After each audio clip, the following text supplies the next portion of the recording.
What's up, everybody? Is anybody still here? Sorry. Wait for some people to get in the room. Let me pin the shelves. What's up, Lexi? What's up? I'll be thinking I'm good. Oh, so I'm gonna get on as soon as I finish cooking. Then I finished cooking. I was like, I can't get on. I need to put a little something on my face and I want to be a little prepared, get a couple clips ready. But I'm here. What y'all want to talk about first? I forgot to put Married to Medicine in the headline. But who called it first for Just Hilarious? Who was blocked by Just Hilarious weeks ago for telling the truth? Married to Medicine? Okay, let's start with Married to Medicine. Let's see. Bridgerton. Hey, Yaya. Hey, Lexi. Shells, my girls. Yaya. What was it called? Georgetown. So, as we all predicted, they're circling back to Quad.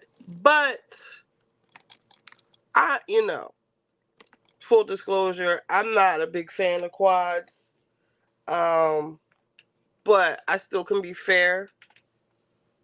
Hold on. I can still be fair. Because I ain't gonna say hate, but Sweet Tea is even for me. But the thing with Married to Medicine, I think everyone looked really nice. I think that Toya and Eugene's speech was beautiful.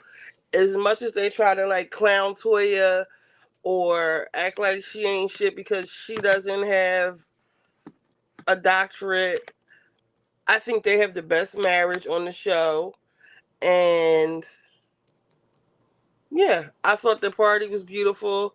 Their marriage is beautiful. I know people were giving Toya crap for wearing her little pink dress when she was frying bacon, but that's how you keep your man.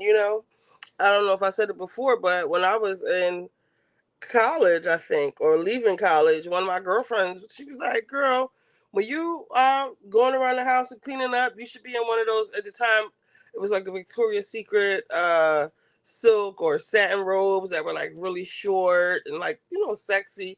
You should be wearing one of those with no panties on, walk around the house, keep bending over and stuff. Remember when Nene and Portia, they were in Nene's store that's closed, and Portia kept like bending over, like she would do at the oven. It's kind of giving that. Toya know how to keep Eugene happy. Every time I see Eugene, he got a big smile on his face, and Toya does throw good parties in Miami. Is that where the store was in Miami? Um. So yeah, get that out the way. So my question is with Quad. Do we think you see my body language just changed up? I'm crossing my arms. Do we think do y'all think that Quad is being unrealistic when she asked the group basically? So rewind some. We have Quad thinking that she was chosen. I forget whose house they were at. Where they were having that little barbecue or whatever they were having, or the girls trip. But them quote unquote choosing Quad over everybody when in fact Toya went to Sweet Tea first and said, "Do you want to be in this group? Do you want us to choose you? Welcome if you're coming in for the first time. Say hey, yes, say hey, like, comment, subscribe. Please like the video, comment, and come up. Did I pin the chat? Did I? Let me pin that. Hold on. I hope y'all can still hear me. Let's see. What about Jay-Z? Kanye goes. Oh yes, we got to talk about Jay-Z. My channel was beef. Okay, he's Biggie.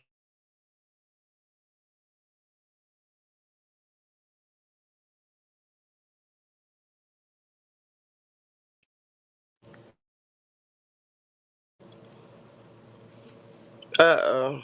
Can y'all see me?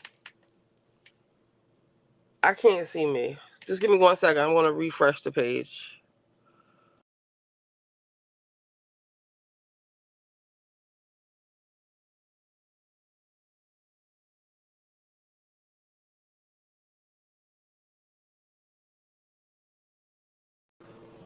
Okay. So, do y'all think Quiet is being realistic when she's saying that, it's either her or the Lunsfords? Because this is my thing. Quad and G started the show together as a married couple. They got divorced. I know people like to say Quad's no longer married to Medicine, but she has an affiliation with Medicine, and she has a new man who's not married to Medicine. It's not her husband. But to me, as much as I don't like Dr. G, I'll just say it like that. I think he has much as a right to be there as Quad. Now, do I think, him coming back on the show was mm, was problematic? Yes, but like I said, I think that he has much a right to be there as Quad and King. So, with that being said, and keeping in mind that Quad doesn't have another job, not that we know of. So, her saying, "Oh, well, don't choose me," is that realistic? Let me read the comments. Quad is unrealistic all the time and unrepeatable. Yes, she's unrealistic. I don't know what you mean by unrepeatable. I think it's fair to want your friends to pick a side, but maybe unrealistic since some of them don't like her. Yes, yeah. They can pick a side, but they can't ban Greg and T from coming around. Now, on the other side of that is, okay, so we have this beautiful party, and I love a theme party when everyone dresses up and everyone's into it. And by all intents and purposes, it was supposed to be a fun night, and it was for the most part. And it almost went left because of Dr. Contessa and her mess, but it only so I felt like that Sweet Tea. Hey, S Monique. Let's see. G came back to annoy Quad after putting his hands on her. I thought it was wrong to bring G. Yes, I'm of that school. I'm of that school of thought as well. But on the other hand, as much as people want to give Heavenly shit for bringing him back was kind of saved the show because what else would we talking about? If it was just Phaedra alone, that wouldn't have been. I mean, I guess them picking on Phaedra would have been. No, that would have got tired too because it's unwarranted in my opinion. But Phaedra's not going to share her life. But I digress. So what was I saying? The G, let's see, G came back to annoy Quad, but yes, he shouldn't. So if they were really if they were really Quad's friends and really listened to Quad, he wouldn't have came back on the show because he is a quote unquote alleged abuser. But the same thing, that was my issue with them bringing Apollo on a trip because Phaedra has insinuated that he was abusive. We all saw him chasing her around that garage. He did not give a damn that the cameras were there or that the police were possibly being called. And he was on his way to motherfucking jail to begin with. Um, and then he brought his mistress, well, his wife now, but then mistress with him. So back to the original question is it realistic for Quad to want them? Is she trying to force them to make G leave the show? Just like how G put back them in the corner with King not filming? I think Quad's being unrealistic because it's a show at the end of the day. This is not real life. It's a reality show. Sad to say it, but it's true. Um, but even besides that, I think Quad really is not like reading a room or however you want to say it. These girls don't like. Well, I ain't gonna say all of them, but Simone And Simone and Jackie share the same brain to me, so they not feeling you, Jackie and Simone at the very least. I just think it's unrealistic for Quad to think that she's going to demand that they choose, because they're kind of telling you they're not choosing you. Even, hey, Larger, what is that little safety pin thing over your name mean? I don't know if you can see it, but yes, what's beef? Like, we got a couple beefs going on. Hey, Candy, it just says it's a above your. You can't see it on here, but it's like a little clothespin. I don't know what it means, but I don't know. Let me see. I don't know. But anyway, so I think it was I think it was funny and weird to see, like, okay, so you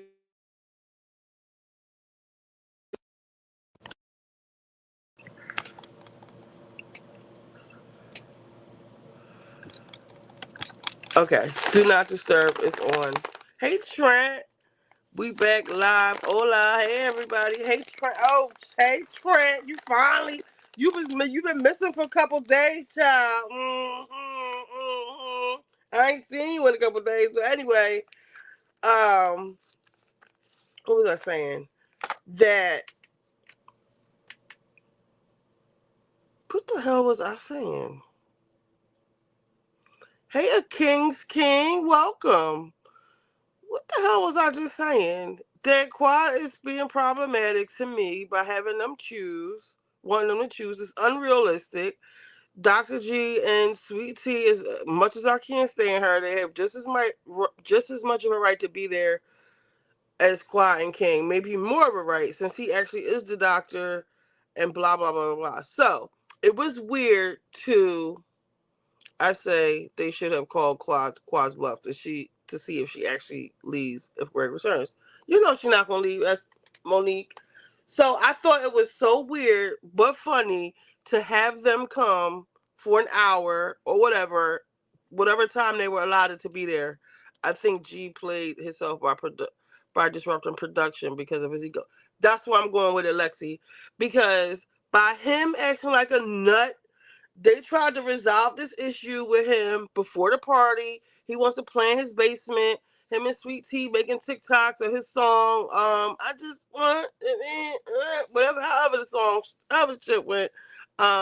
He played himself because when they got to the party, they didn't want to leave. It was a fun party. All of your friends, your colleagues are here. You got all dressed up. You got glam. You know, Sweet Tea ain't got no glam team, but you got the glam, everything, just to stay there to get a drink and leave. And you got people mad at Contessa for what actually like asking them do they want to stay, but that was like weird for them to be like, okay, y'all gotta go now because Quad's coming. I know they were salty, and Sweet Tea really wanted to stay. It was Gregory that was like, okay, I understand. We're gonna go. We're not gonna ruin your party. We're gonna go. But Sweet Tea would have stayed if she wanted to. And when I was talking to somebody, they would have been like, oh, that wouldn't have been fair to Quad. It would have been like an ambush if Quad came there and they were still there. But I would think that would have been a hell of a finale. But let me read a couple of these comments. But do they? Because he is only worse since that last time we saw his ass. He is more narcissistic and more abusive. At least last time it wasn't on camera. You talking about Apollo? Who you talking about, Larger? Welcome to Fight Night. LOL. Hi. We're talking all things married to medicine, Real Housewives, Beverly Hills, Atlanta, Breakfast Club, work drama, and whatever else is on your mind. Yes, whatever y'all want to talk about. I know she won't. She needs that check. I think more than anyone else. Right, Monique? Like yes, we're going to argue, Larger, but I'm not arguing with you about Married to Medicine. Because it's really nothing to argue about, really. That was awkward. Toya was forced to invite them. You think so? Oh, you talking about Dr. G, so let me read it again. But do they? Because because he is only worse since the last time we saw him. He's more narcissistic and more abusive. At least last time it wasn't on camera. Okay, yeah, you're right. I feel bad about Sweet Tea and Greg. He probably wanted to make her happy by going back to the show, and now they look so dumb. Yes, Larger was talking about me under the Mia Inc. interview. Oh, what did she say? What did you say about Trent, Larger? Oops. So they have to leave. She wants to stay. Quad comes in. She starts her shit. Maybe she felt some type of way about them even being there. But I think the girls felt bad that Sweet Tea had to leave, that G and T had to leave, and that's basically my question.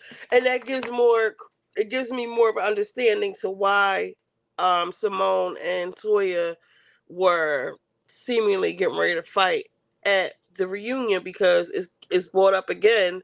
Quad's probably demanding, them choose her, but Simone is probably tired of Quad. Like she said, you gave us your ass to kiss when you had Sister Circle. Like, let's not rewrite history, girl.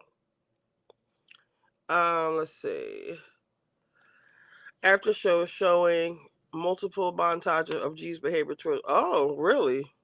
Oh, after showing multiple montages of G's behavior towards women, it would be weird to bring him back. They doing the Mariah all over again. Quad making the girls choose. Is that what Mariah did? Refresh my memory. I couldn't. I liked Mariah at first, but then like I felt like she just had like a superiority complex, and she's worse than Shawn. I know y'all can't stand Shawnee, but was worse than Shawnee with letting them know, like, I'm the HBIC Jackie. Like, they got her ass up out of there, and I don't think she could come back if she wanted to, because she got her settlement from what I understand. Um Mariah was so mean. She would say things about like Quad's pillowcase pulling out her edges. She called her a roach. Then the whole thing with her sleeping with her husband. If she slept with the lady husband, like, why were you her best friend? Why didn't you bring it up like prior to that? Like, Mariah, girl. So I've been wearing this hat. I'm not a hat person. I've been wearing this hat, but I have so much dandruff now. I don't know if it's because of like the sweat, because it's warm here in Philly now, like 70 degrees. And I love my hat, but I think it's making me have like a lot of dandruff. Like it's drying out my scalp some type of way. Come on, y'all. Mariah got better after a while. Yeah, Mariah was entertaining, but I didn't really. King, drop your everybody. King has a hair care line that deals with um he has shampoo, I know, about not about shampoo that deals with hair loss, and I'm thinking dandruff too, from what he's saying. Drop the link. Shubs, so come on, y'all. Mariah got back. So you're a Mariah fan, Shubs. Simone spearheaded Mariah's departure. Mariah, what season are we on of Married to Medicine? Because I wish I could go back and watch it again. But it probably would be entertaining now. Let's see. Quad making the girls choose. She did Mariah Dreamy. All of them wanted Mariah gone. Quad got Mariah cast out from the group. You think Quad did? Or did Mariah? I was about to make a parallel with Quad and Mariah, and then basically people who bring people on the show. Was it Portia and Drew? I forget. It'll come back to me. Mariah was definitely worse than Shawnee. Hey, Monique. Simone spearheaded Mariah's departure. Hey, Monique. Come on, y'all, Mariah. Okay, hey, Monique. Her website for Andrew. Hey, y'all. Hey, S Lover. Mariah got worse to me. What's up, my niggas? What's up, Wizard? You gotta get Robin Silk Line caps. Okay. Well, violence is a choice. Both the Lunsfords or Lucifer. Larger, stop! The Lucifers, girl. Well, violence is a choice. Both the Lucifers select violence regularly, take zero accountability. They are like that track girl. It's the girl's skull's fault for not being on her neck. Child. Now I will say Sweet Tea is violent and unhinged because every time, and I will say it again, everything was fine on the beach until Sweet Tea tried to fight Heavenly. I don't care what nobody say. From the beginning, I said, who's right, who's wrong, who's to blame, right? I said Quad set the shit off at the couples night before, and Quad started it. Sweet Tea set it off the next day. And I know me and Larger, this is where me and you fight. If you want to come in here and fight me for a couple minutes, you can. Everybody, Trent's website is My Clear Crown. I'm waiting for my sample because I would like to try it because I do experience a lot of dandruff. I think like when I sweat, it does something. I have to read up on it and see what it is. But let's support our brother King, and maybe King, you can give us an update later about Tasha and Q. What's 11? Oh, 11 seasons. Okay. No, Quad needed a Robin camp. All right, Mariah. I want the show recast now. So how do you Wizard? So how do you feel about the recast on Atlanta? I think Mariah did. Her attitude towards the girls was like she was better than him. Yes, that's love her. Oh, the phenomenon. Oh, the phenomenon when a person brings someone on a show, then stabs him in the back or front. Exactly, like Bronwyn from Salt Lake City. What your take on Beverly Hills, baby? They ate something up. Yes, we gonna get to that. Mariah used to refer to the show as Married to Mariah, according to the cast. Show. She needs your shampoo. Yes, I do. Show. So Richie B. Hey, AAE. I have not seen you in forever. I know. I get in my mood, show. I'm in the back. Oh, you are? I'm sorry. Oops, shit. Stage. Okay. Shubs, Crown and Glorious, y'all. Got one in the cart. Oh, look, Trent. Did Trent tell y'all? Let me write this down because I want Trent to tell us what happened to him. I don't know if y'all were here the other night. Tasha Caden scammed this man, so we need an update. Let me write you down, Trent.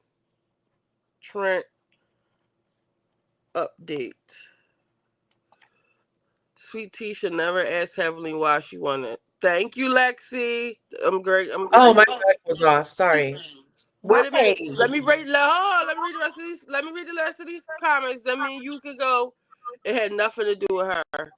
I feel like Sweet Tea was always looking for moments. Thank you, S Lover. Wizard, it's not good. It's giving hoe.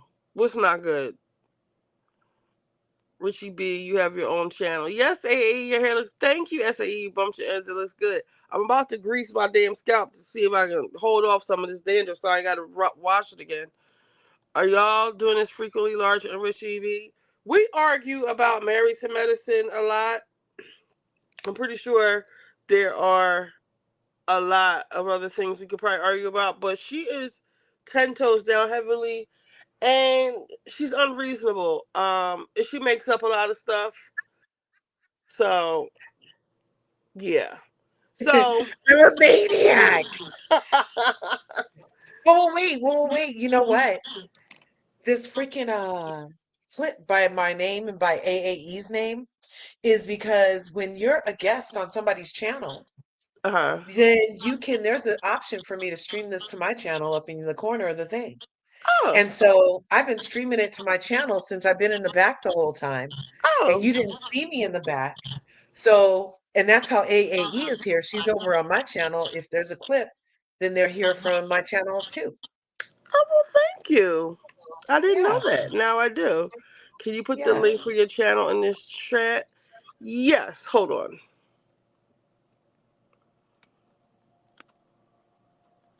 I don't know. I might be frozen. Hold You on. know, Y'all. Can y'all hear me? I can hear you. Can you hear me? Yeah, Okay. the iPhone works a little different. Okay. But you're not moving. Your picture hasn't moved for a second if we're still working. Okay, hold on, let me comment. This is my YouTube channel. If you search it, you have to put at Richie B to find it because it doesn't just come up. Well, that's why Yeah, I can't that's because they search that, just rolled out handles at the beginning of the year which is or weird. in the last year. Twitch does that too. I have to get on over to Twitch. Okay, so we are arguing about who started. Well, we both don't like sweet tea, right, Larger? Right. The Lucifers. But what do we always argue? Oh, Phaedra. She can't stand Phaedra. No, I And cannot. I do not co-sign on Phaedra's shenanigans. Oh, and I wasn't just posted you? that thing Hmm. about her starting that rumor about Shamia back in the day. And Shamia mentioned it in her press run recently over at Angela Yee, how if it was true, then who was she to out her about her experience, you know? Anyway, um, Phaedra was done wrong by these women because Apollo is why he Phaedra, he Apollo did Phaedra, not need to be there.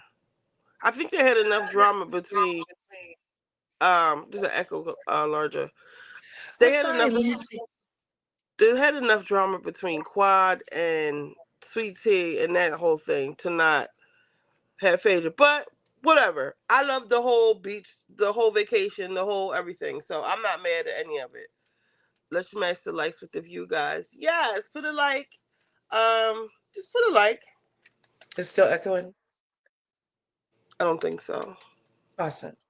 I So, have but different ones on. Larger thinks that Phaedra deserves, or Phaedra brings a It's lot. Fakey McFakerson. Candy can't stand Phaedra either. But my question is, what Phaedra did on Atlanta have to do with um Apollo Marriage being Medicine? on. Okay, so what it has to do Thank with you, for me Tia. is just more that it's a continuation of her lies and How? that we already went through this 85 times, Richie. I But you name a don't ever lie answer. and She then didn't lie no, I about tell you a anything. lie and then you're like, it doesn't matter that lie. No, If we go no, back no. to She the didn't pregnancy lie about thing, anything on Married to Medicine. oh yeah, she did. She lied and said that she was didn't know that Apollo was coming. She I did did. not. We all saw her on the video with Heavenly. How did she Yeah. lie about it? Who did she lie to it to? Who did she lie about it to? Well, why is so she's calling Heavenly a mean girl for inviting Apollo, but she Yes. knew Apollo was coming. That So still how is does that a not. mean girl? That doesn't make any sense. It's crazy talk. I don't know if she's snorting formaldehyde in there with the dead people. Well, maybe she's putting on their wigs and wearing them out. I'm not sure, but it doesn't make any sense. You can't be mad about something that you knew about. Right, Shelf? She's a freaking lawyer. She represents people in courts of law. She knows how to say no. She knows how to say you better not. She knows how What? to say something other than what she said. Hold on for a second, Larger. Hey, Shelves. I mean, not Shelves. AAE. Now, when you say you found your own Apollo in a good way or the bad way, like the jail, fraudulent, ass beating, cheating way, or like the fine, like you said, buttery light skin nigga way. Like, please elaborate. Um, Hold on, let me read some of these comments. Why did Phaedra agree to have Paulo come on the trip? She Exactly. said, "Surprise me." Mm, mm, He is uh, that buttery nigga, like well, it's buttery still a as in point. like slippery, like with the law, or like just Buttery like yellow, like caramel color. Like like I like high my dark, yellow. like my Butter is dark high yellow. chocolate. Okay, Butter is so high yellow. he is fine too. Haiti Abia is true though. Okay, Phaedra is full of shit, but she wasn't wrong in this. Thank you, a King's King. That's all I'm saying. Phaedra can be all of the things that she is, but So she didn't do anything to these girls. But I neither know that's did right. they do anything to her. If she knew he was coming, what did they do to her? By simply wanting to invite the man. Okay, so when Phaedra called, so when Heavenly called Phaedra and said, "I invited Apollo. I want to invite Apollo." She had already invited Apollo, mind you. She didn't say anything about Shireen, and Phaedra said, "Well, just let it be a surprise." Who is Phaedra to stop production? She knows enough to know that he's already coming, and she already asked him. So you know, But okay, can we just agree that Phaedra knows how to use words and knows how to form letters out of alphabets and say words that she means and knows how to make her points very clear and would make things clear that she wants clear. And if there's a vagueness, it's on purpose because she chooses to allow there to be a vagueness. Can we agree on that? yeah, she's a lawyer. Okay, so she was trying to play two sides to the middle What on two on sides though? What two sides, Margaret?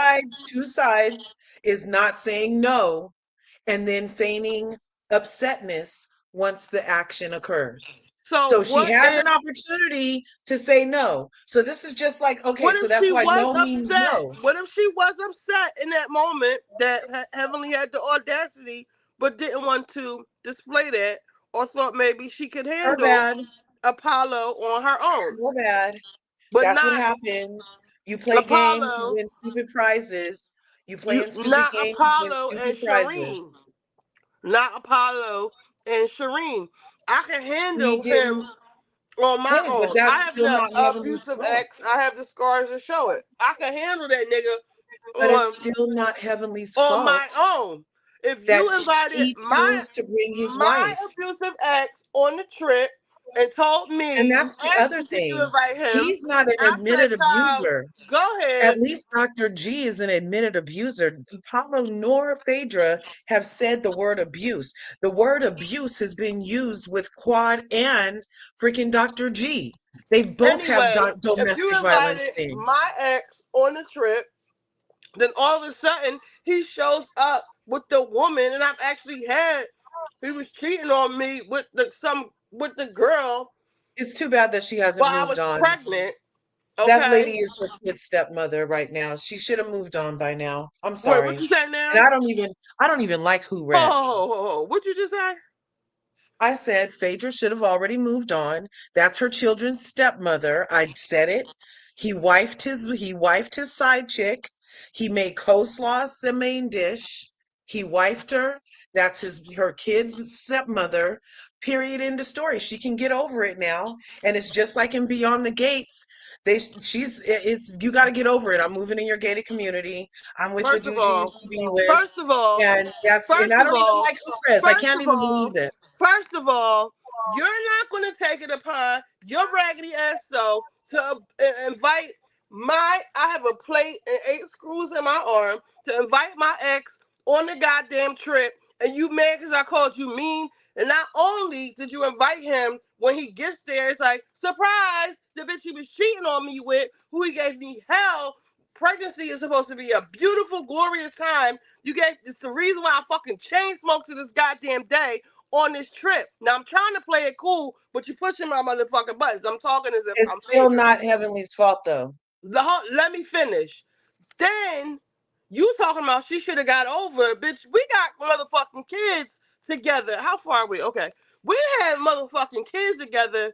I only have one, but the way Shireen was talking, my kids wouldn't be allowed anywhere near that hoe. If you hate me, and this goes for any woman, if you hate me like this, then you hate my motherfucking kids like this. You got beef with me, you got beef with my kids.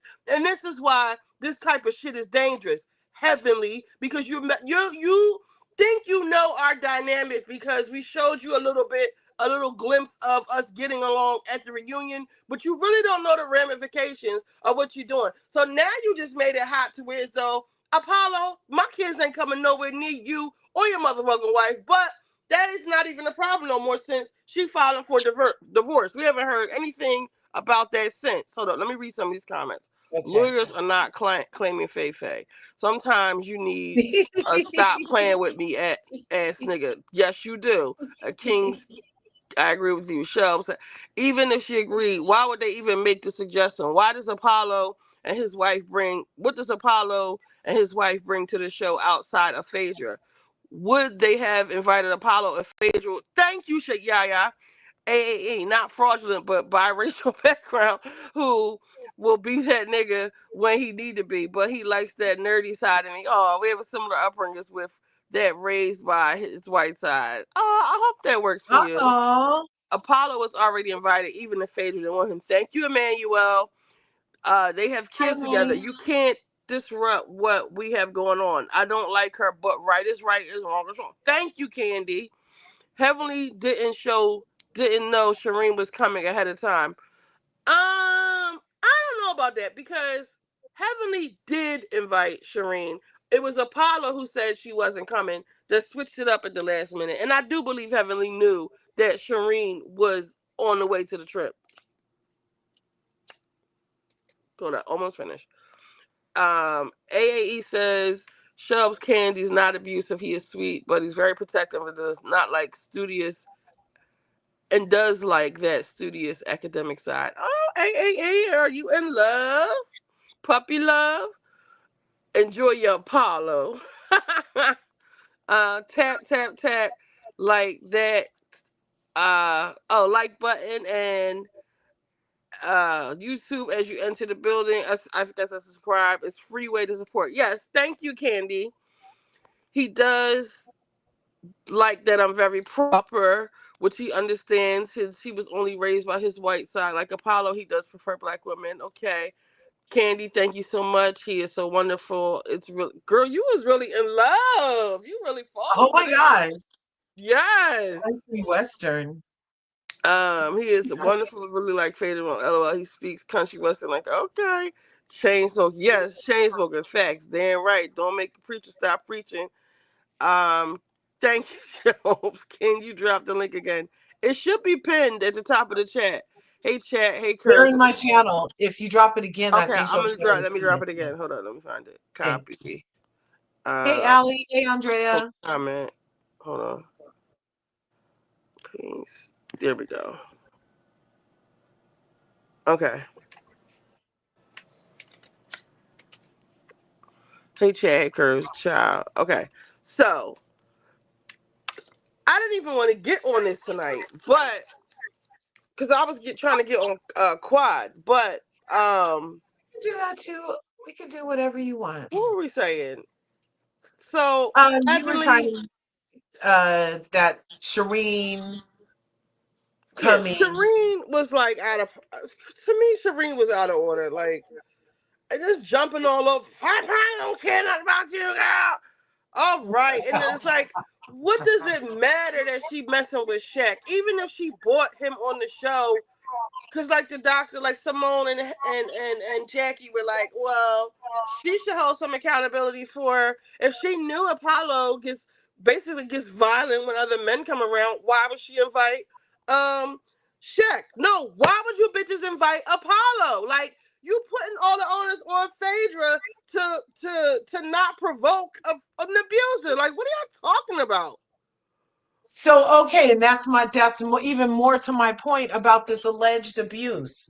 If a person is like straight up Hey, abused like Deirdre. that, and they have an opportunity to be like, no, the same way that now Quad is being asked and saying, no, I don't want to be around his ass no more, is the same thing that you're saying that Phaedra should have been able to do as a noob on the show. But I heard you earlier saying that Quad is thinking her head is too big by thinking that they need to choose her over her fucking abuser when we've No, known God for over a decade, and we just met this other hoe on the show who didn't even come with no medicine that everybody mad at God about not having medicine because she gets Rolls Royces now.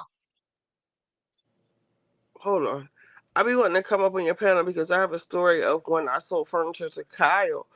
It ain't Ooh. controversial, but I know no one in my real life knows Housewives, so I can't. Well, you can come up, Monique, because we can get on that too. Because I'm not gonna be arguing with Larger all night about no damn Phaedra. Um, Didn't even bring it up. Phaedra did not do anything wrong with these Married to Medicine girls. They wanted Okay. just like just like Shelb said, get up here now. Um, just like they are playing.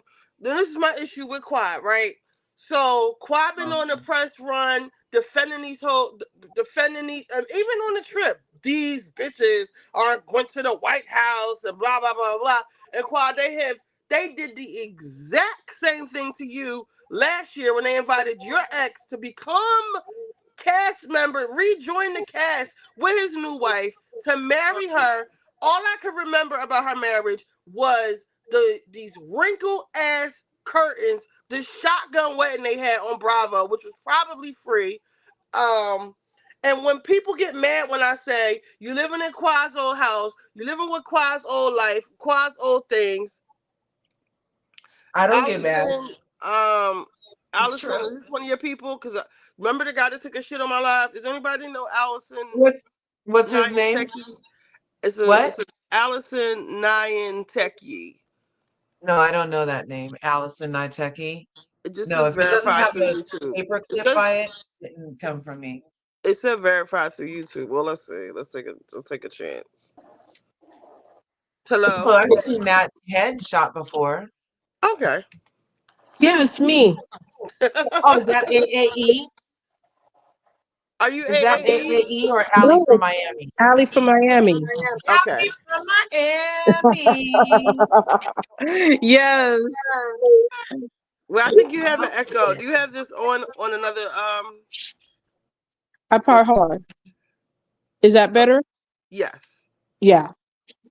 Yeah. I just have to drop it real quick. How you guys doing tonight? Good. Good. I'm doing Good. excellent. Hey, thanks for coming up, darling. This Yeah. is Richie B.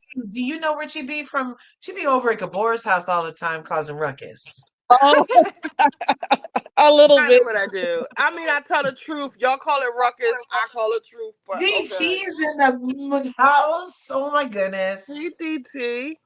So what's on your mind, Allie from Miami? So I didn't see too much of Atlanta yet. You know, with these shows, you have to kind of pace it. But when it comes to Married in Medicine, that is a hot mess of that last episode. I mean, it felt like a going away kind of sayonara to Sweet Tea, the way how she was talking Mhm. about she don't know if she might come back and she might take in a pause and all this other stuff. It was, I, and I I kind of feel can't. bad. I do feel bad for Sweet Tea. I never really liked her, but I feel bad because Dr. G ruined it for her. If it wasn't for Dr. G, she probably would have been great for the show, but he was doing too much. I don't like him. He needs to go. Cause even like with the party, right? She wanted to stay. Like I said, they got all dressed up or whatever, just to stay there for a drink and have to like basically get kicked out of the party so Quad could come. I know that it was like weird, but It, it had to be done because of the way Dr. G was acting. it He did, pressed yes, Yes. charges. He yes. didn't want to work it out with the guys. The guys all, tried to get him to work it out, but in the end, your wife suffered, and you wanted to stay at that party too, Dr. G. And the thing, So, Right. yeah, and the thing is, Dr. G was given a big, huge grace because after what he did to Quad, and he did admit what he did to Quad in their marriage. The fact that you're allowed to come back at some That degree, part. you should have been a little bit more gracious. The issue is That he part. is not remorseful. He'd never admit what he did wrong. He's never going to admit what's doing wrong. And Never. and, and my thing is I don't like how the way he's treating Sweet Tea. It's really Me cringy. neither. It's like I don't even like her. I And don't. I'm mad at how he's treating her. Yeah. Disrespect. well, Disrespect. she's kind of down for it though. To me, it seemed like she loved it. I I, don't know. It's one to have Which pillow is talk and you unfortunate. yelling and yanking my hair in the pillow talk. That's one thing. But if you're in a group of other people and you're yelling in my face and hitting me with the Two whiteboard, times that's a board. whole different thing. I'm not a Yes. child. And and then on top of that, you're gaslighting her, you're blaming her for you losing control and you being mad. Dr. G is a psychiatrist. Ugh. I mean, it's bad when the ex-con has more self-control than the psychiatrist. That's because he knows how to hold it still until he needs to get close enough to a shank shank. No, I'm just kidding. I'm just Wait, who kidding. y'all I'm just talking about? kidding. King? I'm just kidding. No, Apollo. Remember when things Oh. was going down between Apollo and Phaedra? I mean, Apollo wasn't acting nowhere near like how Dr. G was acting. He still was able to be like, I don't like the fact, Phaedra, you're with my friend, but you know what? I just talk about it. And I even though people feel like Apollo was doing too much, I think, and this is just my opinion, he just want to know what what is this going on here and how is it involving my children. I don't care who you with. How is this involving my children? As long as he's not around my children, I don't care. That's how I took it as. Is he around my children? But it seems like he's already around the children if he's spending holidays with the family. And maybe he Yeah. knows how messy it is. And he's like, it's one when he's around his children as a guy, and that's my guy friend, versus that he's around his children with his woman and the world. I don't want him to be playing uncle, being daddy with my kids. Uncle Daddy. Yeah. Get an I, Uncle Daddy situation going on. thank you. Yeah, I'd rather him be out in the back with me drinking a few beers and he say hi to the kids and the kids are somewhere else. There's a difference. I'm able to keep it because he already know his friend is messy. I'm just saying. I'm Yeah. trying to give Apollo the benefit of doubt. How friendly are you with, and how much time he gonna be around my kids? Oh, he not gonna be around our kids. Okay, you can do what you want, Phaedra. I don't care. But Phaedra Apollo didn't say anything about the kids at the beach. I think he don't need to say it in front Neither of the did Phaedra. camera. I don't think he need to say it in front of the camera. Maybe that's always an unspoken rule. He didn't even have a problem at the beach, though. The guy said something. He turned to Phaedra. Mhm. He said, "You said this." And then he turned back to old boy and he said, "And you said this." And then he said, between the two of them, he said, "There's some snake shit going on here. And I see it," or whatever he said.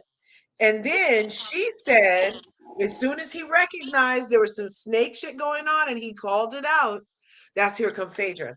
Why you care who I'm dating? That's not what he just fucking said. What he But said was there was some snake shit as to what you said was going on why in does this it matter situation. who Because why she did you say is anything if it was fucking? going to be a lie? Why did you say anything if it was going to just don't say shit? Why does Just don't it say matter? shit. No, y'all are sitting up here saying that Apollo is worried about his who's around his children. Why does it matter the details about this speed dating or whatever else he was acting like he had a problem with? Well, he wasn't acting. That was just Why one does any theory. of that matter? None of it Look, matters, look, actually. look. I'm gonna give another thing. We all know Phaedra lies, and he just need to know what the No, story no, is. no. Answer my Phaedra, question. Y'all always Phaedra. do that. When I make a valid No, no. question, Let's be real. Let's be real. If he's just trying to understand what the situation is, I just need to know what the situation is. That's it. why? Because he should. He should. It's unfortunate when you're co-parenting and you decide to have a new boo. I want to know how much of a boo this is. Is this boo going to be out in the street or this boo coming in the house? I just want to know. If you're going to, Apollo was So you asking would be him. okay with Apollo was some saying he didn't. You didn't tell me. He was asking about the speed dating and how they met. He wasn't saying the stuff that y'all are saying, which but it could. makes a little I bit of didn't say sense. what he said. Yeah, I but just said that he could lead to referenced that. He just want to know that how deep there it was is. It made it No. sound right, like it was a simple date, and now it seems like you're on a couple's trip. He just want to know And how deep it is, right. and and and, But no, and no, he no, no, should, no. and and he And should, all I was and and he saying should. was, and what You does know, that and matter? but it see, doesn't matter. it The doesn't. But the only thing is, thing that yeah, matters is why lie? Why yeah, just not let it be a surprise? Why say anything to me about it for me to get here and what you told me was a lie? yeah, Why that's a bit easy. You could have lie? just said That's just the nothing. point. It doesn't matter He what did you not said. lie to It him. doesn't matter if He it was said I Tuesday. met. None of that He did matters. not Why lie to lie? him. He didn't Look, tell him all the details, but he did not lie to him. He was upfront with him and said, I met or I hooked up with Phaedra doing some speed dating shit and left it at that. He didn't have to tell him anything Look, else. I wasn't there. All I know is old boy who went to the No, you place, who wasn't knows there, who the guy in the girl. truth is, said that some snaky stuff was going on because that's not what he was told. Wait, hold And on. And as Ask soon as Monique. he pointed it Hold on. out, Time out. Time out. Phaedra Ask went Monique. ballistic.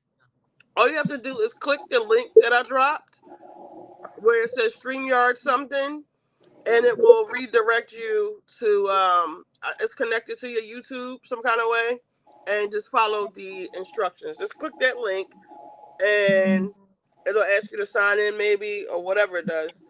Um, okay, for you have to sign out. Yeah, I don't hey, even think man, you have to do all hey, this. Emmanuel. Hey guys. Oh, hey, I forgot. I let you on. What's up, Emmanuel? Okay, here's the thing.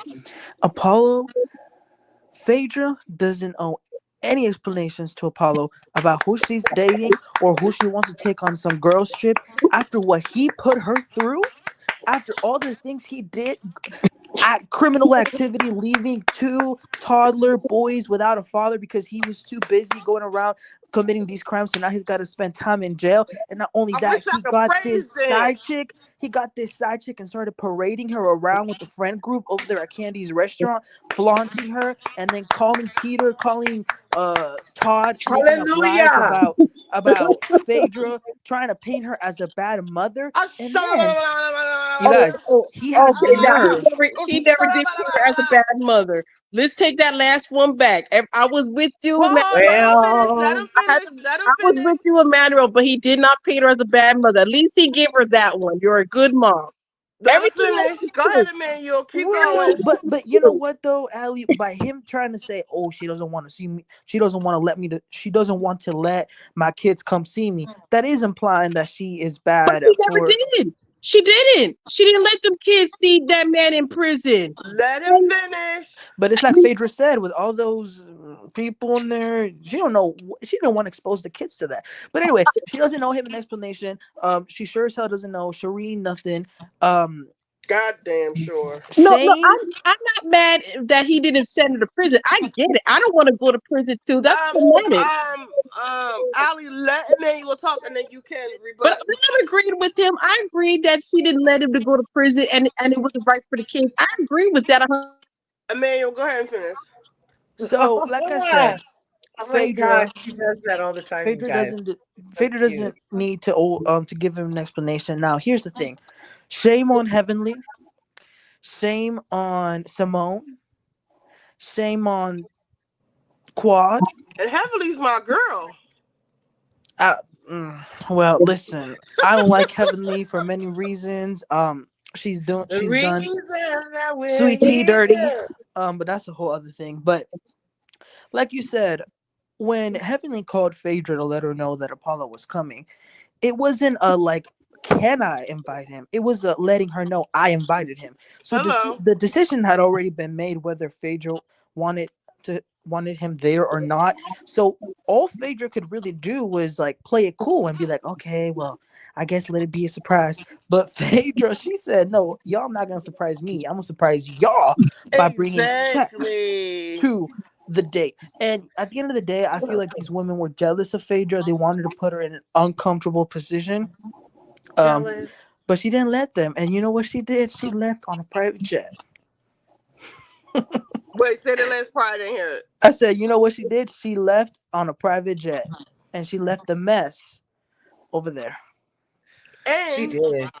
they tried to. It was like Jackie, even Jackie coming to her house to get the quote unquote make amends or ask her to come rejoin the group, but She sent her came for to a get that check. $40,000 check. Mm-hmm. That whole thing rubs me the wrong way too. To do that to her and then insist she still, or just not insist, but you know, Phaedra being the class act she is, um, she still paid them their $40,000 check, which commendable, I guess. Just I guess, um, I guess so they wouldn't have anything else to That I call Apollo had. for, but whatever. She did. She paid more than Jackie, Mm-hmm. um, for her own charity. Right. As she should have. So Where is Allie? So I don't want to get off on a tangent about too many tangents because we still got Beverly Hills and Just a Mess and everything else. Let me catch up on some of these comments. But Allie, what do you have to say about I can't see y'all names anymore. Hold on. I have to unhighlight. Okay. About Emmanuel. I What you was, have to say? like I said, I was agreeing with Emmanuel. Only thing is, I don't think he ever says she was a bad mother, but every other point I agree with him on. That's it. Candy said she Would you also volunteered. agree that it was wrong when he went into that room with Shireen, Simone, and Heavenly and just badmouthed Phaedra all the way? Refresh my memory. When was that? When was that? This was the morning. I think it was the morning after all that mess happened when Phaedra was getting ready to leave. And Simone and Heavenly were, oh, Phaedra's never been open with us. And Apollo was like, yeah, she probably intimidated that y'all are doctors. But I Hold think on. more the bad mouth it was more his wife rather than Apollo. And then the bad mouth is more on the ladies than Apollo. Shelb said, let me tell y'all something. I have kids and their dad has been to prison. Don't take y'all kids until they ask to go or not at all. I don't know how I would feel. I only have one child. If her dad was in jail, I don't know if I would have been bringing her up to jail. Jail is jail. And to see your dad locked behind bars, they might do something as opposed to just telling them, "Oh, your dad's in the army" or something else until they get older. I don't. Everybody doesn't. I don't think Phaedra's a bad person for not bringing her kids up to jail. But that's just gonna have to be something we agree to disagree on because it's not for everybody. God knows what Apollo is teaching them boys. Probably be scammers just like him. Well, they say Phaedra is the head, the mastermind. Okay, I'm going to come. I'm going to try to come in a bit. I'm getting my daughter. Okay, Chick-fil-A. But what time zone you in? Cause Chick-fil-A closed here. It's okay, girl. We can be intimidating. We are obsessed with Beverly Hills. You are so welcome to come up. Yes, you are. Bravo sets a bad precedent. Bring G back after showing multiple flashbacks of abusive behavior. I thought Phaedra was single. Y'all want her to have an awful lot of loyalty to Apollo. Yes. Okay. Okay. All right. So in the end, wait, did I read these? She volunteered to eat the balance before the gala. Girl, stop playing. We know we love you. You know Q would love this. Okay, that's. I hate marriage to medicine. No, not no. I went to visit a little girl. Didn't understand why we had to leave her and her mom hysterical crying. We were all crying on the way. Oh, it's not in the back. It's in front. It's small. It's really close to. Okay, so I think that. So, what do y'all think about Quad in the end demanding that? Um, Wait, I wanted to say one thing about Dr. G treatment towards T. Now, everybody thinks I'm being smart when I say that she lives in her old house, playing with her old things in Quad's group on her show, but just the house part, right? Just think about the way he brought her on the show. They got married with on the show with the wrinkled curtains, like some last minute they threw her wedding together in a hall. But think about in the house, right? When I say in Quad's house, like okay, like this room right here. Like I picked out this wallpaper. I put the bed over here. The bed used to be behind me where the TV is. I picked out the color curtains. I picked where this big ass mirror, like all of this stuff right here, my vanity, all of this wallpaper right here, this stuff. Even if like if I go around the house, show you different things that I picked out, the color of the front door, the screen door, like everything in the house that I picked out is the essence of me is in this house. Why everybody said, oh, Dr. G, that's his house, he owned it. He could have sold that house and got them a new house. He is just trying to put that lady in Quad's shadow, really. Like and she's not even dead. Like she's still alive. Like everything is like She put her in the house. I just think it's like a metaphor for something so much deeper that he's puts her in here. He has all these expectations of her, and because she said, "I can give you what Quad never gave you," I guess in terms of the baby, she has like a 2 year, 1 or 2 year ticker running on getting pregnant or whatever, and now she's fighting with Quad's friends, which is probably bringing a lot more stress on her. It's like, and now, like, this big question: is she coming back to the show? Isn't she? She don't got shit else to do. I'm pretty sure she's probably laid off as one of the federal workers too. So I think she's coming back, but I don't think it's realistic for Quad to try to tell them that they have to choose her, because as bad of a person that Dr. G allegedly is. Him and Quad started this journey together on the show. I don't think you could tell him he doesn't deserve to be here, or Quad doesn't deserve to be here, because technically she's not married to medicine, my love. And then Dr. G is, and he has a new wife. So I don't know. What do y'all think of her thing with some was it Simone? With her just demanding the group choose her, and then her consequently falling out with Simone. Who's gonna start? You. Well, I I personally am on Team Sweet Tea, and I think she's a really nice girl. She's really sweet in real life, and I think she's been done dirty. When it comes to the house, By who? by all the women in the cast. When it comes to the house, I would agree with you. I would want a new house too if I were Sweet Tea. Hopefully that's where they'll get eventually. Um, as they spend more time together. But you know what? Uh, what makes a home is not the house; it's the people in it, and they look very happy. She treats him very well. She caters to her man. She's just a really nice girl. Quad saying to them, y'all got to choose, and if y'all don't want to choose me, that's fine. Don't choose me. That's not true. We know Quad wouldn't be okay with them not choosing her because last reunion, she was going on an apology tour, woman by woman, Jackie, this one, that one, pretty much apologizing so she can stay on the show. So, she needs to remember that the only reason she was even on this show was because of her best friend, Mariah Huck, and because the only way she was qualified to be on there was by being married to Dr. G. So it's kind of unfair for her to make this demand, I feel like, especially when she doesn't have the qualification. She's not married to medicine.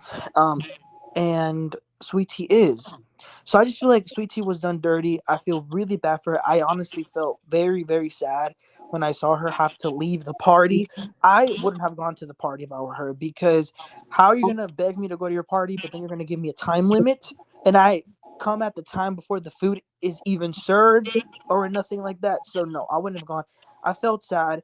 And yeah, I think she was done dirty. I think she was brought on by Heavenly and Simone and all of them to try and get rid of Quad that way, but then they saw that it backfired, and now they're pretty much trying to get rid of Sweet Tea. And the fact that, like, for example, Heavenly's kind of so open about, yeah, we pretty much used her, I think it's really sad. So, are they trying to get rid of Sweet Tea, or did Sweet Tea make her bed and now she has to lay in it? Because now we're getting reports that Sweet Tea been putting her hands on people, pushing people. She's online talking a lot of shit. Even going back with her and Heavenly, she argues. She does all this stuff with Heavenly. Go back and forth with Heavenly, which is fine. Um, but don't cry about it when Heavenly pops you back a little bit harder than you popped her. That's my issue with Sweet Tea. If you want to play Big Bad Wolf, play Big Bad Wolf. Don't cry. It ain't no fun when the rabbit got. Don't cry about Heavenly took it too far. And Sweet Tea is violent. I knew the first few times, like when she blew up on her sister, and her sister had to take her in the bathroom to calm her down. I knew she was crazy back then. And then the level, Heavenly would say something to her, say something smart to her, and she would just, oh fuck you, bitch, like just all of that. Like, girl, calm I down. think it's a Like, generational thing. I think that younger people like her are more likely to throw no, hands it's a Yeah. than the other class ones. thing, honestly. But you know what though? I don't think she's any more violent than Toya or Quad herself. Because they were saying that Quad also was chest bumping her this season, and we didn't get to see it. Um, so I think it's a little bit of both. But what I thought was also despicable was Dr. Mimi allowing herself to be part of this storyline they were trying to do, where Sweet Tea was going to go to Dr. Mimi's office and they were going to paint this narrative that Sweet Tea was a crazy person. And the Has fact that anybody but Sweet Tea's lying ass said this? Yeah, I'm about to say, where did this come from? Why did Sweet hear Tea said this? it, she said it. She said She's the only one. Okay. they try to I'm make her taking it film as gospel. Dr. Mimi's house so they could act like she had some problem, but she said she wasn't going to allow it. Um, and I believe it because look at Dr. Mimi. Look how quick she flipped. I, You I I have a That's what I lot think. to say. go, please. Here's the thing. Sweet Tea has some promise, but unfortunately, I don't think she was being quote unquote used. And you know why I think she's not quote unquote used? Because to get on reality TV, you have to go through a casting, you got to go through screening, you got to go through background checks, you got to sign all these um, contracts. She could have pulled out at any time.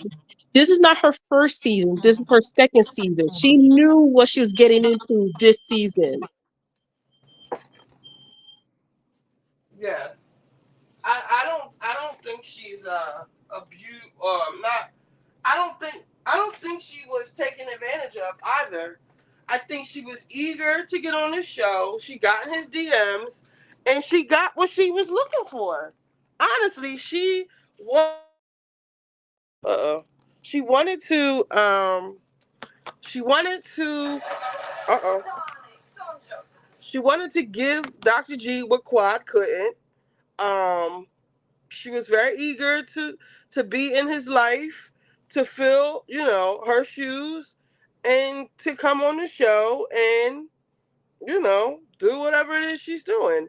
It's just that she has to remember that this is Quad's core group of friends. Like, I don't think she understands it. No matter what they said in the beginning, she probably thought that Quad was out of the way, and Quad is not out of the way, and she's just having some, difficulty with her friends. They make up, they break up, they fight, but they're still friends. Like, you're the odd one out. I don't think she understands that.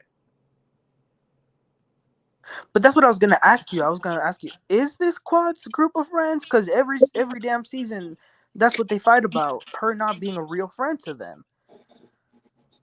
Hold up, y'all don't lie. Did Richie B talk about me yet? Somebody said something to you in regards to Beverly Hills, but we've been waiting for you, Q. So we about to get off this in a minute, and we're gonna go right into Beverly Hills and talk about your girlfriend Garcelle. Oh, I walked into this BS child. Let the mouse go. These women don't know to be right back. Okay, they don't care. Okay, rare. Okay, maybe it's one of your people. Ray all day. Okay. All right. Good evening. They don't Well, care I about. did do a They don't care whole about quad.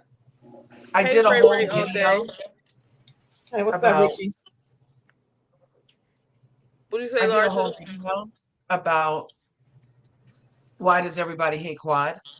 And just like how since she came on, she's been their punching bag, and that I was just wondering where it all came from because it's even pre her getting the sister circle situation that they were very mean to Quad. And if they weren't coming for Quad, they were coming for Mariah. And then they all rallied around Quad to ultimately, go against Mariah, right? Mm-hmm. Mhm. And ever since then, it's Quad off the show because she's single, you know? And so it's interesting the relationship they've had with her as far as Sweet Tea goes. But I think that now, right now, she definitely has a real friend in Dr. Heavenly. And right now, she has a friend in even Dr. Jackie. So Simone and her dead horse. Can you believe she pulled that freaking dead horse out? You gave us your ass to kiss. Like we just did this at the last reunion. I'm like, is she like, what do they give you when you go under at the doctor's office? What's happening? Because you're forgetful, lady. Like what's going on? And All right. she just reached. As far as Sweet Tea, we already said what we said. Oh, Right this. now at this Okay. point, I feel sorry for her. All right. So Q, we have S Monique here, and she says she bought furniture from Kyle. Hey, Dirge. Let's see. Hold on. Oh. We've been on this. Dirge, if quad, if confident, is fuck, but not a doctor and not married to medical doctor. I think they've been obsessed with humbling quad. Yes. Dirge, child. Okay. So, S Monique, you have the floor. Can you guys hear me? Yes, we can. Okay. Okay. I work for a furniture showroom in LA, and Kyle came in one day with Faye Resnick. I met Faye before. I've sold furniture to Faye before, Mhm. but she came in with Kyle. Kyle is really small in person, and this is before she lost the weight. She's short. I'm like 5'8". Kyle, I feel like I can put her in my pocket. She's very tiny. She was skinny back then. Her, this was when the house in Encino was in escrow.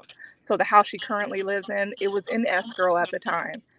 And so this was way before she did all this losing weight with Morgan and all that. And she was tiny then, but she was really easy to work with. And sometimes I feel conflicted when I watch the show because I don't like her on the show, but in person, she's a sweetheart. She's a complete sweetheart. Now, LVP, on the other hand, no. Oh. She's she's no. She's she don't like to talk to people. She looks at you like she'll give you a dirty look if you ask her questions, and that's what we do. It's high-end furniture, so Mhm. we, that we fill out the client. And LVP, no. I She's can see that. she's cold in person. The, She came she came in one time with her dog. Her dog peed in the lobby. oh. Just had she just wanted someone to go and like clean it up. Like she's mm-mm. I saw that she's opening up a hotel in Vegas, like a whole casino Mhm. She hotel. is. She is. I forgot which hotel, but I guess she's like taking that hotel over and doing Vanderpump, I think it's called. And but yeah. Ken is nice. Her husband came in. He's nice, and Pandora is nice, but LVP no. But Kyle is really nice in person, and so is Faye. And I hate that I have to say it because I don't like either one of them on the show, but in person, they're actually really lovely. I can So see that. it's like it's weird. And then Kyle is exactly the same way in person that she is on the show. There's no difference. And our delivery guy delivered to her house, and he said that her house is the biggest house on the block. Every other house is like sort of like a regular ranch style house, and Kyle's is like this big house behind these gates. And but he said it's a beautiful house, beautiful Mhm. house. So that's my little story. And for Q and Gabor, Erica does not live in the back house. I know it looks like it, but that's not the back house. And I don't know if I can't send pictures anywhere, but I have a picture of Erica's house. uh-huh. And it's just really, really small, and it's really, really close to the street. Like can take like 3 steps and you'll be at the front door. Like it's do you think she really lives there though? I wonder. I've always wondered that. When I first saw the house, I wondered if she actually lived there I don't think she does. because there's no way. Like it's so close to the street and it's off of like this major street in LA. It's off of I believe La Cienega. And if if anyone's familiar with LA, it's like everyone's out there on Saturdays and I mean all day, all during the week. There's people always out like and she lives probably 3 or 4 streets down from that main street.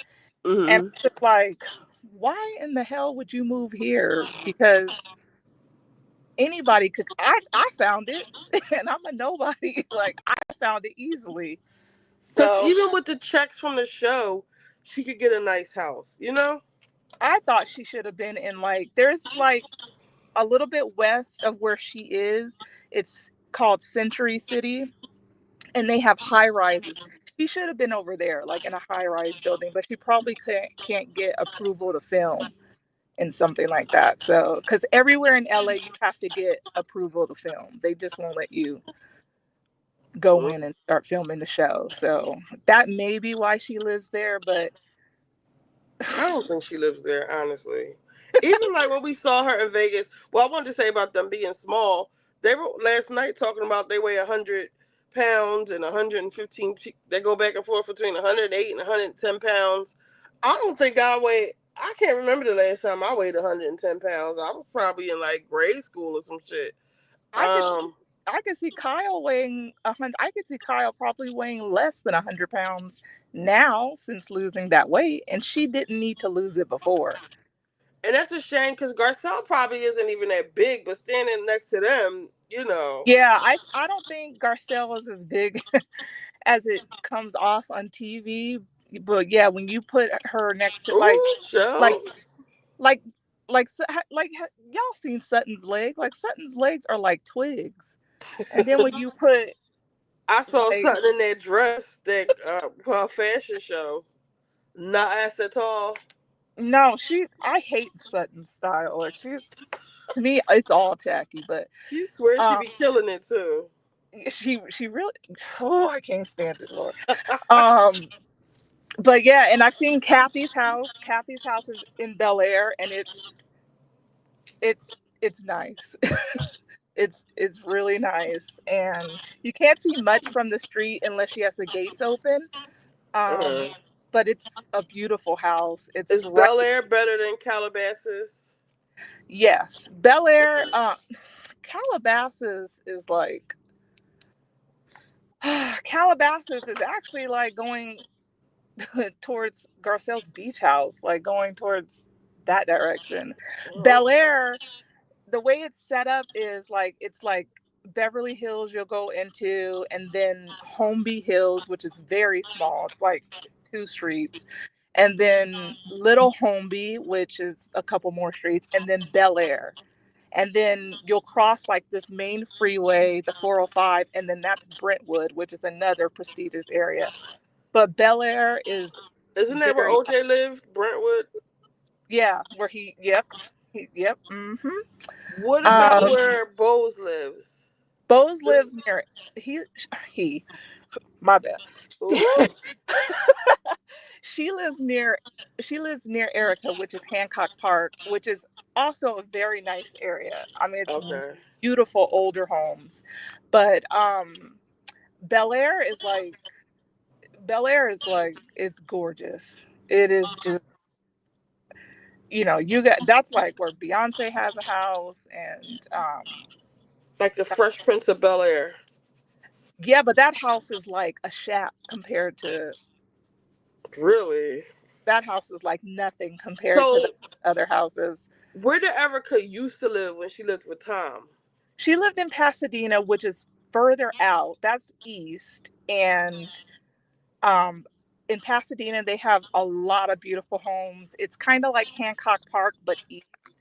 And Okay. it's a lot of older homes. A lot you get a lot more land there. You get bigger homes. a lot of land. It's cheaper to live in Pasadena than it is to live in Bel Air. But But she yeah, had a I don't know. really big house. It So her house was all right with when you Tom, compare it. When you really see Kathy's house, uh, it's like, oh, all right. And then okay, like I know like people like they like Dorit's house. yeah. Where does she live? She lives in Encino, not that far from Kyle, and Dorit's house is just like one of those cheap kind of modern farmhouses that they throw up all around LA. I Right. wouldn't be that impressed with it. I went to school for interior design and architecture, Oh, so that's why like when I have like a different perspective when I see the houses, so I'm just like, oh well, I love that you went to school for interior design. yes, yes. So I look at their houses from a different perspective, just because Mm-hmm. I studied like the history of architecture and whatnot. But Oh, yeah, no, and from my understanding, I thought I had read this. I could be wrong, but um Dorit's house is it's like a group of people that own Dorit's house. see, I told people, I said she's not worried about the foreclosure because the house is probably not even in her name. It's probably in the LLC, buried by a Hmm. trust, but another LLC.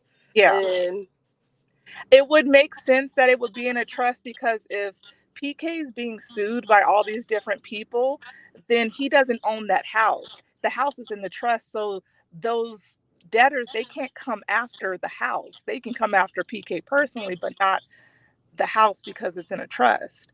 And so and I know for sure the house that they had in Beverly Hills before they moved to this one, that one was owned by like a group of people. They didn't own that house, just the two of them either. wow. So that's why I'm like, well, when I know Sutton called scammers, her, so that's why I know, because I know a lot of scammers. that's why like when people be hyping up Dorit, I'm like, but she don't own anything. Her Thank you. Okay, PK don't so own shit. this is the perfect segue to Sutton versus Dorit, and then Sutton versus Garcelle. Or basically Sutton versus everybody, because I am team Sutton, because the thing that stuck out to me about Sutton on the after show is when she said that the reason why she said the wallet comment, which I hate these forced apologies. The girl said what she said. I was arguing with Gabor about this earlier. She said before, I don't want to be your friend. Let's just agree to coexist and we don't have to be friends. Hmm. She said Dorit's body looked like it was eating itself this episode. Dorit looked like she's eating herself. Like, it just looks like she can't keep up with the fillers anymore. Even her hair is like disheveled and her makeup is like I maybe don't. it's not the right color. Yeah, I don't think she can afford any of the stuff that she used to. Sorry, I'm driving. I pulled over to get on your live, but I'm Oh, driving now. Um, yeah, I don't think Dorit can afford that. Like, I don't think people really realize how much you know those groups of people cost, like glam squads and all that stuff. And then, like, well, yeah, how she much gets. was Erica paying? Like, I think she was paying. I think she said she was paying something like $40,000 a month.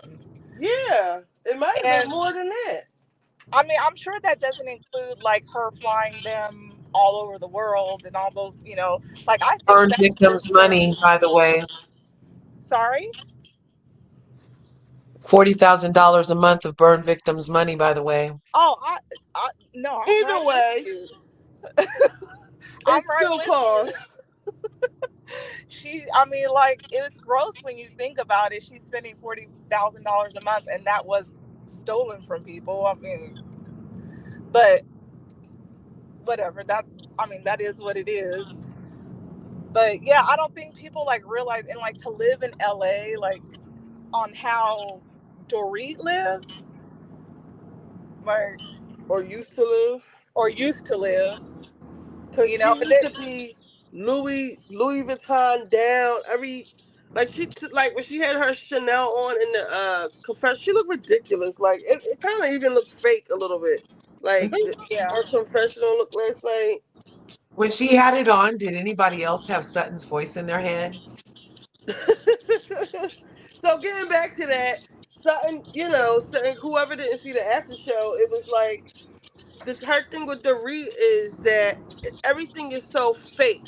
Like we have a person who is not paying the IRS, who is in foreclosure, who but is walking around with all of these fashions, jewelry, cars. She says she was a child of the world, I guess from traveling so much. But you owe all these people money. And let's not forget the lady who was chasing her around the pool when they went on a cash trip one time. Let's not forget the person that Camille said um, that PK owed them hundreds of thousands of dollars. Um, it was one more thing, like Yeah, the the casinos. yeah, the casinos. Like he's got markers on at all the casinos that he's not paying, and I always think that with the robbery, whether it, if it was staged, allegedly. Where's my allegedly banner? Hold on. I think that she messed it up. Like, say everything went through and they were robbed of all of their jewelry and their bags and their purses and stuff, they would have got a big payout from the insurance company.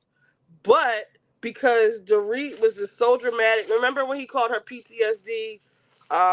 What did he say it was? Obnoxious. Obnoxious. And she Um, was high maintenance.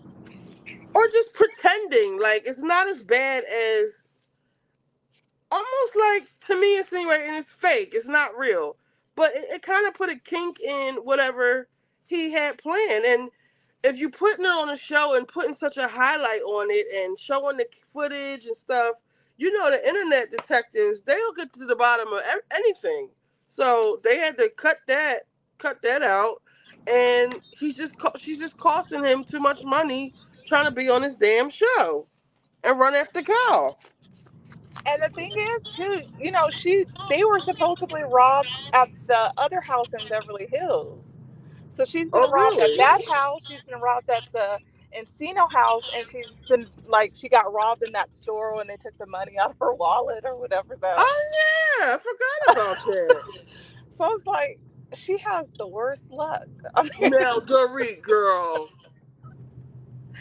and so I'm not mad at Sutton. Like, so people who are mad at Sutton, you have to put yourselves in Sutton's shoes. You have a bitch who is just fraudulent on every aspect, whether she stays the robbery or not. You walking around here and all this designer and all this and the third, but you ain't paying your bills, girl. Like you kind of worse than Erica. Like for real, for real. Well, I ain't gonna say she worse than Erica, but like it's kind of worse. But so you keep coming at me and picking at me and calling me a drunk, but I can't call you broke, and that's actually fucking true. Like what are you yeah, talking about? yeah, I had no problem with her calling her. Like it wasn't even that big. That's not even the worst thing we heard this season from the Housewives. So I don't even understand why it was such a big deal. I mean, it hit Dorit exactly where it needed to, or else she wasn't going to shut up about anything. So I didn't have a problem with it. It's just Housewives playing Housewives. It is what it is. But the Reed can't get over it because we have this. So even like so when they first get to the trip, so I feel like Bose is getting on my nerves. I think it's past getting on my nerves. I don't know what to call it. So she put her. So they have their Foxworth 5. I guess it's down to 3. She replaced Kyle with herself. She put herself in the room with Dorit and Erica. I'm pretty sure Kyle was salty about that. She doesn't want a room with Kathy. She has to babysit Kathy. She has to have the fan on in the middle. Remember they went on the other trip and Kathy was asking her to go get her pickles and all kinds of shit and she has to babysit Kathy when they room together. So I'm pretty sure Kyle wasn't ecstatic about that. Um, and like I said before, all of Bo's beefs on this show so far are coming from Dorit. Like whatever Dorit she's inheriting Dorit, or they're just on behalf of Dorit. I feel like that she's taking on Dorit so hard that we're not getting Bose. We're getting Dorit's representative, and it seems like Bose was pretty. She didn't like that statement, but it is chia seed. She needed Kathy needed her chia seeds. Um, so Dorit is saying Sutton's walking around like, oh, I've been a bad girl. It's like I know I sound like a broken record. Now that Dorit has made up with Kyle, her default is picking on Sutton. Like that, if they had never broke up, they would still be picking on Sutton. So Dorit wants to go back to picking at Sutton. Just even Erica. And Erica is getting on my nerves too now, because so a couple things with Dorit. I was saying before that because Dorit keeps fucking with Sutton, it's getting tired. Just like how she kept fucking with Kyle. Like, can somebody else have a scene? Erica obviously got some shit brewing. She feels some type of way about Garcelle. She feels some type of way about Sutton. Like, let Erica get some shit off her chest. It's not just Dorit and whoever Dorit got beef with. And like I said, bitch, you ain't gonna keep coming at me and you are fucking broke. Like, and then you gonna get upset because somebody called you broke because somebody told the truth. Like, come on, girl. So I'm trying to remember how it all went down. So, I don't know. I'm just gonna call out what stood out to me. What stood out to me was Garcelle's. I was making a point. It'll I guess it'll connect, but Garcelle getting mad that Sutton wouldn't back her up on this Morgan thing. So what were they talking about right before that? Um, Sutton apologized. Okay, we'll go back to that first. Sutton apologized. Dorit doesn't really want the apology. Because when she tried to apologize, I felt like it was somewhat sincere. Like she didn't mean to say it, and it's really not necessarily about you, Dorit. It's me as a person. I shouldn't have said that. I hold myself to a higher standard. I, walk around saying, I am all the things Sutton thinks she is, a fine Southern woman, and she shouldn't have said that. So she apologized, and Dorit just wanted to keep grinding it in. Well, if you would have said it earlier, maybe it would have meant something, and even Bose, I feel like in a moment of desperation says, she's trying to apologize to you. She's trying to apologize to you, Dorit. Um, Dorit to me doesn't accept the apology. It to me is like Sutton said, what do you want? I just apologized to you. So if you don't think it's a sincere apology, why are we even having this conversation? I've already said I don't want to be your friend. We don't need to be friends. Why are we talking? This is what I'm saying. You're just up here talking to be talking. And mind you, she had none of this smoke for PK when they sat down together. Like, it, she is letting PK play in her face. Why? I talked to one of my friends. They say that because she doesn't want to work, she wants PK back because I know I'm all over the place. She wants PK back so she doesn't have to take her ass back to work. Where you have Garcelle and you have Bose who are self-made. They make their money from working. Um, Pretty much like they didn't get the like. Does Dorit have any marketable job skills besides being a fashion designer? I don't think so. And she doesn't come from a family of means, so I don't know. Was there your hive is suffering. Your queen bee, there's nothing. Okay, she's a model. But I think that's even more sad that she's a model and she can't pull her looks together right now. Like, she's flailing. Like she doesn't look good right now. But I'm gonna give her some grace. Because she's going through this divorce. Is it a divorce? Or is it another? I don't know. Robbery. I know I'm just rambling. Y'all could jump in when y'all want to. I Um, wanted to say something about Dorit. okay. Now, from what I see, as far as her lack of labels recently, I think it has a lot to do with the business side of things, specifically to PK, and how it may have damaged her reputation by all of the shenanigans, all of the so-called hoax and things that people are speculating. Because the one thing about rich folks is they will not tie themselves to uh, to something that could be investigated. Because no telling what's going. Listen, all up the 90210 and all that. Everybody is hush hush because they all got some secrecy about something. They're not loud. Just like just like with Kyle, how her and Mauricio didn't want to talk about what happened in Greece, but he ended up talking about it and giving some blanket fake statement about I wish it would never happen, but it did, stuff like that. hmm So they tend to keep things close to the vest, and people with money don't want to get caught up in litigation. So I think that has a lot to do with perhaps why she doesn't have the contact she has as far as keeping up her appearance, because I would have imagined by now we would still be seeing her in labels. We would still be seeing her involved in things like that, because I believe she had some Beverly Beach wear, I think, with the wedding gowns or something to that effect. Now it's just Housewives. And now, things are going on with her and PK, and I see how Bowles mentioned how now she's seeing Dorit in a different light as well as Sutton, with how Dorit is handling Sutton, and she's because up until now Bowles has been backing Dorit blindly, but now that Bowles is getting more into the fray of things, she's seeing that Dorit may not be the girl that she presented herself to be at first.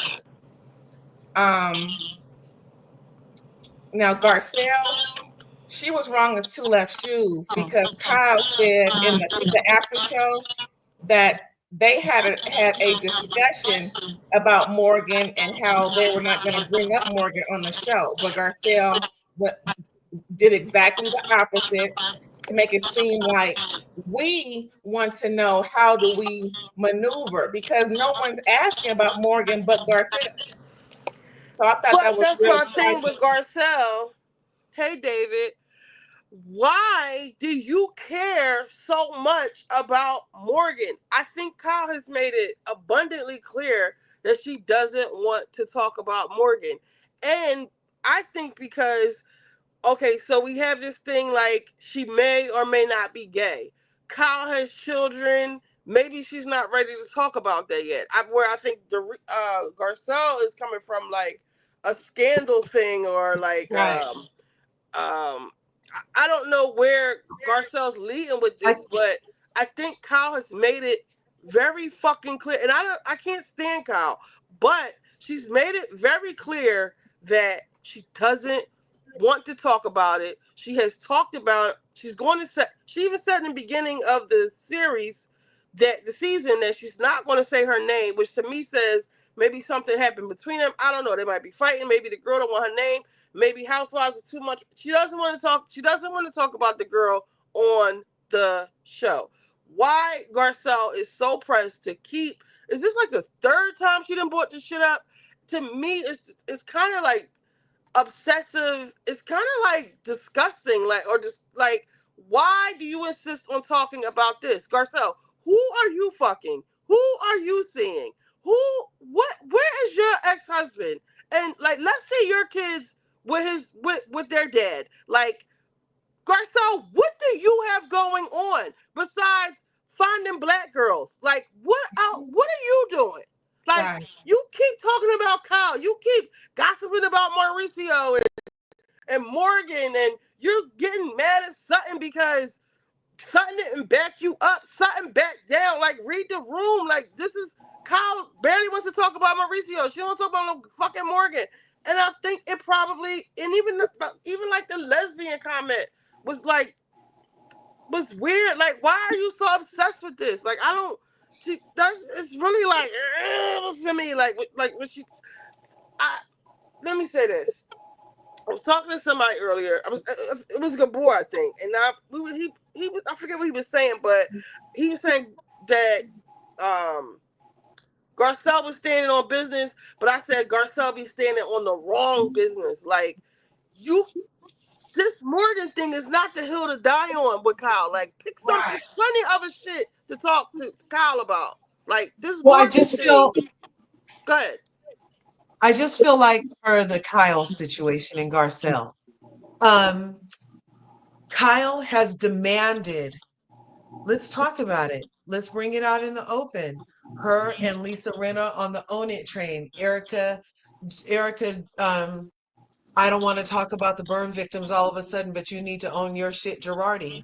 You know, they all have historically Remind me to get on Erica. forced Go ahead. different people to engage in a conversation about some stuff they didn't otherwise want to talk about. And whether it was on or off the show. And Kyle has spearheaded a lot of that. And I feel like Kyle is manipulative and she's very plotted. And like even when she took up for Sutton allegedly earlier, she was only saying, oh, she was only correcting it because she was the one that brought it up.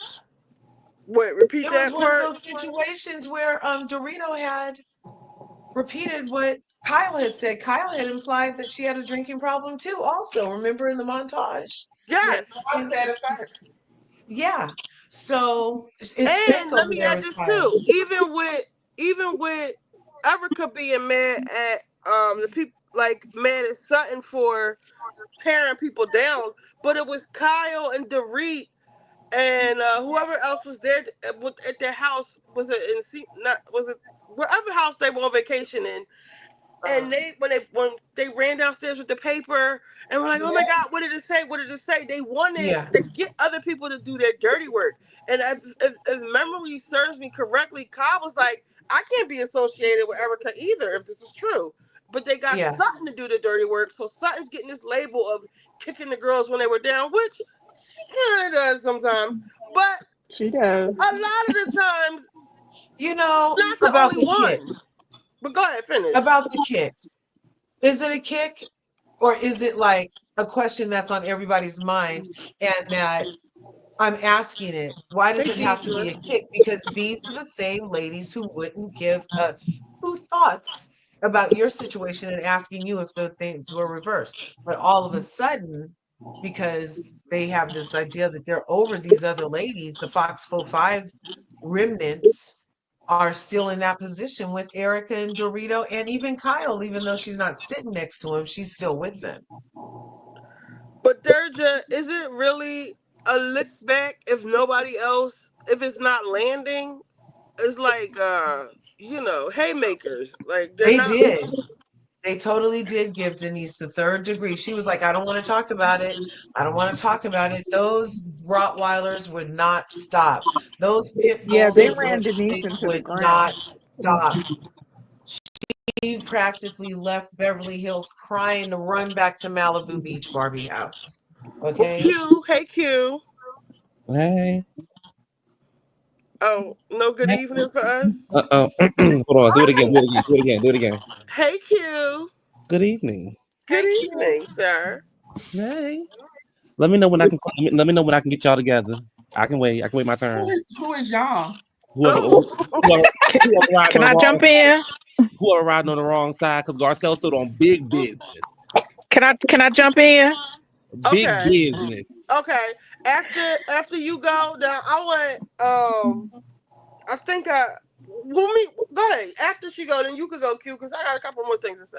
Okay, that's fine. I want to say, Kyle, I do agree that Garcelle is standing on business. However, timing is everything. Garcelle jumped in at the wrong time. Do I have an echo for you I guys? don't hear it. I don't hear Yeah, it. it's an Okay. echo. It's an echo. How about now? It's better. Okay. This like this I got like mean, some feedback Garcelle somewhere. jumped in at the wrong time, just like she jumped in at the wrong time at the nightclub at Erica's little song debut at the table when Dorit and Kyle first blew up, and then then Garcelle just jumped in there. It was just bad timing.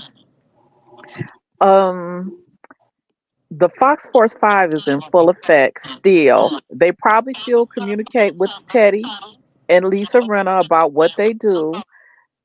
Uh, Dorit and Erica just fell right back into that Fox Force 5 um, haterade against Sutton. Sutton like it was when for her season 1 and 2. Yep. Kyle is strictly has always been trying to label Sutton as a weirdo. That's the high Mm-hmm. school mess. Um, and when Dorit brought up that started that drinking stuff, that was an overture to Kyle to make up. I'm like, I'm still your boo. I still got you. I'm still a mean girl. And Erica just fell right in. Erica jumped in at the wrong time. She wasn't reading a room on the yacht. That wasn't necessary. But let me say this about Sutton real quick. She is, but Sutton is a weirdo because did you see how she was like, "Oh my God, Kyle likes me, and everybody's gonna know." I don't think she was like being cheeky. I think that was like real, And like because I, Garcelle was right. I think Sutton is really scarred by her mother. And was thinking like, why did she even invite Garcelle to Augusta? Not Garcelle, y'all. I keep saying Garcelle when I mean Kyle. I think Sutton admires Kyle as a mother of daughters, and she wants her approval. she admires Kyle's status to me. Yep. But Sutton has a mother wound, and that's really hard to defeat. It's really sad. You Yeah. know, she's seeking that approval so hard. You know what Garcelle and Kyle have in common is that they seem to be nice mothers. I don't know what went wrong with Oliver, that first go around. But So David says I was watching yesterday's episode while doing chem work, but I'm tired of this. Do we even know what exactly the issue is between her and Mo, or are we just supposed to not ask? We're But not supposed to ask, and neither can Garcelle. I want Q to jump. You ready to go, Q? Or you I'm ready. It's your channel, baby. I'm just living in it. Yeah, go ahead listen? and This get is them this, this is together. an open panel. I have plenty more points to make. I'm all over the place because you know how my memory is. But Yeah, it's not, um, it's not correct. So let me help you out. okay. So here's the thing, what y'all gotta understand. Garcelle was right in last night's episode. About what? Sutton? Yes. Okay, I Yeah. agree with that. I agree with that. So she was right because we just had a conversation the before we got on the plane, and we both said, I want to know what's going on with her and Morgan. Uh-huh. Here's the thing with Kyle.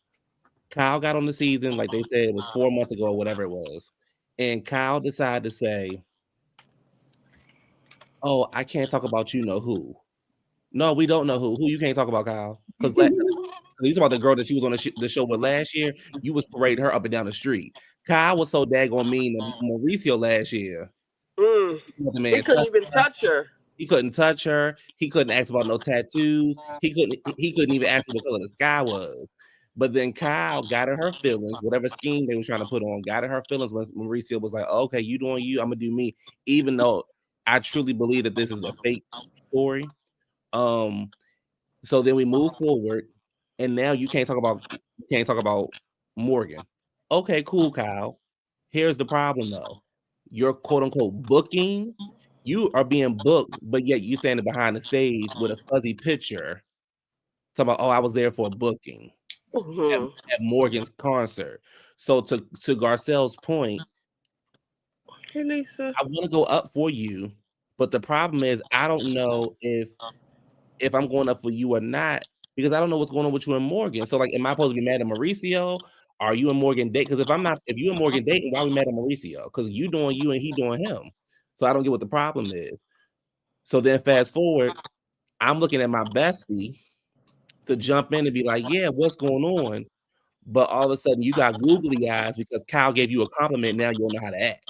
Oh, okay, I got you. I got you. So Cool. wait, let me ask you this: at the table, refresh my memory. What were they talking about right before Garcelle brought up Morgan?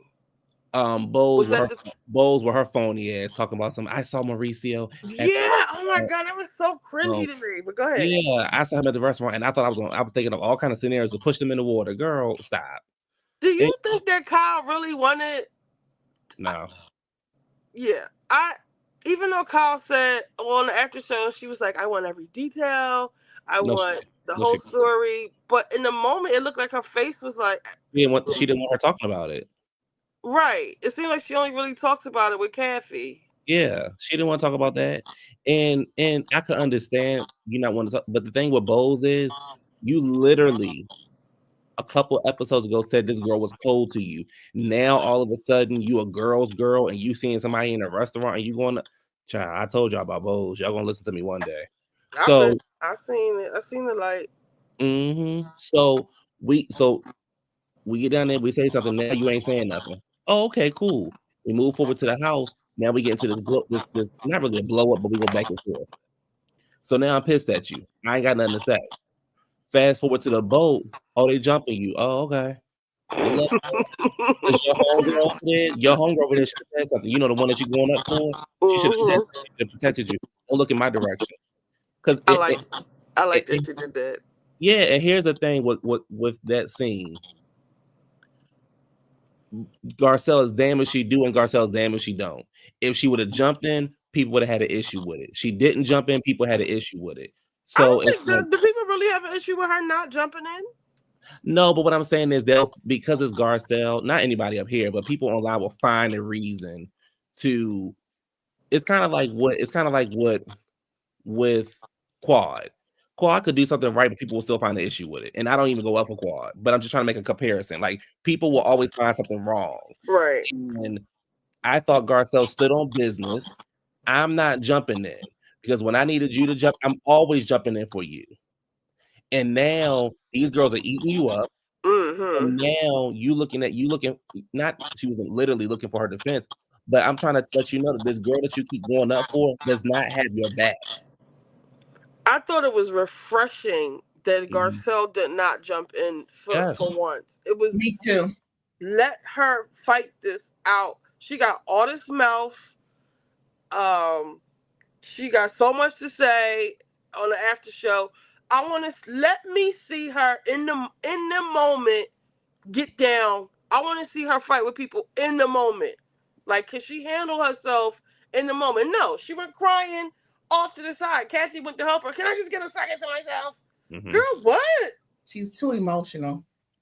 I did think that Dorit should have mind her business, even though Sutton brought her into the conversation. Dorit, nobody was picking on you. Did y'all see how skinny? Did y'all see how Dorit panties was falling off of her? I said, girl, How her what? her panties was falling off. Her underwear was falling off of her on the beat on the beach. No. Yes, go back and watch. Yes, oh I'm yes. going to watch it again. I said, mom ain't got no food to eat. All Her that and food. Well, she just stressing. Well, Sutton rich though. Dorit poor. It's a difference, honey. Sutton's choosing to be skinny, baby. Dorit ain't got no choice. Oh, and really quickly before I stop talking, let me tell you something.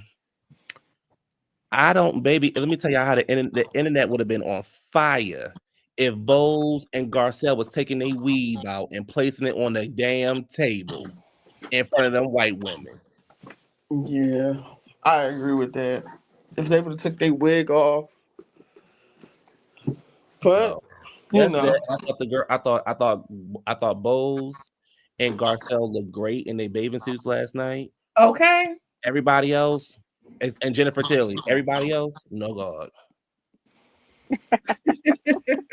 Well, they can't help it, they just they was born like that for the most part. You know what I'm And, saying? and well, Erica not used to be born too this pretty. way. Erica used to be 250. Now she's talking about 138. I said, girl, you could 250. She said 250. Y'all know Erica could fit in that pool house she was playing around in. Well, she was at Carl's Jr. every night. Yeah. But no, but Sutton had to stand in her own. And the thing, and here's the thing, where I don't respect Sutton don't know how to get a bitch up off of her. Because what Erica was saying might have been true, but Sutton should have stood in it and she should have owned it and be like, yeah, I said it. And if y'all say something else, I'm gonna say it again. I'm gonna get on y'all again. Y'all not gonna keep messing with me. But instead, she wanted to play victim, but she should have stood in it. I would have stood in it. Yeah, I said it.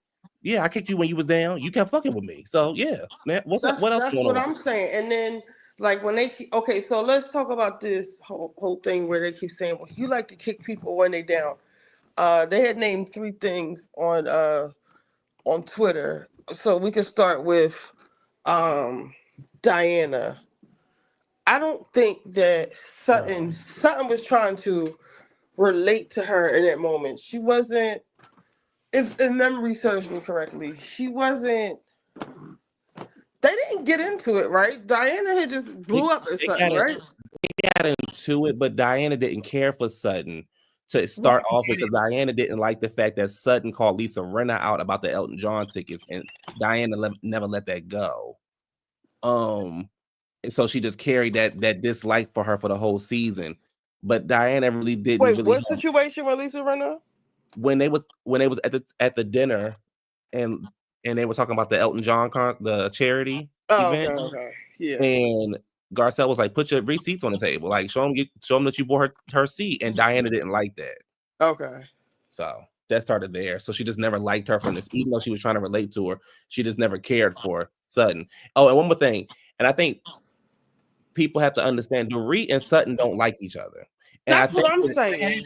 I think it's okay for them not to like each other. And I think they are one thing about this show that I like about Beverly Hills, even though they can get into it and go and all this kind of stuff, they know how to come back together. They know they're filming the show. They know how to work together. They know how to still have a good time. Unlike other shows, other shows, but I'm not filming with her. I ain't doing this with her. I want her off the show. All that kind of stuff. Beverly Hills don't do all that. There's a greater good. Right. But Dorit and Sutton just don't care for each other. So I wish they would just say that we just don't care for each other, and we'll try our best to be cordial with each other. I just don't think they just not each other's cup of tea. I feel like they said that already, and Dorit keeps pushing for, like last night with the who brought it up first? Dorit brought it up, right? With what? Yeah. Like every time, hold on. Every time it seems like they get somewhere and they sit down and try to have a dinner, here comes Dorit. Yeah. With Sutton. Like, come on, like, let Erica get some shit off her chest. Like, let somebody else say something. Let Bose address. It seemed like that thing that they said about Bose being Dorit's spokesperson is eating at Bose, because she, they got their little clique in their villa now. And I think that the whole thing that she did with Kyle was her, and even like her jumping in when Dorit didn't accept Sutton's apology. I think that was her trying to get that image of her being Dorit's spokesperson up off her. Because that thing with Kyle was so disingenuous. It was so cringy to me that, oh, I caught her, and I was like, what do you want me to say? You want me to do something? And she had on this, and she is ugly, and she's. It was like you went from telling this girl's sister that your sister, I don't like your sister, basically, because she was mean to me or whatever, to now you reporting live from fucking Maui or wherever y'all were. It was weird. Yeah, she was doing too much. I think Bose is trying to lay that down and give it a try with Kyle. And she's showing her loyalty and showing her that she can be a friend and she can be what everybody's talking about, a girl's girl. Because like I said, if I was Bose, I would have done a similar thing. I would have said audio, video, make sure I got a picture of the girl. I would have reported back to Kyle as well. But as far as their off and on thing, I just think Bose was just doing that olive branch situation and showing Kyle that, okay, I can help turn this around with you and I. Mm-hmm. Oh Oh, shit. and on Bose, I don't know if you guys hear me? Mm-hmm. Oh, okay. On Bose, did you guys see today a clip? She was doing some interview and she talked about Garcelle's Instagram that she said like the kinfolk thing, I can't remember. And she said that I missed this. oh, she said that Garcelle never told that to her, so she's gonna she's gonna roll with the idea that that's not about her because Garcelle never said anything Okay. to her about that. So just so like everybody was saying like, oh, it's about Bose. Bose doesn't even think it's about Bose. So Was that a yeah. Bravo interview or something else? You know, I don't know. I saw it on TikTok. It was I think she had on like red. Okay, I And did that's see her on Bravo doing an interview separately, but I didn't hear them discuss that. But yeah. yeah, Wizard, she was I mean, quick I'll Q. try to You see, find it. Wizard said you fixing to gaslight us, but he wanted you to help him defend you against Dorit. That would never happen. And the thing with Wizard is, I be worried about him, baby, because I'm like, baby, you going up for a girl that can't even afford to get to buy a trip to Dallas to see you. Let me get to the end. He probably commenting. Go ahead, y'all. Let me get through these The comments. thing with Bo, the thing with Bose is, sorry if I cut anybody off. The thing with Bose is, she could be on Kyle's side. Bose came at Kyle wrong because for you to say your sister is cold to me, Mm-hmm. Bose, what are you talking about? That girl came and sat at your bedside. She bought you flowers. She gave you a little bit of information. Y'all had girl talk. What else did you want her to do? So now all of a sudden you're trying to be like, oh, it's been so refreshing getting to know Kyle. But you were the one who made it a big deal and act like that Kyle was this nasty woman to you, and we didn't even see that. I agree. I thought that was funky too at the time. I wonder if production may have put filmed that out and presented it to us out of sequence like they do other shows, because how they doing other shows, it's like they're presenting a narrative to make us think one way about somebody. Do you think that they filmed it that they showed it to us out of sequence, or No, what? I think Bose was upset because Kyle ran out of her spa date, and I think Bose was upset because Kyle didn't show her the text messages. So all of a sudden now Kyle is cold to you. When again we saw Kyle sitting at your bedside bringing you, she came to visit you and she Oh, didn't you have were sick. Not sick. She had a get a surgery. surgery Yeah, and she she was came to post visit down. Wait, you. real quick, y'all. Durja, what do you mean she got the okay from Dorit? Okay, go ahead, y'all. She came to the bedside and sat with you. I don't have to show you what's in my phone. I don't know you like that. Let's get to know each other, and then maybe I'll let you know what's going on. And then, like Kyle told her, you probably had a notion in your head from Dorit, and you try to run and you ran with it for a little bit. But I was like, Bose, you got a lot of nerve to be sitting in front of her sister and telling her that Yes. she That's is cold to you. in her Q. sister's Wizard house. said, I saw the light too. I'll give you an 8, Q. Never could give you a 10. What is he talking about? When I play my clip, how I'll be like, I don't like y'all, but you ate that. I give you 8 Oh, next. okay.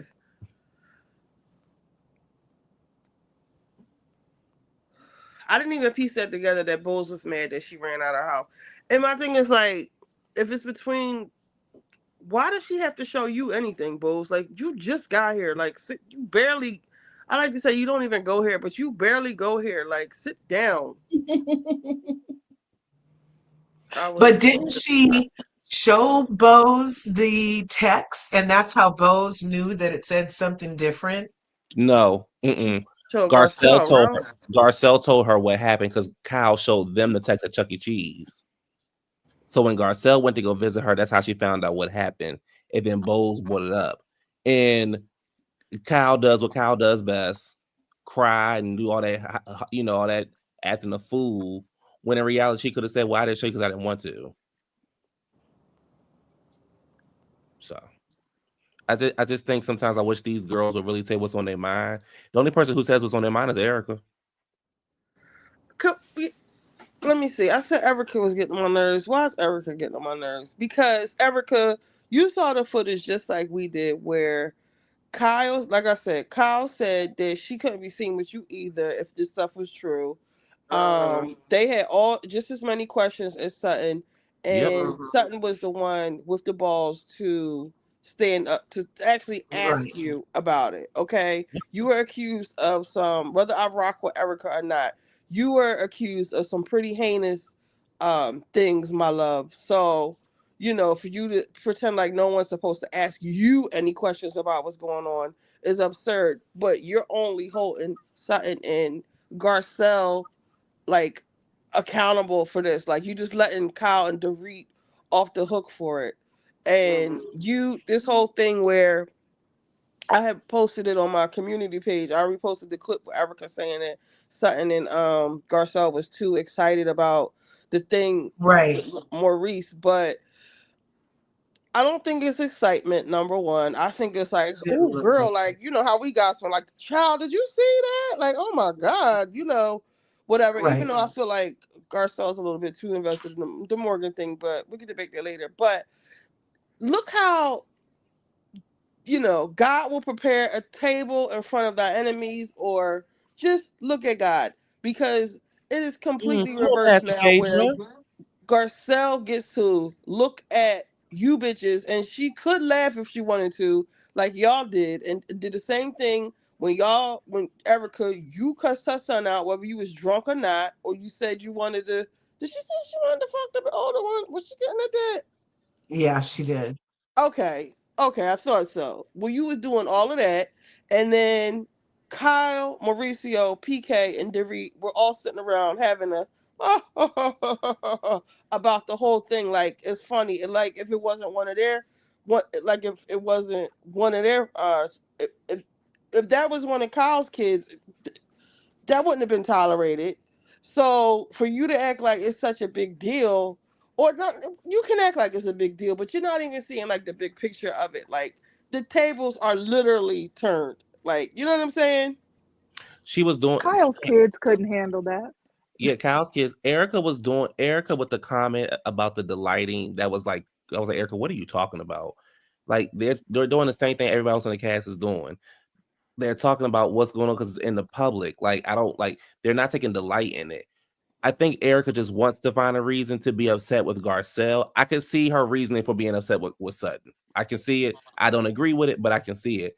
I do not know her issue with Garcelle. Um, you feel like Garcelle don't bring her who she's sleeping with to the show. Okay, fine, cool, whatever. But outside of that, what is your issue with Garcelle? Because Garcelle has not Yeah. done anything to you or said anything about you. So um Eh, that's gonna be the That's beef what. next season. Next season gonna be Garcelle versus Erica. That's why I get mad. People be thinking like.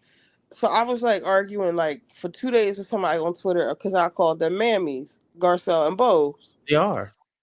But I'm saying it in a sense that I hate that for them, that I don't know if they feel like they have to do that or what, but because the person was like they're more accomplished than anyone on their cast, you What that know, what that that's mean? debatable, but um Both because can't keep a job. Both can't keep a job. What that mean? and I also think marrying the right man is underrated. Like people don't give people, like look at Dorit. You married the wrong man. That's just gonna leave you Mhm. and your kids high and dry, and not at least pay the mortgage. So whoever name is in, at least pay it so the bank, so we have somewhere to live. Like, come Mm. on, bro, or at least move us, downsize us. Just don't get up and leave. But anyway, they were saying that the two black women are the most accomplished on the show, and I said you're proving my point. Like, why do they feel like they need to play backup supporting cast to these underachieving white women? Like, Mm. I don't want. Why do they have to be portrayed like that? Why is like even just Garcelle getting upset with Sutton? I had your back, you didn't have mine. Garcelle, you don't need her to have your back. You can stand on your own. Like, you don't have to Be But like, Richie, but it's more so about like if we riding together, we riding together. If we both said I, we gonna do this, we gonna do that. Yes, Garcelle can stand on her own, but it's like, okay, girl, I'm always defending you. When are you gonna jump in and help me out with this? but In the minute that Kyle blink her eyes at you, you'd have forgot the conversation we'd have had. But this is what I'm Right. saying. Like, what I'm saying is, it pains me to see Garcelle in this role with Sutton, where she's made this pact to Mhm, basically take up for Sutton because mhm. Sutton can't handle her own. And when it comes down to it, Garcelle should be able to handle her own, but she shouldn't be fighting Sutton's battles for her. And it further like shows that Sutton is just using you, like, because she's not there when you need her. Well, first of all, somebody can't stand on their own. What makes you think they can stand for you? But in any event, True. um, you Because they don't have have to a be. big wallet for a kickstand. But well, you don't need to be playing this role for her. Like, you don't. I see it as she's getting used by Sutton because, like you said, Kyle, when Kyle comes around, is whatever, Garcelle. Like, I don't agree with you, or whatever. You can be mad. See you later. See you in the morning. It's like that kind of attitude. And like, even with Bose, like running, like just fighting Dorit's battles for her, or maybe she'll wake up a lot sooner than Garcelle. But I don't know. It pains me to see them playing these roles, and I'm not saying it like to be like, you guys are mammies. Like, wake the fuck up and stop. You hear what I'm trying to say? Yeah, it's kind of hard because it's even if they were taking up for other Black women, the whole point is people of this age should be able to stand on their own in any situation. No one person should have to fight another person's battles. Now, I can see if Dorit was calling out both Garcelle and Sutton, but that's between Dorit and Sutton. And that's a part of the problem with these shows. They all want to jump in and jump each other when they should just let people just catch that fade and deal with it on their own. Yeah. Yeah, I Sutton has to wake up. Kyle don't care for you, and she shows it all the time. She only, like Garcelle said, when Kyle and Dorit were beefing, you loved it. Now that Mm-hmm. now that they're not beefing, you got a problem with Dorit. Yep. Look at the comment from Wizard. Sutton tried to buy her way into the group, and yeah, it'll never happen. Because, like Gabor says, money could not unlame a person. As much money as Sutton has, it does buy her a certain status, but it doesn't get you into the cool girls table, for real, for real. They might play with you a little bit or whatever. At one point, Kyle was calling Sutton her little sister, even though Sutton was older than her. I don't know if it was little sister or just kind of that sisterly role. Like, when she had hit Sutton that time, it was like she was trying to, I don't know, be a sister to Sutton, so she says.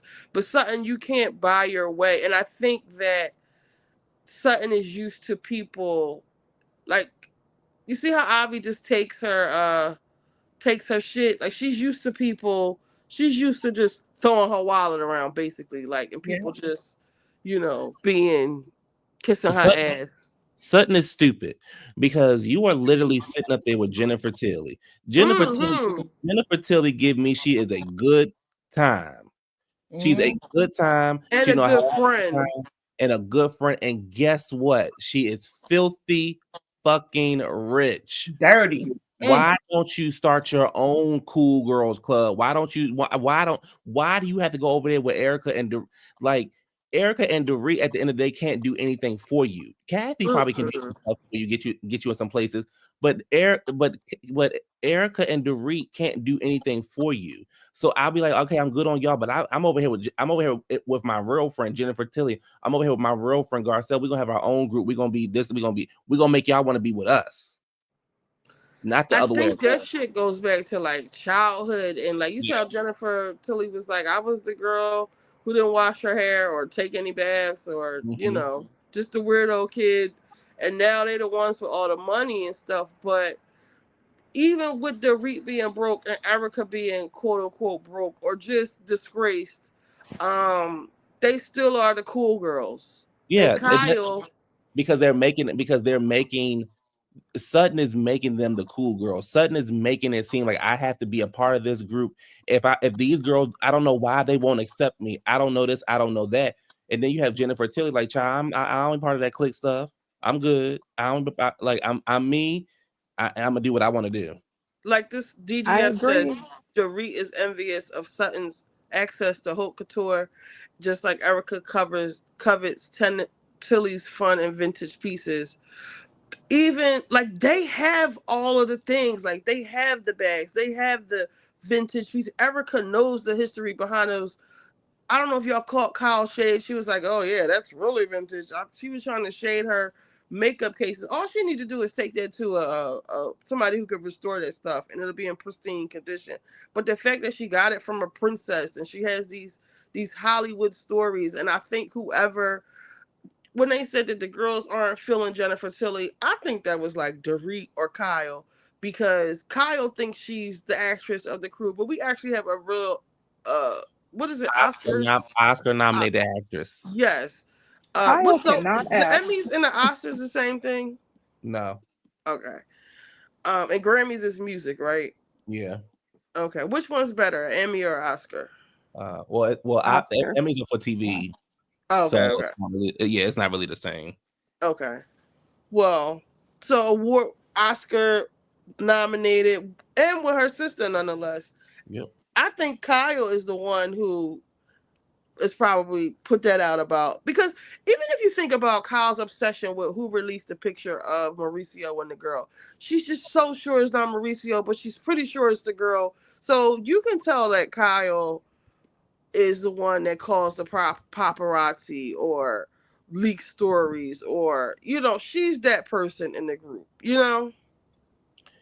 Yep. Yeah, I agree with everything you said. It sucks because if I had, and it's not even based off of money. Jennifer Tilly just is a kooky fun girl, right? I, And it's like if I had to pick and choose who I would hang out with, I would hang out with I would hang out with Jennifer. I would also would hang out with Erica too, but I Jennifer gives me she's a fun time, and she doesn't take things seriously. And I wish Sutton would really look at that instead of trying to be like, oh, I have to be over here with Kyle. I have to be this and I have to be that. And just stand on your own. Like just stand like because them girls don't respect you. They don't care about your money. They don't respect you. mm-mm, And I think the wallet comment hurt Dorit so much because everybody in that circle in that Beverly Hills circle that they're in know Dorit is having financial problems. Whether mm-hmm. it's okay or if it's because of just whatever. Everybody knows that she's having financial problems. So it's like, damn, you gonna kick the girl while she down. And it's like, well, she messing with me. So Yeah. yeah, I thought it was perfect timing. I yep. thought it was a perfect get back. I just thought it was completely perfect. The timing of it, who she was around, like all the money girls, like it, Hmm. even though like people acting like they didn't like that she said it, but it landed, and it popped the read exactly where she needed to be popped. And I wish that something would just say, I said it, I'm not taking it back. I don't want to be your friend. You keep barking up this tree, and Yep. that's it. Like, and I wish that something like you said would get with Jennifer Tilly and Garcelle's a tag along. I guess she could come too, Mm, but and just make their own clique. Like open up your store openings. Have Jennifer Tilly and her rich friends or her famous friends do the runway, and just start your own. Like how I said, like if I was Wendy, when Mia had doused her with the drink, like Wendy should have started her own little crew and went against Mia and Mia and not Garcelle. What's her name? Giselle. Giselle. Giselle. Like start your own little crew. Like you don't need to be one of the Green Eye Bandits. You don't fit in with them. Like certain people just don't mix. Something you're never going to mix with Kyle and Dorit. They first of all, you are above them. I hate to say it, even though you're like weird and quirky, like you're above. I feel like Sutton is she's above Dorit. I feel like she's even above Kyle. Kyle is petty as shit. She can't. Kyle is not.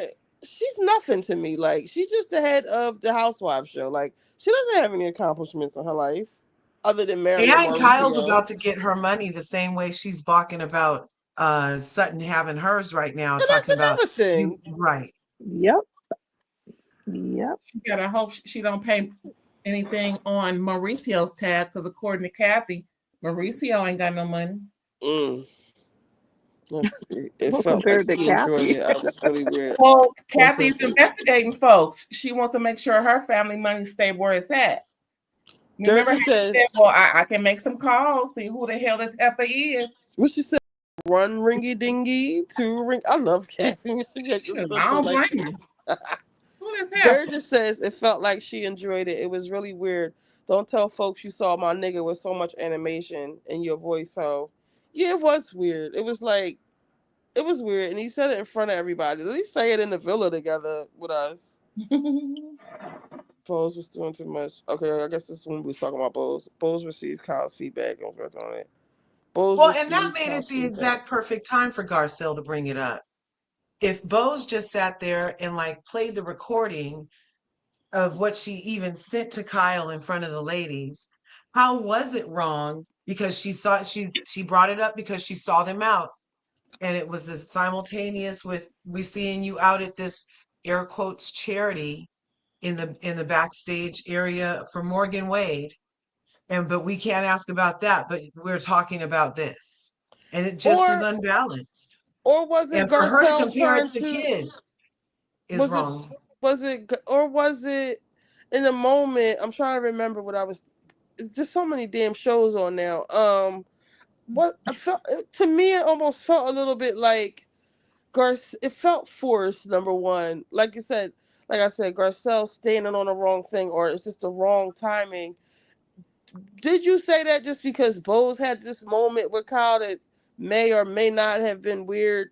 Well, it was weird to me, but I don't know if Kyle really liked it or are you kicking Kyle while she like it was weird. Were you trying to take Bose's? I think I did. Hold on, I'm gonna tell you what I texted Gabor at that time. I said, hold on, because he wasn't watching it. I said, Gar fucking Cell couldn't let Oh Bose have no. her moment. Garcelle needs some dick. She's too worried about Morgan. Now she's mad at Sutton. So yeah, I think that at the time she was let Bose have her little moment with Kyle. Like you just kind of like that was weird, but then here you come with this Morgan stuff again. Like let it go, just for now. Bring it up if you want to bring it It's up. not Bring it. again. The picture had just got taken. The picture was already out with Kyle on the stage with Morgan. They was talking about Mauricio being at the dinner with the girl, and then him being seen around town with this girl. Who said that? Sutton said she heard about him with the girl before. What is it in Mhm. Malibu they live in? Yeah, that picture was from before, huh? Kyle was Is that the feuding only with Dorit picture? at the time, reflecting. I Yeah, I can't think they were stand trying to say Kyle's that local that fry. Kyle What is was that? at the concert in retaliation of that picture and video coming out of him in Hmm. Greece with that young girl. That's what I thought they said. And Wait, that's Dirty why says has Bose's first paycheck cleared. Bo said Kyle was hiding something because she didn't show her that text. I'm confused. Which Bo said When Kyle was Bose hiding something was because trying she to get didn't. Kyle to show her the text, and you had said she didn't have to show her nothing. she don't The see it text below. Oh, that she got with PK. okay. Yes, God will make your enemies your footstool. Let's see. You know, I Today is think Karen, Lisa Erica Rinna Bates, is Kathleen, yes, both Richie, Erica Benson. and Sutton, but more so Erica. I think she's really trying to be on Kyle and Kathy's good side because she doesn't want to be ousted like Lisa Rinna was because Lisa Rinna pretty much spilled Kathy's tea about being manic. Um, it was one thing to say this, that, and the third. But when Erica co-signed Lisa Rinna, and then Lisa Rinna was kicked off the show for exposing Kathy, and ever since then, Erica has been very much Team Kyle and Team Kathy.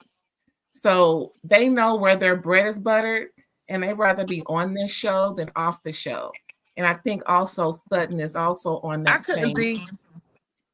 I couldn't be Team Kathy after Kathy told me those aren't your belongings. What did she say at the reunion? Those aren't your things. When they were talking about the diamonds and stuff. Yeah. Remember when Kathy when Sutton had to leave in the ambulance? Was that all in the same reunion? When Kathy came out and was talking to Erica and was like, "Those aren't your belongings." Kathy wasn't dingy that fucking day. Well, and she I was don't think very Kathy is coherent. They dingy weren't at her all. earrings. Yeah, it comes and goes with Kathy.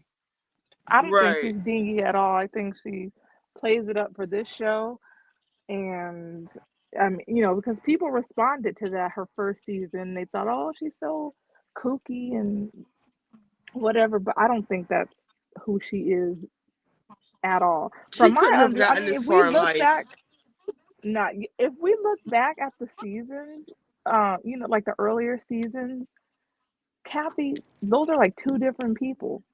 Remember when she came into Kim's house? I think they were going to like Kim's daughter's graduation, and she Mm. looked at Kim's outfit and was like, "Oh, that's what you're wearing." Like I think Kathy is like hell on wheels probably in real life, but she plays up this I like mean, cutesy character for the show. I think that might be like a life skill too, because that's how you get far in life. You act like you're stupid or slow or not paying attention, but the whole time you're like this, maniacal mastermind. Because you can just tell Kathy is a bitch on wheels just by her children. Like, look at Paris.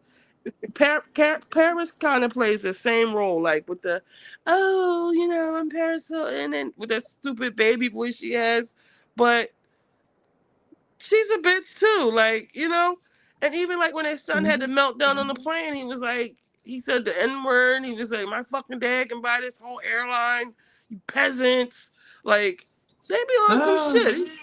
Yeah, he got his own hotel in Vegas. Um, Who is this again? Paris' brother?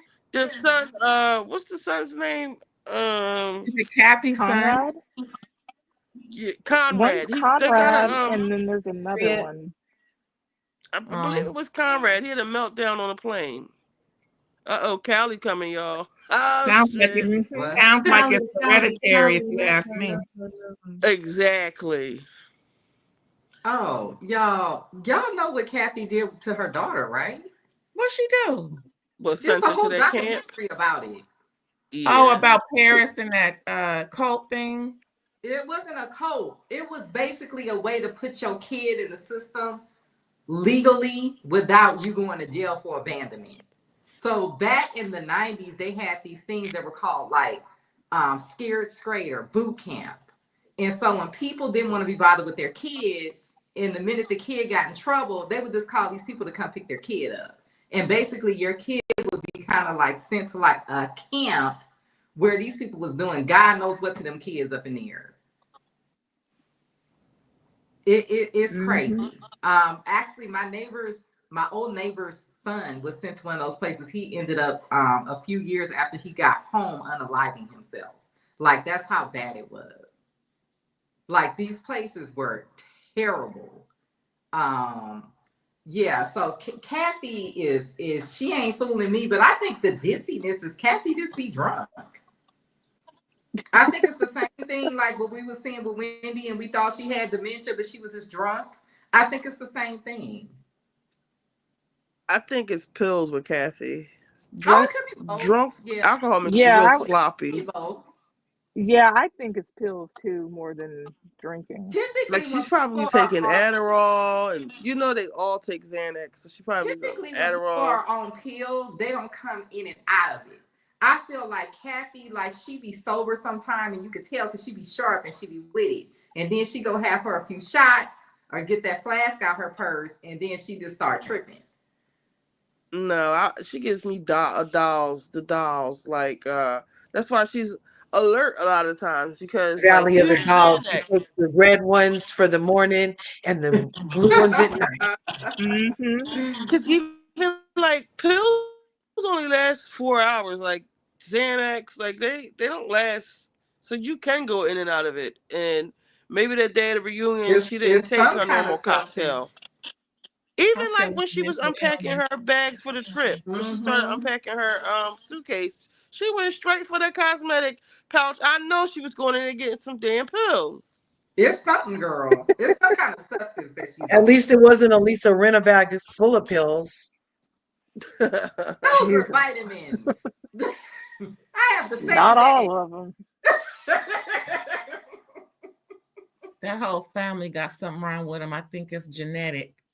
I think it's Big Kathy. I think Big Kathy traumatized the hell out of them people. Mm-mm. Because the only one that got messed up is Nikki, but Nikki never lived with Big Kathy. All of her kids got something wrong with them. All of them are struggling with some form of mental illness. You got the substance, you got the eating disorders, you got the manic behaviors, all those three sisters. And they always describe their mom as some Mm-hmm. aloof, But lazy Paris type lived of with her woman too. who didn't take care of them. And then all of a sudden she would have her spurts of doing this and doing that. And she was Mm-hmm. always laying down and not doing what she was supposed to do really as a mother.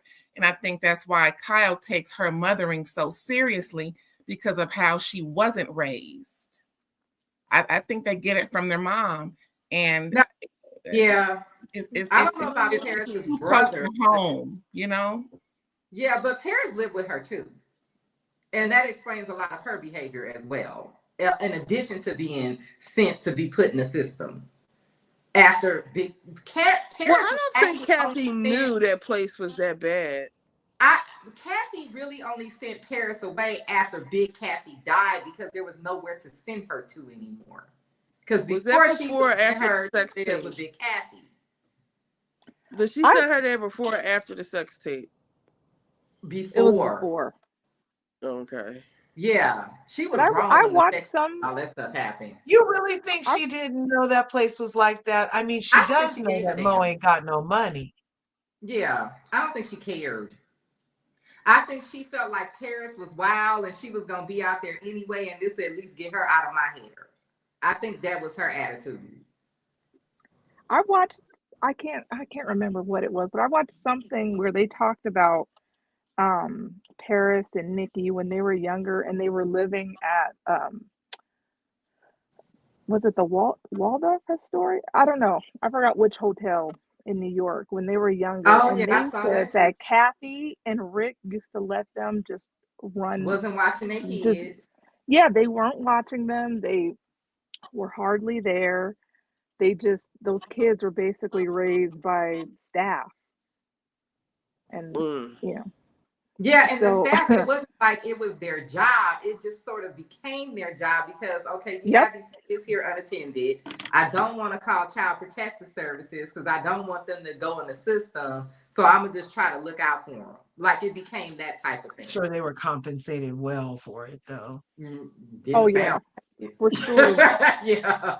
They said Kathy would kind of throw her weight around because really the staff at those hotels weren't there for for her and to just wait on them hand and foot, but Kathy would throw around the Hilton name and they would just kind of fall in line with that. But really it was sort of like the Hilton family. It was sort of like they looked down at Kathy for doing that because she just kind of threw that name around and just let her kids run crazy, and she kind of thought Mhm. she was the queen of the world when she went to these different Hilton properties, even though they were not supposed to be doing that.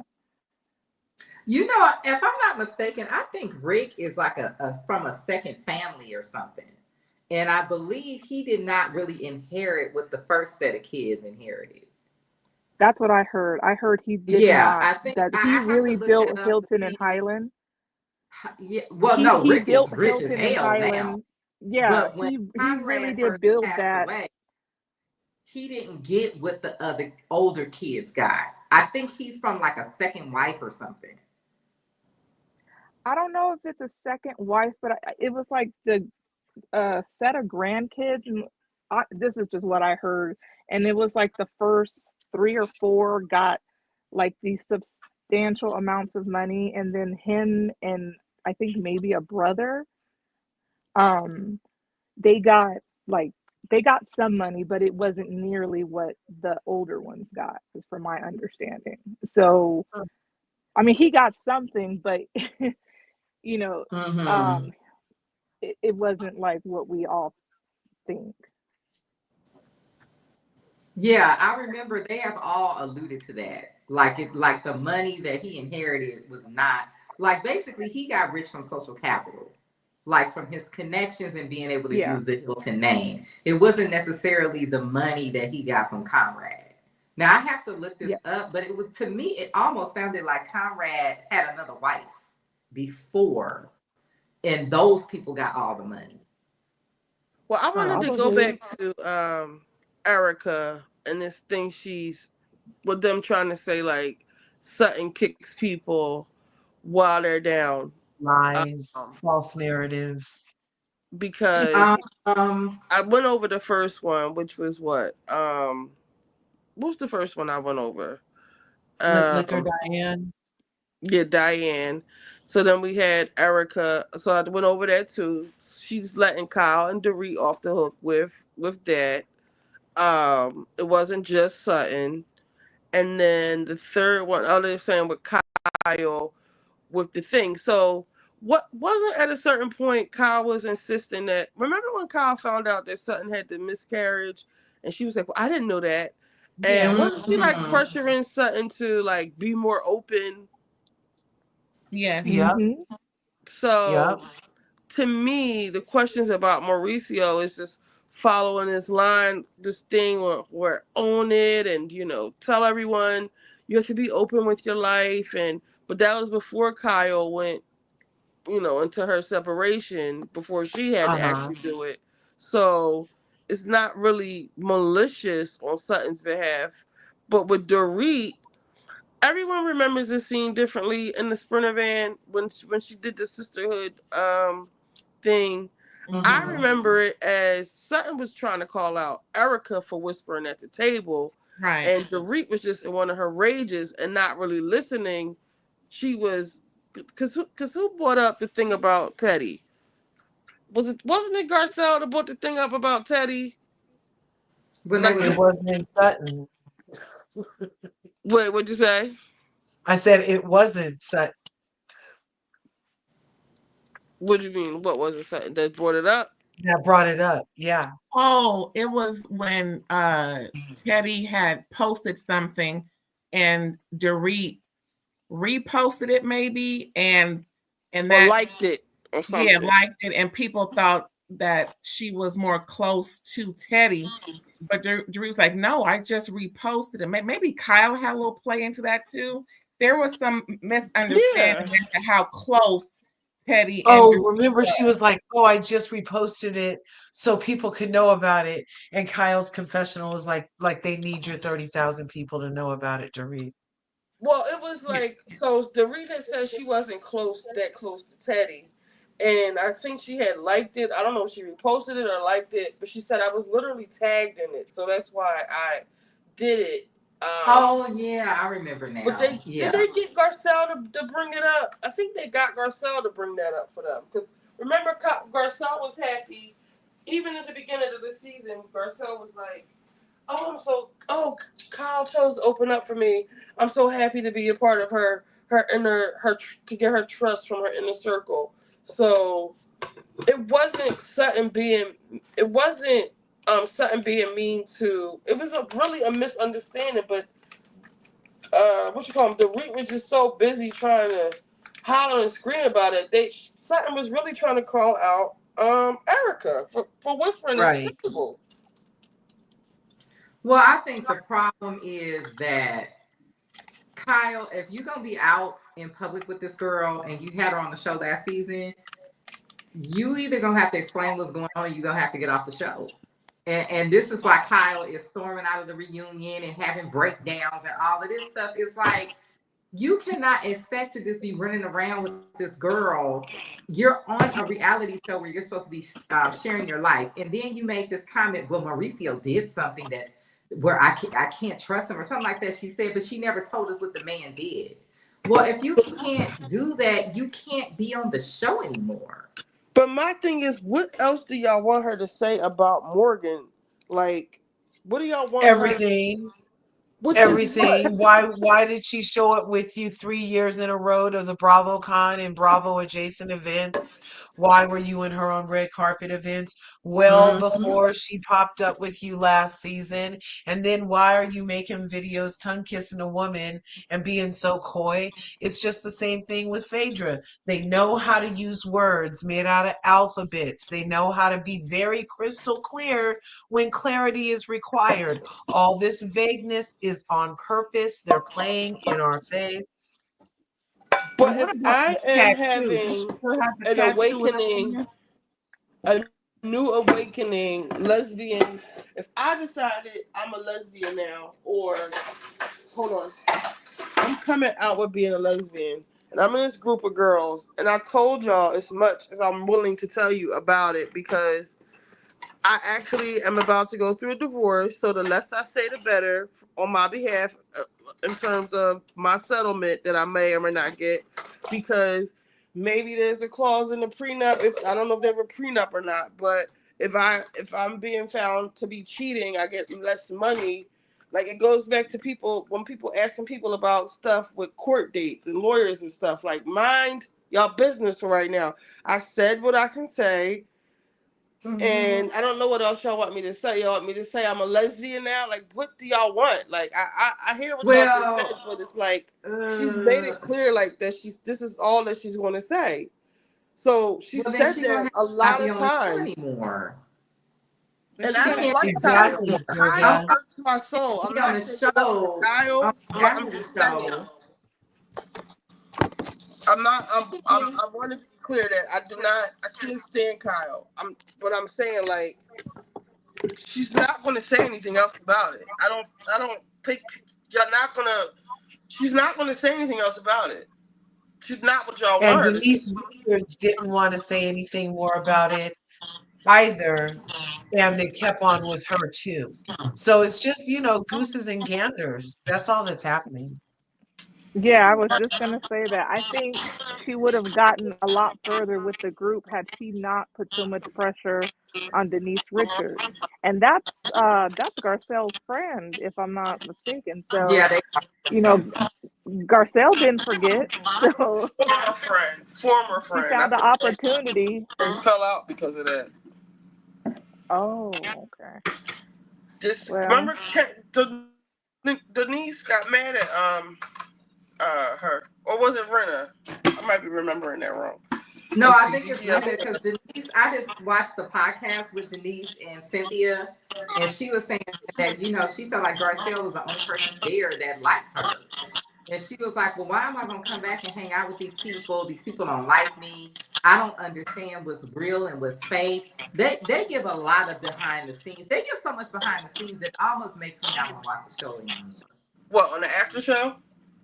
No, on that podcast with Cynthia and yeah. Crystal. Oh yeah, they're just kind. I Yeah. mean, DGF says this is worse than Kenya hiding her marriage because the Umanskis were anchors of the Housewives for over a decade. But also, I also think, like Mm. I said, I'm not Team Kyle anyway.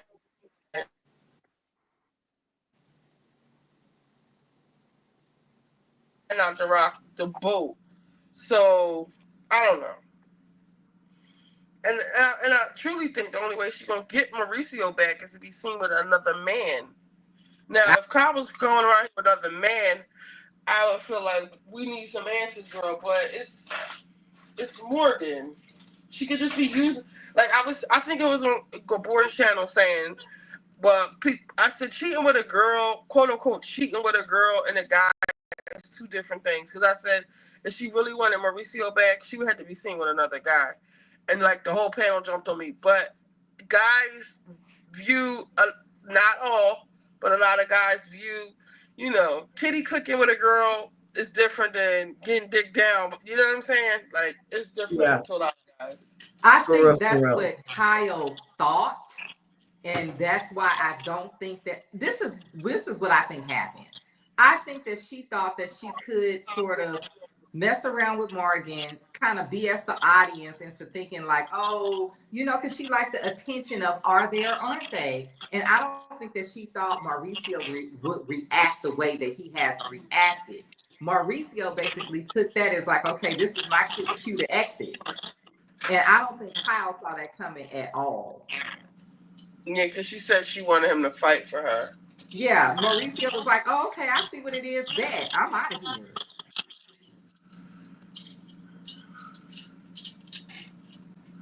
I think Mauricio is a lot more embarrassed by this situation than he will let on. I think he don't want nobody to see him sweat, but I think this embarrassed him.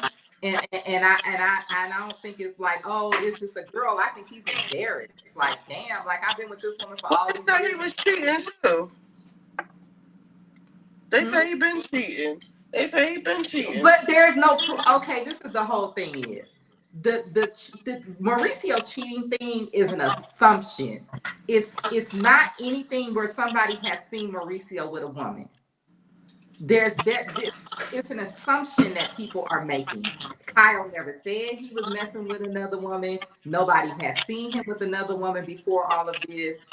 So I mean, but even sometimes with these men, especially if they're taking care of you, they feel like I can do what I want to do. I pay all the bills, but you can't. I don't know. I think I was embarrassed by this. I don't think that he's cool with this at all. And I think he's done.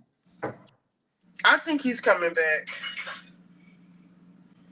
I think they're gonna wind up back together. The next thing you know, Mauricio's gonna have some chick pregnant or something. Watch. Oh no. The way Mauricio is running around, I think that Mauricio is. I think that this hurt his ego. I don't think Like I've been with this children. woman all these years, and she want to be with a woman. What the fuck? You know what I mean? I think that I think it bothered him a lot more than Kyle thought it would. Yeah, I think she may have thought um that I think what am I trying to say? I think that she may have thought she was playing it safe with Morgan. But like you said, he might be too embarrassed. I personally just think she liked the attention she was getting from being with Morgan. And I think that Kyle loves attention more than anything in the world. You do too what, Doja? Hey, Kylie. Hey. It's pity. All right, y'all get up off him for a bit. All right, Q. Alrighty. Bye, y'all. Good night. Thank you. Night. I'm going to heat up my tacos I didn't eat earlier. I'm not getting home. I'm just saying. That's what I'm doing now. But yeah, I don't think, Durga, what do you mean by I do too? I think the way she was treating him last season is what bothered him more than Morgan. Kyle and Mo getting back. Okay, yeah. I think they get back together. And I think she can speed up the process. She just go on a couple dates with a guy or two. Like even a hot Hollywood guy or somebody like that would make him jealous, and he would bring his ass right back home because he's not threatened by Morgan taking his bitch. She only gonna go but so far with Morgan. But if she see another like get money dude or like just another nigga period playing in his backyard, oh, he's coming back home, honey. Girl, this is a man that grew up in Mexico. They don't play that shit. You gonna get Kyle unalived. That's what you gonna do. Girl, nobody wrong, they don't play like that. He probably I think the best for everybody to do is to go their separate ways at this point. Because I don't think he's ever gonna get over this Morgan thing. But look at the way that Look at the way PK treats Dorit as opposed to Mauricio treating Kyle. Like it's totally two Well, totally I different think that things. Mauricio, again, it's a cultural thing. Like, this my baby mama. I'm gonna take care of my baby mama. This is still my responsibility. But I already know what she owns, so I'm gonna be over here. I don't know. I think he coming back because it's no. He's not. He doesn't want to talk about the divorce yet. He says it's way too He soon. don't want to divide up that money. I mean, they could keep it how it is. I don't think they A on the lot same of page. wealthy men do this, y'all. They will just screen the woman along and won't get the divorce because they don't want to give up the money. That's why I want Kyle to start living her best life as her Right. and I think a big thing with Dorit was her big problem with Kyle. I think that she thought like they would go into this season being single girls and navigating that. But Kyle was like, no, F you, B. Like, I don't mess with you like that no more, especially when you got in the middle of me and Kathy and you doing all this talking and stuff, but we really only friends on the show. She like clocked the Mm-hmm. pig and told the truth. No, I don't think Kyle ever gonna really fool with Dorit. I think she will tolerate her, but I don't think she ever really She gonna just fool with found a way to like get her to stop raging on her in her. public, Mm-hmm. but she don't really mess with her. I can tell just by the way Kyle is confiding in Kathy now. Like before, she would have never did that. But when it comes down to it, at the end of the day, that's your sister, you know. And like how Kim said, Kathy would what she say that time? Kathy would Yeah, have my back like a real Kathy sister. was trying to drag Mauricio, but Kyle wouldn't let her. You said what? Kathy what? Kathy was trying to drag Mauricio, but Kyle stopped her. That's why I think they getting back So, together.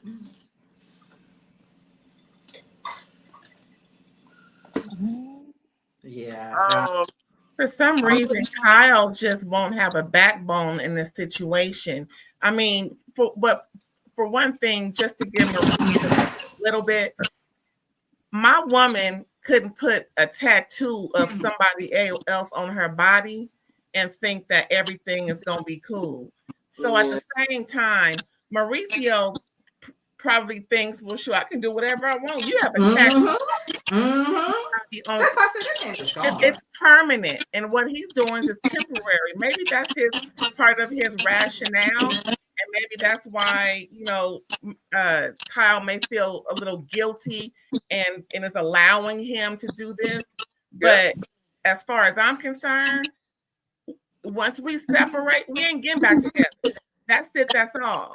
So all of this stuff Mauricio is doing, perhaps if she gets that tattoo covered up, he'll come home and act right just a little bit more. But as far as them, they need to separate because can't no man do me like that and think everything is cool and come up in my house without knocking or even calling her.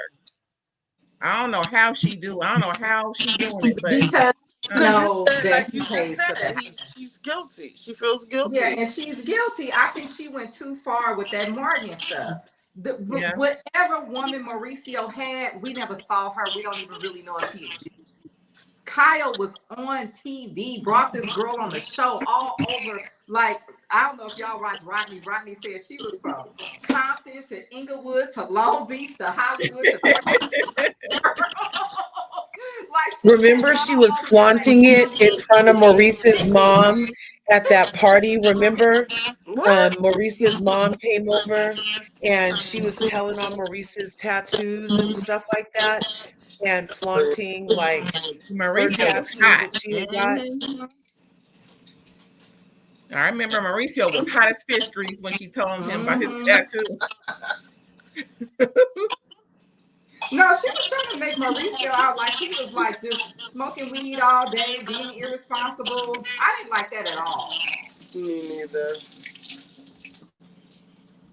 Because at the end of the day, you're the one that's running around with somebody else. A tattoo, that's permanent. I mean, it Mm-mm. would be one thing if she told us, look, I found out Mauricio got a whole other family in Mexico. I'd be like, okay, girl, do you? But you said up here, I can't say what he did. I just don't trust him. and I can't tell you, and you're parading this woman around. So it's like we looking at you like, what the hell is going on? You know what?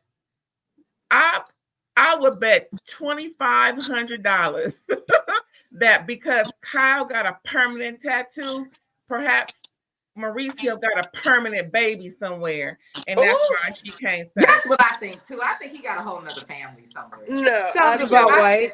Kyle is very tit for Yeah, tat. Mauricio got a lot of money. Something going Until But on. men I have don't money know if y'all like watch that. Beyond the Gates. I'm up to I'm up to episode Love it. like 5. Remember how the daughter was treating the dad? He kept trying to make up with his daughter, and she was like, "Nigga, no, you can fuck with my best friend." Like, so Kai, like a big part of him being caught in the airport with that girl was like, "Nigga, you got daughters. Like, fuck me. Like, our daughters are like." This is affecting our children, so I don't think Mauricio would do that to his children. Fuck Kyle. I think he really. Yeah, but Kyle is running around with a woman that's younger than I think than at least one, if not two, of her daughters. That's another thing. She wants us to believe that she's friends with this girl. This girl is young enough to be her daughter. Why would you be hanging out with this little girl? Kyle gone somewhere. So Because y'all I want to know talk Farrah about older than her. I don't know about the just other daughter. y'all ready to talk about Just Hilarious now? I don't really care about Atlanta. I really don't. It doesn't hold my attention. Me I don't care either. about Girl, any I of the started cooking, characters. doing other stuff. If y'all want to talk about that, I'm just really not interested. It's like I said on Uh, Gabor's channel. Nobody to me, including Portia, is giving main character energy. mm-mm. I don't care about any of these girls. Even Portia and her lying, her sob story, manipulating ass story. We can't talk about Simon or whatever.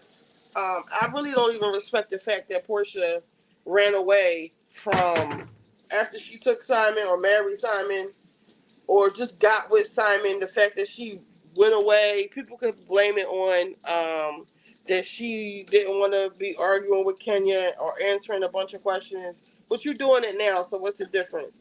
She was just hiding from it, and I don't respect that. So I'm not gonna respect it now either. This thing with Dennis and Drew. For all we know, they could all be in on it, and that's what it's giving me. Yeah, I wouldn't be shocked. I wouldn't be I wouldn't shocked be if all shocked. three of them just decided to fake this story together because they had no Yeah, storyline all three of them. after Portia, Simon didn't film. right? Because she can't film about Simon because Yeah. he keeps trying to sue her, or she Well, he's don't. not Or on the she, show. well, he So, wants to she yeah. distract her from that bullshit. So I don't know. I'm just not feeling the whole thing at all, and I'm mad at Kenya that she let that girl play her. Even though Kenya played herself, and like I said, it's a testament to Kenya always taking shit too far. Like, even with the whole scepter because I've been watching clips of that lately. The whole scepter with Portia, like she just be doing too much. That's So why I I don't never think got mad at Portia for that. And I think a lot nobody of the did. people got mad at Portia just because they like Kenya, but they would have done the same thing. You know what Well, I mean? Like a lot of these the people whole cast are. took Portia's side. Remember, and Kenya was mad. Yeah. No, not the cast. I'm talking about the fans. A lot of these Uh, people that act like they were so upset with Portia for putting her hands on Kenya. And I'm like, 90% of y'all would have did the same thing. Kenya was doing way, way too much. Good But I night, kind Dersha. but I kind of feel like the way the show is being edited, that we're not gonna see what led up to what happened with Kenya. Like we're just gonna see it happen and she's gonna be gone. Because they're barely showing Kenya.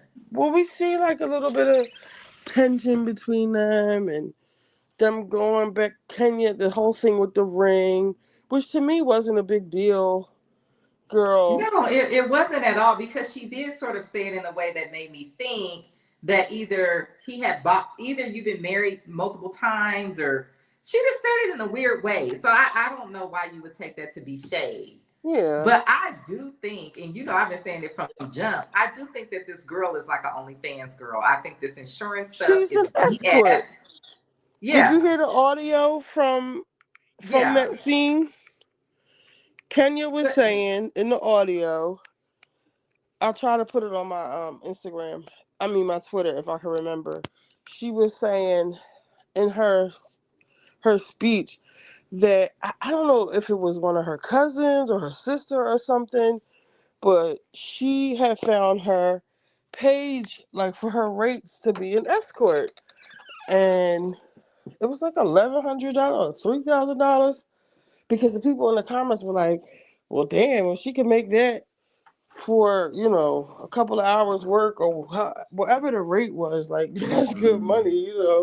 Don't shame sex workers, but yeah, Kenya had found out, like, had I proof that think she it's was one an thing escort. if you are open and you say what you do. It's another thing if you try to convince people that you have a business and you start selling classes to people, leading people down the wrong way, basically scamming people when really you really got your money from escorting, or you got your money from convincing us that you had a business.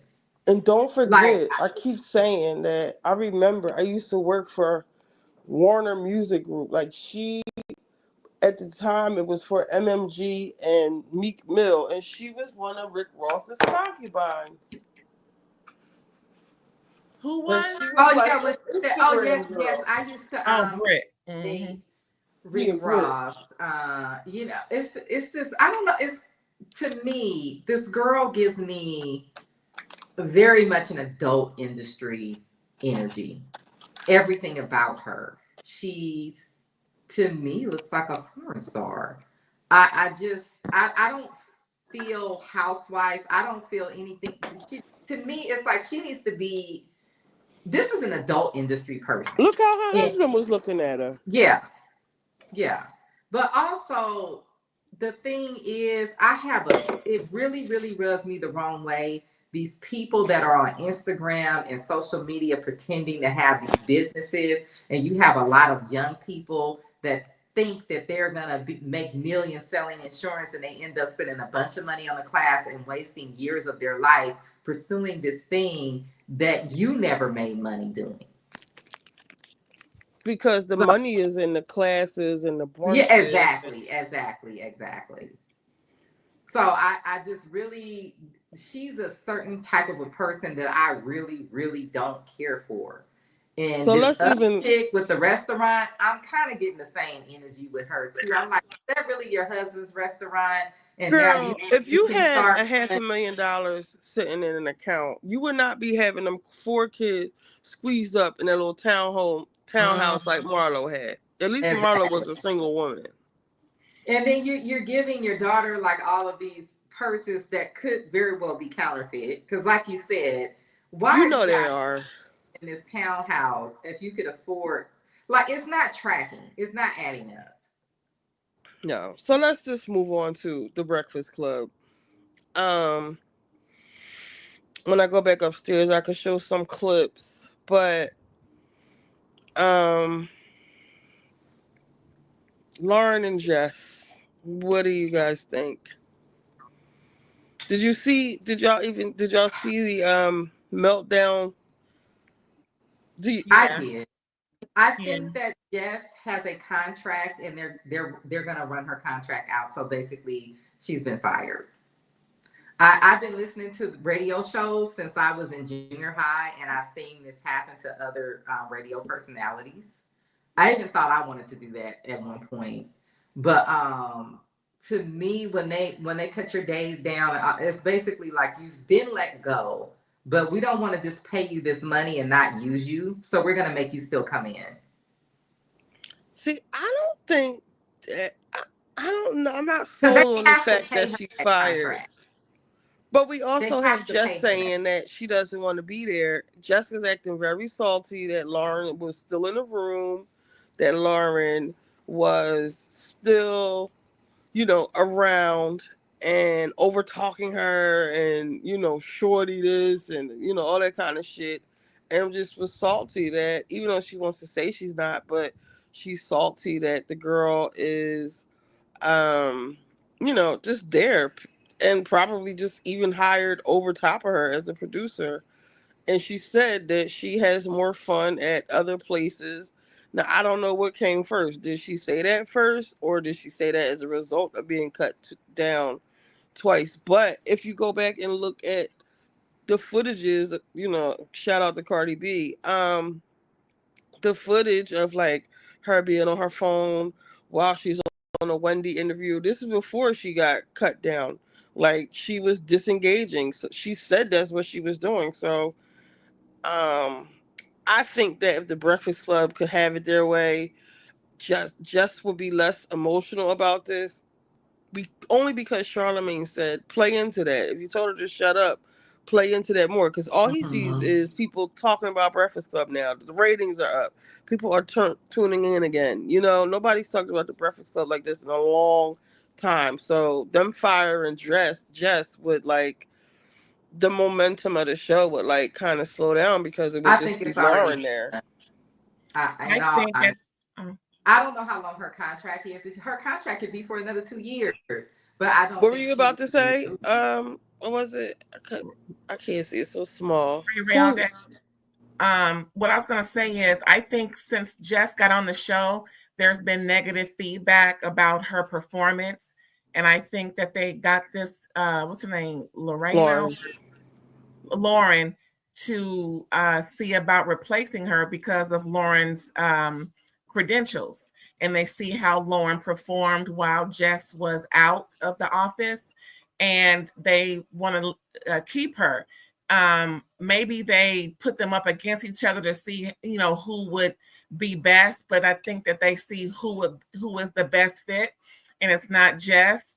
And because of Jess's immaturity at the workplace, that also put a more of a reason not to continue her employment, because what you cannot do is badmouth your employer and think that you're really going to have that same job and continue on. Now, whatever her contract is, maybe if it's up soon, I'm pretty sure they're not going to renew it, or maybe they'll buy her contract out. But I don't think that she will continue beyond the summer.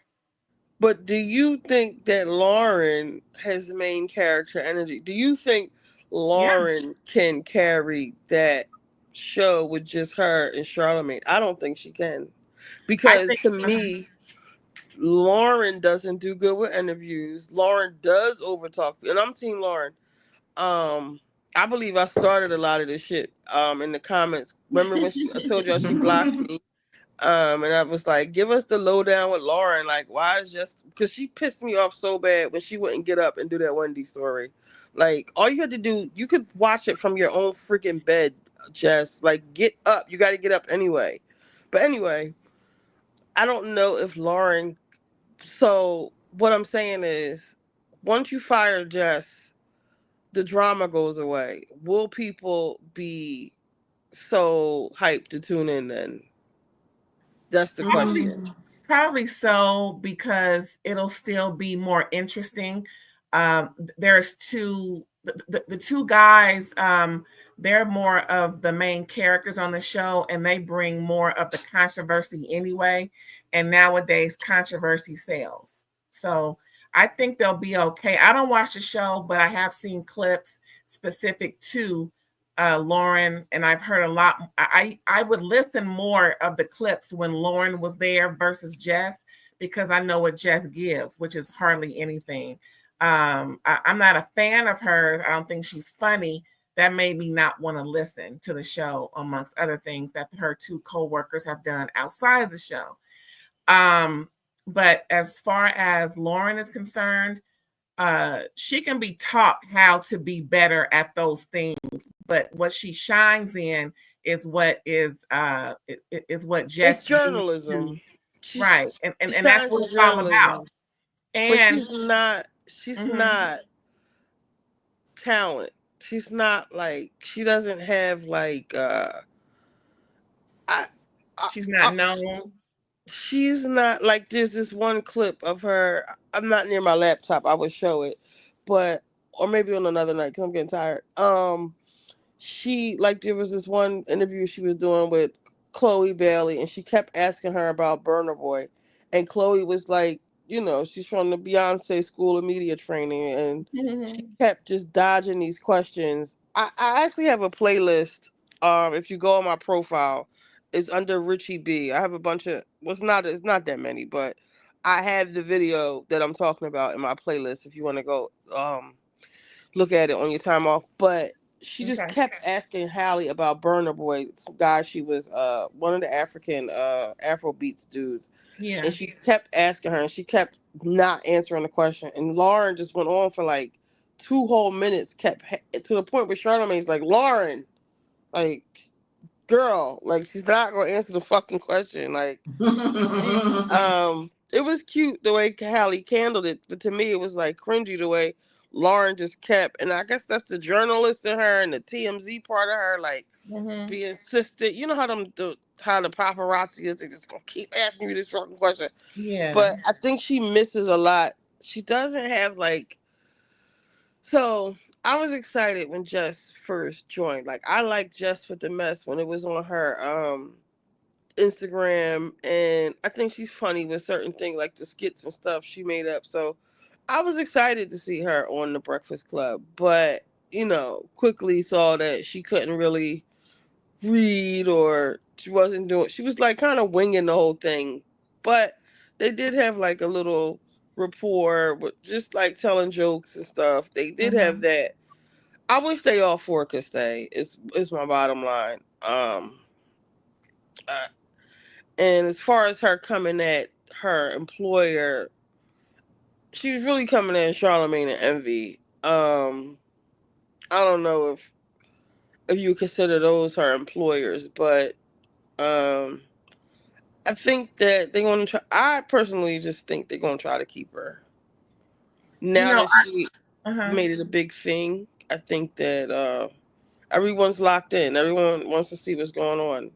And that's what they need, because the last thing I'll shut up, but no one's they were just calling the Breakfast Club a dinosaur, like it was ready to die off until Just came. Like they couldn't find a host. They were rotating all the girls, like Just says, I mean, something about Claudia Jordan, that would nobody would have watched that. They brought Justin there, even whether they're talking good or bad, like it's still getting talked about, and they haven't been talked about in years, since even when Angela was there, when she kind of clocked out, tuned out. Like it's just this is really good for them, the publicity they're getting. I think so too. I think it would be good to see all four of them. And the part about her employer, she spoke about the employer and her co-workers going back and forth. When she mentioned she would ask the higher ups, what's going on? I thought you said she was leaving and yada yada. It's fine to inquire, but if you don't make decisions for what's going on, then stay in your lane, stay in the scope of why they hired her. So, maybe she overstepped in that respect, but Hmm. I would like to see her flourish. I don't want to see her lose her job, of course, Right. but I would like to see her, gain some momentum, make this work for her, turn it around, be better at your job. The things that Yes. the things that lack, get better at it. If maybe she and or get coached in some type of way so that she can sound better, do better, look, just be better at her job so that she, because I think it's good for her to be there. She has her mindset fits that show, so I don't want to see her. I don't want to see her get fired. But my thing is, before you leave a job or before you're asked to leave, if you have another chance at it, shine. Just shine Yes. and show them. That's all. I think this is her make it or break it moment now. Like, just okay, so you got everybody on the internet talking about this. All eyes are on you. What are you Yeah. going to do? Are you Mm-hmm. going to just sulk like a little baby and quit? Or are you going to figure out a way to get along with this girl Let's not and make still keep another the drama up? TGIF moment. Let's not do Yeah. that. Yeah, don't turn it into don't and Girl. like TGIF. Because actually a lot of people are rude. A lot of people I was hearing, listening to like a couple of different like YouTubes and stuff. A lot of people are on Justice side. Like I was listening to Armand, of course he gonna throw in his it's happened to me at Foxhole, but Mm-hmm. nonetheless he's still on her, team her. A lot of people are team her. So we'll see. I Yeah. guess. I think it depends on when her contract is up. If her contract is not up for a long time, no. If her contract is not up for, let's say, 6 months, 6 months from now, everyone would have forgotten about this. Not This if won't they be keep the hot drama news. up. Like you see how Charlemagne is like, yeah, tell her to shut up again. Like, who's just trying to keep the drama going? Yeah, I'm not saying that we're gonna turn on the radio and she'll be gone tomorrow unless she quits. What I'm saying is that I don't know how long her contract could be for another 2 years. I don't know how long her contract is. But when Right. they start moving them around to different shifts and cutting their hours and days, they basically have already been let go. And they're just making them work that contract out. She better take them 2 days they gave her and turn it around. I Cause don't what think else she is ever she was gonna a do? good fit, to be honest. I haven't listened to a lot of the episodes, but the episodes that I have listened to, I don't really think she added much. And I do agree that she was probably added because they felt like, oh, let's get some young people from social media listening. But I don't think that her being a comedian is translating to her being a radio personality. Like she doesn't, she's not Steve Harvey. Like everybody can't do that. Right. And But as what far as made being a me comedian, she's not even funny. what made me mad about her before we got to here was the way she was treating Lauren. It seemed like she was bullying her when she came back. Yeah, you know what? I feel like what we're witnessing, and I've even seen it happen in the workplace. This is how women get lose their job when they have a baby. Like they don't Uh, just come out and let you go because you had a baby because it's illegal. What they sort of do is that they set you up in a scenario to be let go for something else, and then they wait a little while. But they already had it in the back of their mind that when you got pregnant, they was gonna let you go. because I hate how she keeps saying she planned her pregnancy because, That girl, is not a good look. Yeah. it's not. Stop saying that because, and then you're crying about Lauren. We would not be here if for not that pregnancy. Nope. So it wouldn't be. No, this is a lot of times why women are not hired in certain positions or they don't pay us as much because a lot of women do this when they have babies. Like it's common. And a lot of people saying that Charlemagne and then was gaslighting or whatever. Everybody wants to say gaslighting now and use it improperly. But anyway, I think that as men, they don't want to get involved in women's stuff. Like we hear that all the time. Um, and to me, the fact that they're looking at it like that, to me, is telling me that they don't think it's that serious. So I don't think like everyone's reporting, oh, Justice fired. I don't think she's fired. I think, like even Charlamagne said, I hear Just cry all the time. This ain't nothing new. So to me, it's telling me like to him, it's not a big deal. But I I don't know. don't know Is if he she her was the best manager? Is that choice from true? the beginning. Huh? I don't know if she was the best choice from the beginning. Like I said, I personally don't feel that she really adds anything to the show beyond this drama that we're having that everyone's gonna have forgotten about by next week.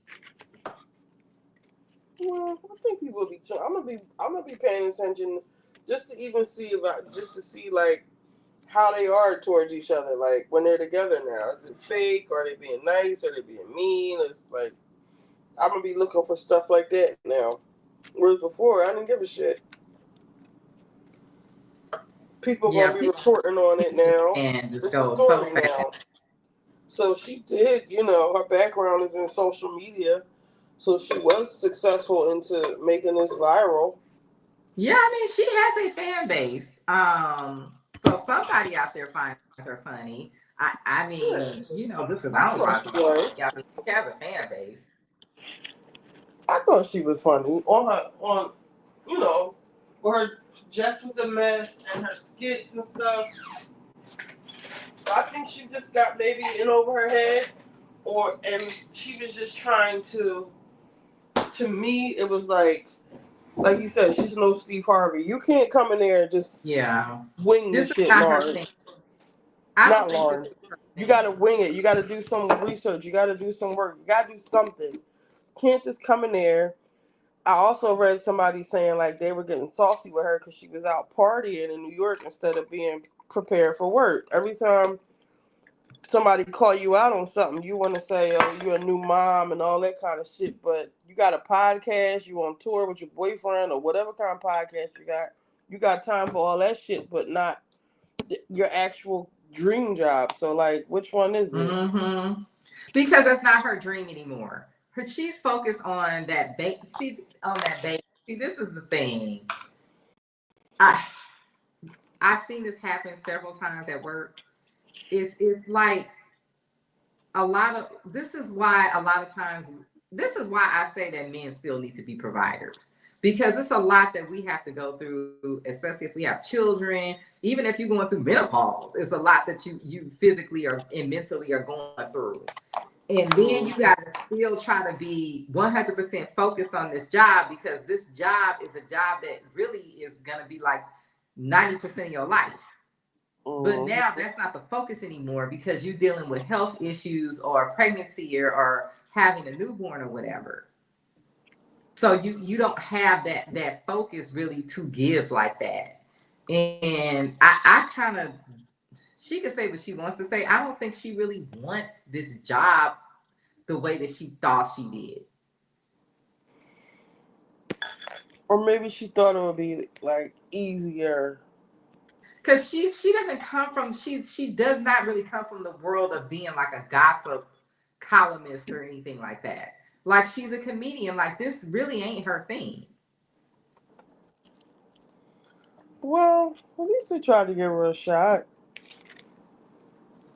Try Yeah, I something think they new, I need a guess. person who is really like up on like the they need a person who's on the blogs and on YouTube all the time, like that's constantly up on the news and it just comes natural to them because that's how they live their life.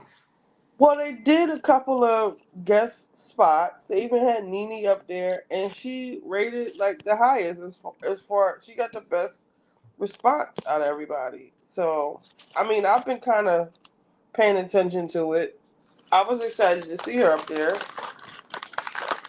DGF says gaslighting is more diabolical, geared to make the victim question their sanity. It is not lying nor flipping the script.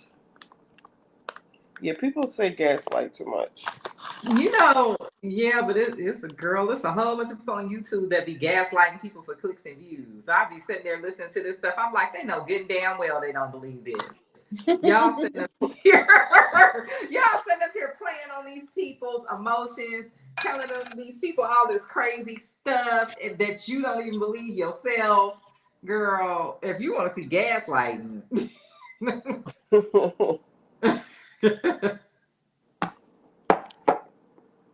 don't know. Gaslighting is what those two guys was especially Charlemagne was doing to Jessica. Just stop trying to make her think that it's not what it is. When she saw that girl still there, they were just trying to make it seem like the girl wasn't there. It's like Jessica sees her. I just heard that was like, oh my God, that they're really trying to make her think she crazy. It well, was yeah, the really girl should ridiculous. have been not gone the day that Jess was scheduled to come back. She did what she was told to do. Oh no, it's not the girl's fault, but I just Right. kind of see the move because I've seen it in the workplace so many times. It's and a lot of times the women will just leave on their own. But a couple of times I have seen, and I don't even work with a lot of women. But I guess I tend to end up working with people that are in the stage of life where they're having babies. And yeah, they will push you out after you take that time off to have that baby. They pretty much have found your replacement, and they don't really want you to come back, but it's illegal for them to just get rid of you. So what they kind of try to do is give it like a runway, so it doesn't seem like they got rid of you because you had a baby. Callie, don't take this the wrong way. No shade when I say this, but every time it's a scenario about something, you got some experience with it. It can be A, B, C, D, E, F, Oh, G. I Girl, have who lived are a life. you? Who are you? I have lived a life. I mean, no shade. I get it because I I have mean, it's lived not my too. personal. I'm just saying that I've witnessed it at work. I don't have kids. This is not my personal experience. This is something that I've seen happen to other people. That's what I'm Callie know saying. You everybody. always have some experience with whatever we're talking about or what I'm hearing is talked about specifically on Gabora's show. But yeah, I was just being funny but being for real. Like, dang, Callie has lived. She Mm-hmm. oh Callie boy. up But right you know, I now. feel like I haven't done anything. I feel I'm about to be 45, and I feel like I haven't done anything. Girl. Oh well. You know what I mean? Don't let Callie fool you. She waiting for the stock markets to open right now. I'm trying to get her to start her YouTube page so she could teach us how to invest in Well, stock market. I gotta learn myself first. I'm You keep learning. saying that. No, I am. I'm learning. I've been losing money for the past You should, month with dealing with these crazy tariffs and all this weird shit. The market has been volatile as hell. Cause see, when the market drops, it doesn't just drop. It'll like drop, pop back up randomly, drop again. It's like it's not. It's very hard to find like the support and resistance. It keeps changing levels. It's a mess. Like this is a horrible market to learn in. But I'm determined to learn this. I'm like determined because I feel like that's gonna be my next thing. I kind of wanna you could teach get us what out you know of now. design. To be honest with you.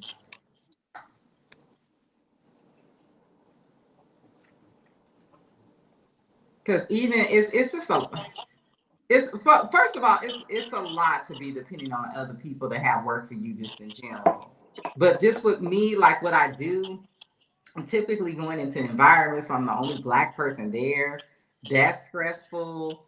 You know what I mean? It's a Yeah. lot. Like someone's telling me like don't even put all your experience because you don't want them to be a victim of ageism. And I'm like, so now it's a bad thing that I have experience. It's a lot. It's a pain in the butt, and it's not something that I feel is stable. This me looking at the job market. Um, it's something that I really want to transition from. Um, but you know what I mean? It's like, On my I got to last find. job interview, the Mhm. lady, the on my last job interview, the feedback I got from the lady was that she was worried about me working under her. I guess I had more experience than her, probably. Mhm. But Mhm. my thing is like, well, if she worried about that, she don't need to be my boss. The same thing happened to my aunt, and you know what? It's funny. I almost kind of feel like when you get like in your 40s, it's Hmm. hard to change jobs unless you're going to like an executive role or something like that. Because, like you said, most of these people that are interviewing you have less experience than you do, Yep. and they're not trying Yep. to hire you. They scared you're gonna take their job. So for me, I Yeah, that's what she find that thought. I have better luck when I can just go in and work with the owners of the company. But me going into like a design team, mm-mm. Yeah, I don't think it's gonna happen. So my whole thing with this trading until I come up with another idea of something else I can do to start a business or something, I'm focused on this, but I know that I need to do something else. Because I don't even know if I'm gonna find another job. I'm hoping that I will, but with it's a lot of nuances going on. I have a question. When you are curtailing your resume for that particular job, are you only listing the job experience for that job or everything that you can do? Oh, you know what? See, here's my thing. I've been doing this since I was in my late 20s. So I don't really have any other job experience. So Okay. that's a reason why it would be difficult for me to just hop up and do something else. Well, me, so before I had my resume with like all my jobs on it, and then somebody told me my resume was too long. It should be one page. So I cut it down to one page. That makes me have to tailor it to different jobs. I mean, to the job I'm applying for. But then the last person asked me, "What's the gap in your resume?" And I was like, "I do have more experience, but it doesn't all fit." So I sent her to like the whole resume. It's just like really messy. So I don't know which one is better. Yeah. I'm so glad I am listening to this conversation because, like you, Callie, I'm in my 40s and trying to figure it out. I've been at my current job for 18 years, and it is just Time to go. it's time. Yes, yes, with the daughter going off to college, and Oh, Oh, it's that's just exactly where. Well, my daughter just finished college, so oh, cool. and I've been like a property manager. I hate it, but it seems like that's all I'm getting interviews for. I would like to do something else, but with all these federal workers being fired, I think that Mm-hmm. they're like priority with the jobs now. Because the last job interview I had, I knew you couldn't tell me I didn't have that job, but they never called back. I never heard anything else about it. Mm. yeah. Yeah, that's Before another problem. Now we're having to compete with all these people with these layoffs. And my whole thing is, I'll be honest, y'all, I don't have the money to retire, but I'm over it. So that's why I'm really trying to see if I can sort of pivot into something else. same Um, here. yeah. I don't have the money to retire, but I can't. And I commute, and I know, Callie, you're here in California, so Oh, I've been driving is home impossible. since before COVID.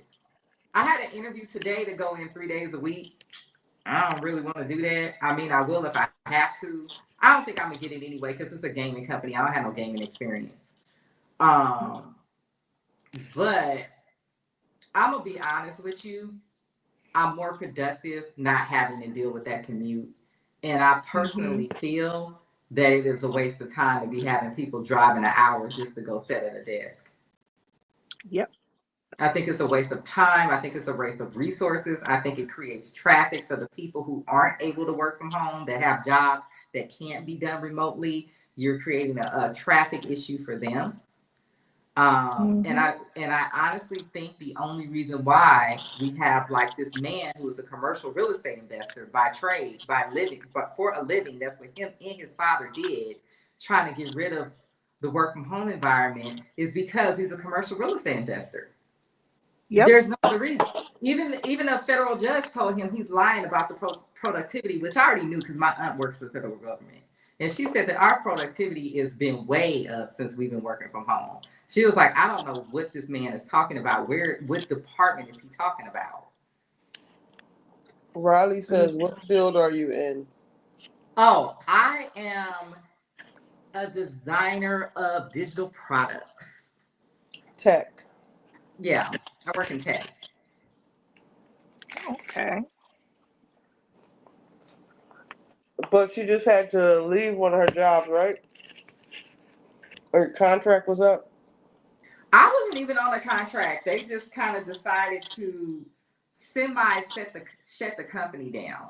Like the Mm. company is just gonna operate. Like they're not gonna produce anything new. Damn. So yeah. So that's that. And I wasn't one of the owners. I was lucky to be there that long. That was an extremely long time to have a tech job, especially if you're not one of the owners of the company. So, I'm grateful. They're really nice people. They helped me out as much as they could. Uh, Um, so, it kind of is what it is. If I find something else, I will go back, but I'm not just sitting around waiting for somebody else to have work for me. And I'm not telling people to go out and become and start trading. I'm not telling anybody to do that. You can lose everything you own doing that.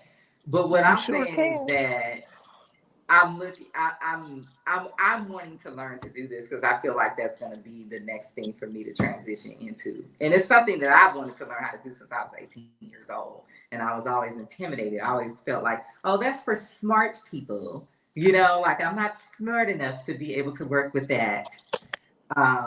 So how yeah. much money would you say that you would need to start, even just to like play Oh, around you know with? what? I can give you. I started with $300, and I was making really good money until Trump started crashing the market. So when you say really good money, like what's the highest, like money you made until Oh, Trump, the before Trump? highest money I made was like $700 in a day, and I didn't even know what I was doing.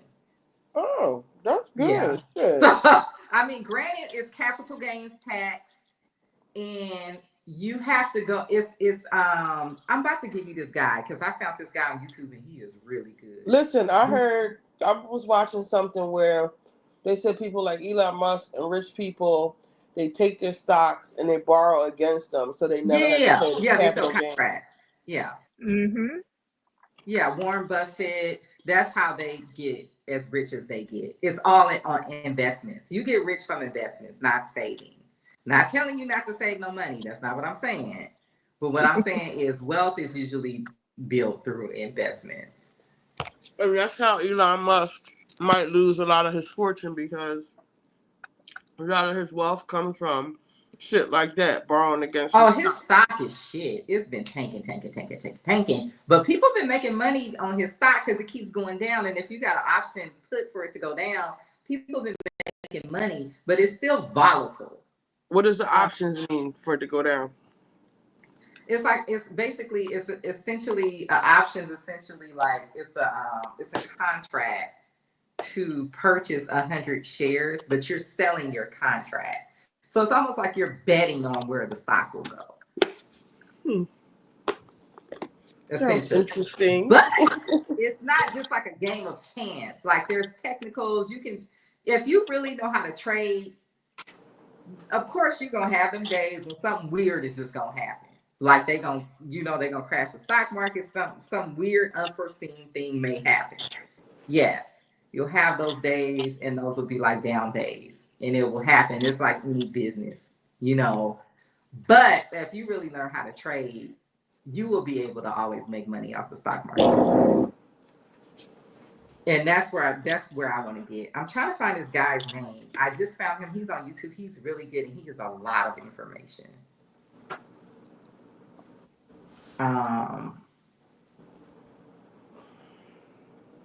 like he really just like breaks it down.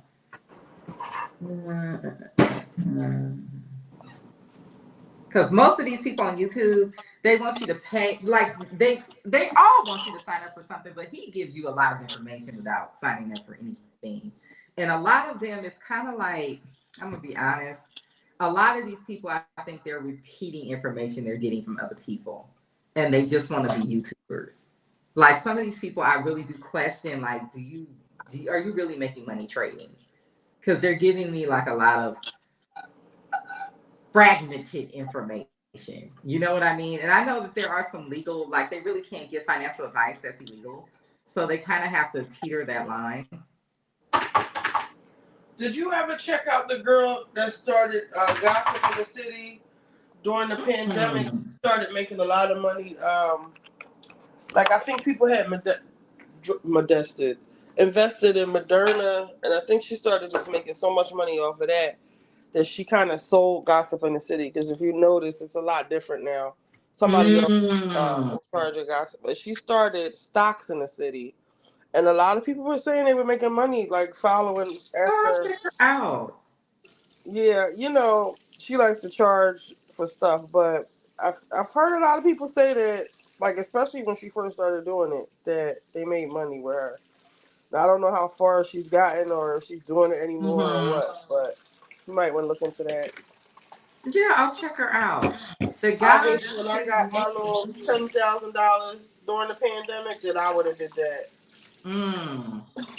You know what? I'm gonna be honest, and I'm not saying this to make anybody depressed, but during the pandemic, we could have all became millionaires because all you had to do was put whatever you could into the stock market when it crashed that day that the pandemic started, when they put us on lockdown. Because as soon as the lockdowns ended, all that shit shot up. But what about now? So we missed that one, but it seemed like the stock market rate crash again. It don't So matter. Options, you can become a millionaire off of a stock market crash. Because it don't matter if the stock is going up or down. It matters if you know where the stock you're buying contracts based on where you think the stock is going. It don't matter if it's going up or down. That's why I want to all learn. I know is what buy low, sell high. Is that what they say? That's for like investments. That's for Um, what? that's for like investments, like if you're investing in the stock, like you're buying shares of the stock. Options trading is a little bit different. Um, That's why you need to start a page, Callie.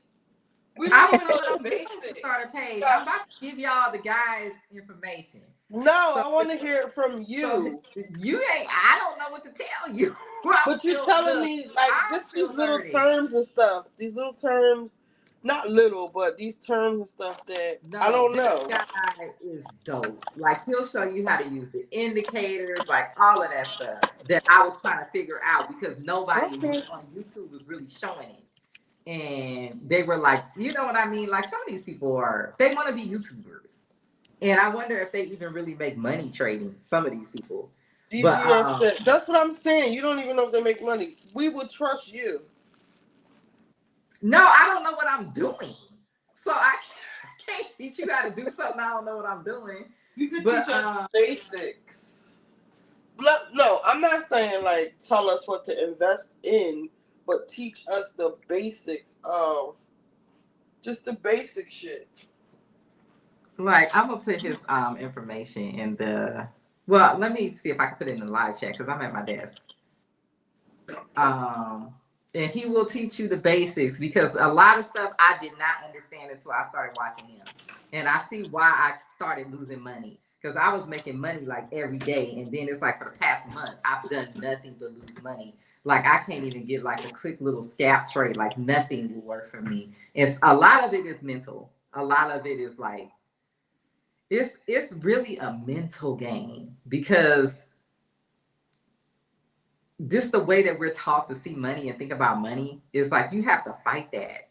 Like a lot of times, like you'll feel like, oh, I had to pull out of this trade. I lost this money. Let me go try to get it. No, don't do that. You still got to look at your technicals. You still, it's a lot. It's really a mental game, and he talks about that a lot too.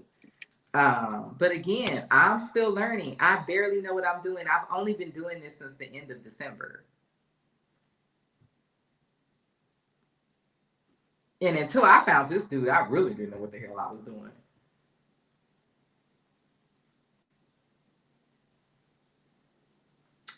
Let's see, where am I? Let me mute my computer just in case. Yeah, but I am gonna try to post something to my channel. I've just been working on my website because I know that if my website is not together, I definitely can't get a job. So I have one. It's okay, but it needs to be better. So that's what I've been doing. Just trying to update my website. And once I do that, I will have some peace of mind, or either I would have going back to work. But I really don't want to get stuck at a job. I want to go back to work so I can have more money to trade, basically. But my goal is to get out and transition into trading and ultimately retire early, hopefully. That is the goal because I'm tired of this depending on other people stuff. And the reason why it sounds like I've had 50 lives is because when I was in my 20s, I had a very hard time finding a job. So I had a lot of different jobs. And, you know, so if you name it, the only thing I have not done is work at a restaurant. That is the only thing I have never done. So I can tell you nothing about food service.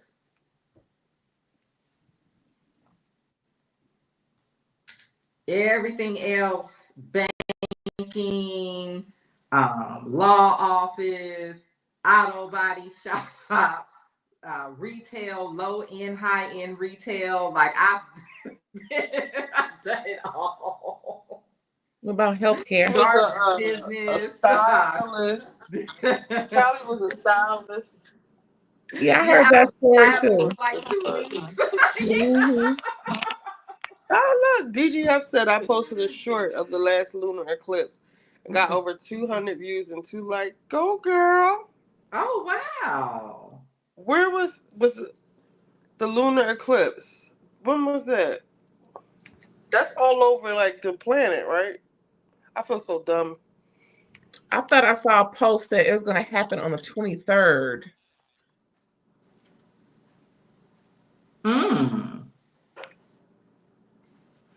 Maybe it was the 13th. I don't know.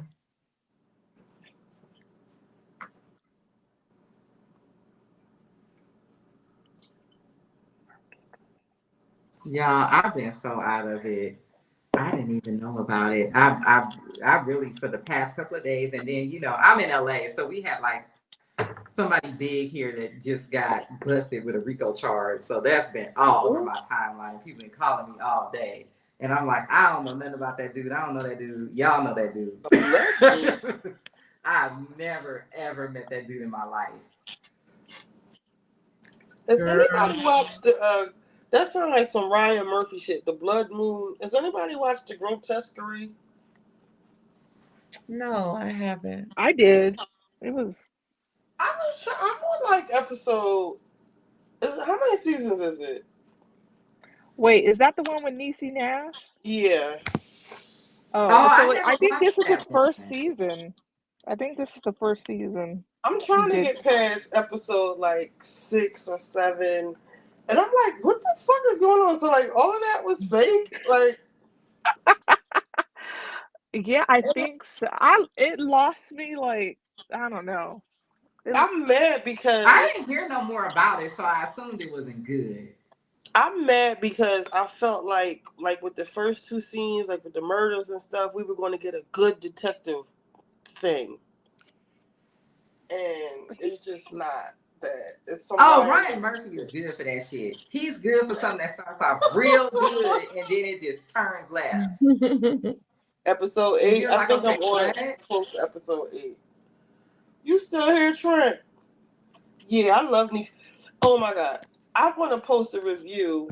I'm going to actually read it to you. Listen to this review.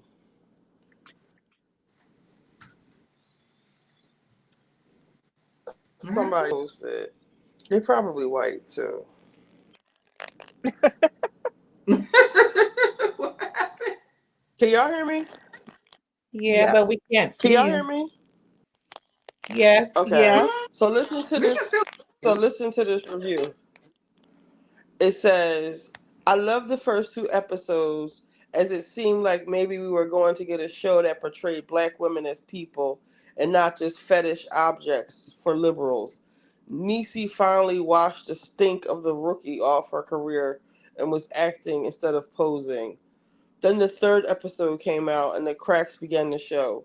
We ended up with scenes of her informing us that her morbidly obese daughter had the perfect score on the SAT. And then they brought in Taylor Swift's boyfriend to tell Niecy how beautiful she is. She is, of all things, well, beautiful isn't one of them. At least not on any planet where words still have meaning. It's been all downhill ever since. The director seems to just be indulging any random idea that comes into his mind. Hey, let's have an extremely long, extremely painful duet from 2 characters who can't sing. Let's have a nun randomly throwing herself around and literally foaming at the mouth without any explanation. It's frustrating because this could have been so much better. It could have been the season of a true detective that we deserve, but it's not. It's just a mash of non sequitur events tied together but include vile and graphic scenes of torture, murder, and infants boiling in cooking pots. It's more incoherent with every episode. Are there are they in a small town like they claim? If so, how do they manage to have a community of prostitutes that rivals Las Vegas? Why would keep Niecy on the job when she's clearly an extreme alcoholic and borderline insane? Yeah, because she's the only one who can catch the killer trope. Anyway, this review took longer to write than the show is worth. It's probably worth a look as long as you lower your expectations to subterranean levels. But if you want a better show featuring a bad and graphic violence and a black savior figure, watch From. But I think I was more offended that he called Niecy Nash ugly. Like, because she looked good in this to me. She was. Yeah, where I did can't even that come from? remember. That was Wasn't that like that was some me? hater shit. It sure did sound like it. No, you know what that's given? It's given that I don't know if you guys saw that video that was going around of the women hating on Meghan Markle. And they said, did anybody notice anything about the women in this video? And they were all unattractive, clear women, like every single last one of them. That's the energy that's giving me. Right. I feel like a white man wrote that. Oh no, because it said, hold on. At first it said, I love the first episodes, and it seemed like maybe we were going to get a show that portrayed black women as people and not just as fetish objects for liberals. That's a Uh-uh. woman. That's a That's a woman. woman. Talk about some fetish objects for liberals. That's a feminist woman.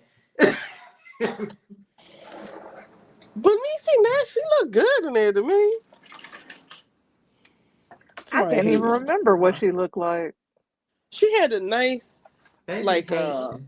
I think like a little bit shorter than my hair, but it was like that body kind of look that I always say that I want, like a little fullness. She had a nice coat all the time, and she just looked like she was like a bad bitch detective, but not like. Hold up, something is moving in my backyard. Oh. Hmm? Mm-mm. This is Is it a possum cat? that comes around, Oh, I but I have be one too. feeding I don't him, know where it so went. he just looks so dirty though. Oh, He's not dangerous. He just look like he out there living rough. yeah. He be eating the cat food I put out here for the little cat. I take care of Oh, him. yeah, I'm not feeding these cats. They already think they own the place. I only So do leave it that. because our cat disappeared, and I guess my dad, he's a cat attached to this. My dad took it really hard when the cat Oh just no. disappeared. So he's like attached to this cat in the yard that comes. So I make sure I feed her, but now I'm noticing it's a portrait possum that comes at night. Yeah, I have tomatoes, but my tomatoes are green. So when they turn red, he'll be back because they will come and eat your tomatoes. Really? Hmm. DDE, is this your YouTube video? Oh yeah, that's the guy. Oh, you He's put hold up. Did you post that or DGF post it? Let me see. oh, I don't know. I'm not in the chat anymore. Did you post the guy in the chat yet? Yeah, I post the link. I I don't see guess I did it. it right. I don't know. Post it again because I don't see it. Yeah, I don't think it comes up as a link in the chat. You probably have to copy it. Let me see. Let me go back because I have to do it on my computer because I'm talking to you on my iPad. My shit reset now. I'm back to the. I don't know what's going on. This is going back to the beginning chats. Let me look on YouTube. Yeah, I don't think sometimes that we as Black women, I don't think we notice that we get hated on sometimes because I just don't think we just not paying attention. You know what I mean? We're not paying attention to it. But yeah, it's They out there. If you fall down that rabbit hole on social media.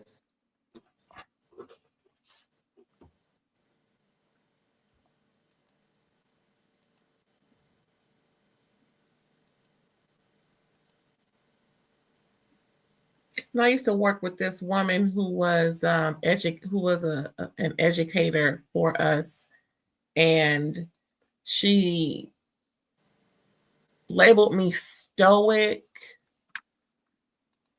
and wasn't sure if I was receptive to conversation. And it's far from the truth. That's not funny because that happened to you. But that just sounds crazy. Like, what does that mean? To me, based on other interactions we've had, she saw me as someone who was beneath her. When she made a comment about, usually in this field, we graduate from school as if I'm not qualified to be there. So those, quirks that they will label you, to one, check your intelligence, and two, just to put you in a box so that you would feel inferior or out of place, or made to feel like you need to change who you are. And that's what it kind of sounds like to me when they were labeling Megan in that manner. It's just real trifling. Well, I think that a lot of them feel like they are supposed to always be the ones that are picked over us. And I'm going to be honest, Black men have a lot to do with that. Girl, I was thinking the same thing. They're the ones that have created that narrative. Yes. But the problem is they actually don't get picked over really attractive Black women. Megan is biracial, but that type of woman where, she's educated, she has a lot of money, because Megan is a millionaire of her own right. She's petite, she doesn't have any children. They don't get picked over that Black woman. Even if Megan had 2 Black parents, that's not who they're getting picked over. They're getting picked by the men who can't get that woman, who can't even get near that woman to ask her for her phone number. That's who's picking them. But they don't seem to understand that because they're not Black. They don't really understand what's happening. So I think that they really feel very insulted that Megan got this prince. Right. You know what I mean? Why would he want her? Like that type of thing. And that's what that is. Because if she was just a white British woman doing the same exact thing, nobody would even be paying attention. Nobody would have a problem. Nobody would be making all these videos mocking her. Like I see it with Beyonce as well. You want to find something wrong with her because she's not supposed to be there. Right. You know what I mean? Black women are not supposed to be there. They're not supposed to be able to have that. Like, somebody told me that they don't get picked to be the it girl. So, yeah, that's what that was. Because, I mean, Megan ain't bothering nobody. At all. That girl over there with her kids living her life, and she just trying to find something to do. You complain, you say she's a gold digger. The girl go try to find a job. Now something wrong with that. So, you know what I mean? Like, you're just looking to find something wrong because she got picked and you didn't. And you didn't think she was supposed to be picked. Not over you. You see what I'm saying? You think Pierce Morgan is still bad mouthing her and people are, following his lead? I think that Piers Morgan is bitter because he was trying to befriend her because he thought that he would have an in with that family through her, and she saw through him and stopped talking to him, and that's what that's about. That's like if you were hanging out with Andy Cohen and you married some prince and you were like, okay, Andy, I can't talk to you no more. Now Andy Cohen's coming after you. Is that type of thing, you know?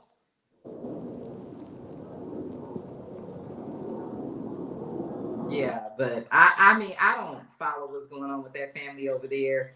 And a lot of these people would be shocked to realize that this woman is probably here in California living her best life and she's not even paying attention to them people. She probably don't even know half the stuff they do or say. You know what I mean? I think that once she got the heck up out of there, I don't think she is thinking about them people. Did you see? Well, I saw it on TikTok where the Le Creuset line of cookware. How since her show has aired, it's sold out, Oh and wow, that stuff is that stuff always is sold out though. So I don't know how true that is, but good for her though. But she was well, a lifestyle blogger. well, But what's the story behind this Le Creuset thing? it's just a expensive cookware, I a know that, French. but what happened with it? I just seen people talking about it and another brand they sell at Costco. That's like kind of good Yeah, I too. have the off-brand version from Costco. Yeah, I can't since her show has aired, the sales have increased, and it's been a lot of, well, what I've seen on my TikTok, it's been a lot of Black women buying the Right. product. But what an offshoot of that is, there's a designer, Sheila Bridges, a Black designer, and she created this pattern, Harlem Toile, and she has a line with Le Creuset, and her product is actually sold out because of the Megan show. Oh wow. So, and I followed that designer for a long time, and I always said when I bought my first house, I was going to put that pattern in my house, but it's a play off of a French pattern, um, toile, and it's so all toile is like white, characters frolicking through pastures or whatever. And so Sheila Bridges took that and she made it all Black characters, and she'll add like a little modern touch, like where there's a boombox in it, or little things like that. And I always thought she hadn't gotten the recognition she deserved, but since Megan's show, because they were already going to Le Creuset, they started to see Sheila Bridges' product, and now her stuff oh is wow. selling like Okay. crazy. And even her stuff with William Sonoma, and it's not cheap. Is not cheap by any Oh, stretch of when the you said William imagination. Sonoma, I already knew it wasn't cheap. Yeah, Yeah. I but saw at something least, on threads about it, and a lot of women were posting their Le Creuset, and they were saying like basically like Black women, they think Black women can't afford it, I guess, or whatever they were trying to hmm say. But they were all posting their Le Creuset, and then the teachers were posting. I think it's like La Trattoria or something like that. They sell it in Costco, but it's like it's I expensive have too. I have the Dutch oven. I want to say it's called Cosway or something like that. My sister Yeah. had bought me a piece of Le Creuset, and I cracked it some kind of a Oh man, way. I would have been so mad because I got my old cast iron skillet my dad gave me 20 years ago, and it ain't cracked. I would have been so mad. same. I cook with my grandmother's cast iron That's what I'm skillet. saying. Because y'all know this stuff ain't nothing but cast iron skillets and pot, Oh, DDG, and it DDG. just got a pretty color on the He called you outside. That's DDG. all it is. These are the pots. Remember I was telling you about the pots from leftover from my grandma? Hold up. Ouch. Not this one, but these. Hold up. My shoulder's hurting me. It's so heavy. Hold on. Sorry.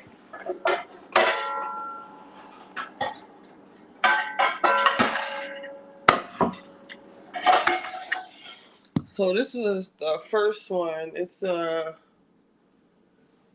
don't know, but it's I don't know if you can see the shape of it. It's like yeah. Like a roaster. Yeah, it's like oval, Mm-hmm. oval shape. It's not round, but the one that I really want to show you,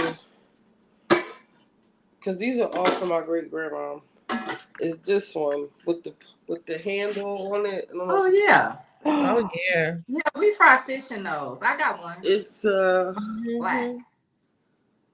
just I don't know the names of them. I forget what they call, but this is the one like I cook greens and crabs and it's huge really. You see like the little Mm-hmm. and they're really good pots. I can't find the other one. Oh shit. The names of them. Cooking utensils. I forget because I seen this guy from Louisiana cooking Wagner, where Magnolite. Yeah, Magnolite and Warner. That's what it says. You know, I never even looked to see what it says on the bottom. I think mine is a cast iron pot. I don't think it had no name on the bottom. Yours are nicer. Because mine, I think, is just a black cast iron pot. Are these cast iron? I think those are stainless steel, right? Yeah. One of them says stainless steel on it.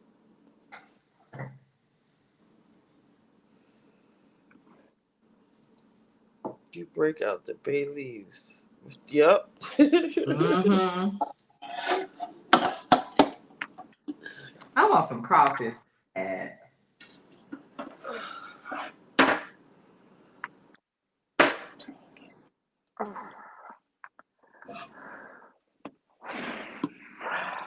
Oh my god. Oh man. I don't know why it's almost noon. I need to go to bed so I can get my butt back up. Yeah, I'm probably gone in a few minutes. To go to wrap my hair, go to get some sleep. These pots are heavy. Yeah, but I think Atlanta is gonna lose me. I'm trying to lose it, try to like stick with it to see what happened with Kenya.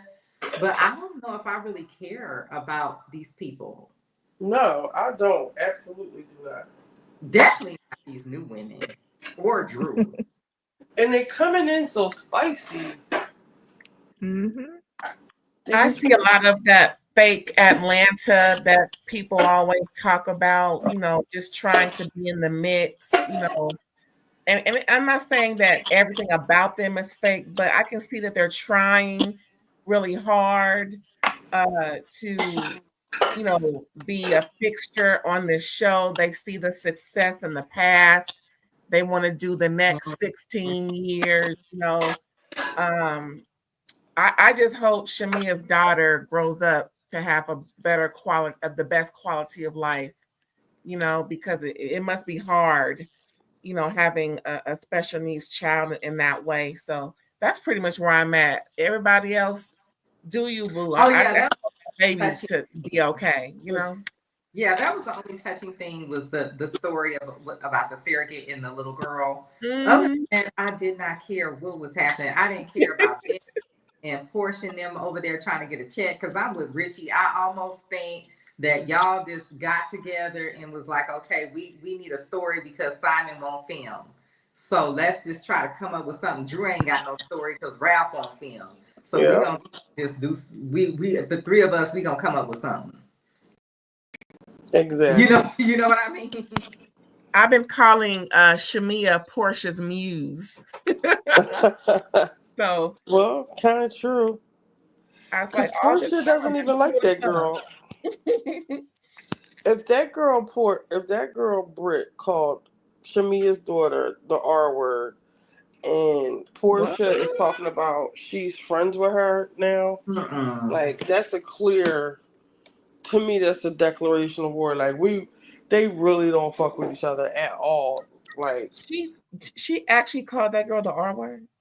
she I said don't know, something about her. but somebody saying she said something about the little girl. I have no idea what she actually said. I know Um, Kanye is going around calling Beyonce's kids the R word. I Man. girl, think that's cute. I don't find nothing funny about that. And I want to know are all his kids all right? Because he special needs his own damn self. I was just about to say, how was the pot and if it's the kettle? I'm just saying, it's like, how dare you even bring those kids, even if they are special needs? That is none of your GD business. I'm offended for them No, if he's that using is that to true. troll so he can get in the algorithms. And Uh-uh. I kind of feel like once this music stops selling, like these people don't know what to do to make money. They're trying to figure out how to work social media, and they become trolls. I feel like this has happened with Kanye, which is sad because Kanye should have a back catalog that he should be able. He shouldn't have to do this. This has happened with Ray J. It's happened with a lot of these people where they just go on the internet and start trolling because they don't know anything else to do to get money. I think that Kanye.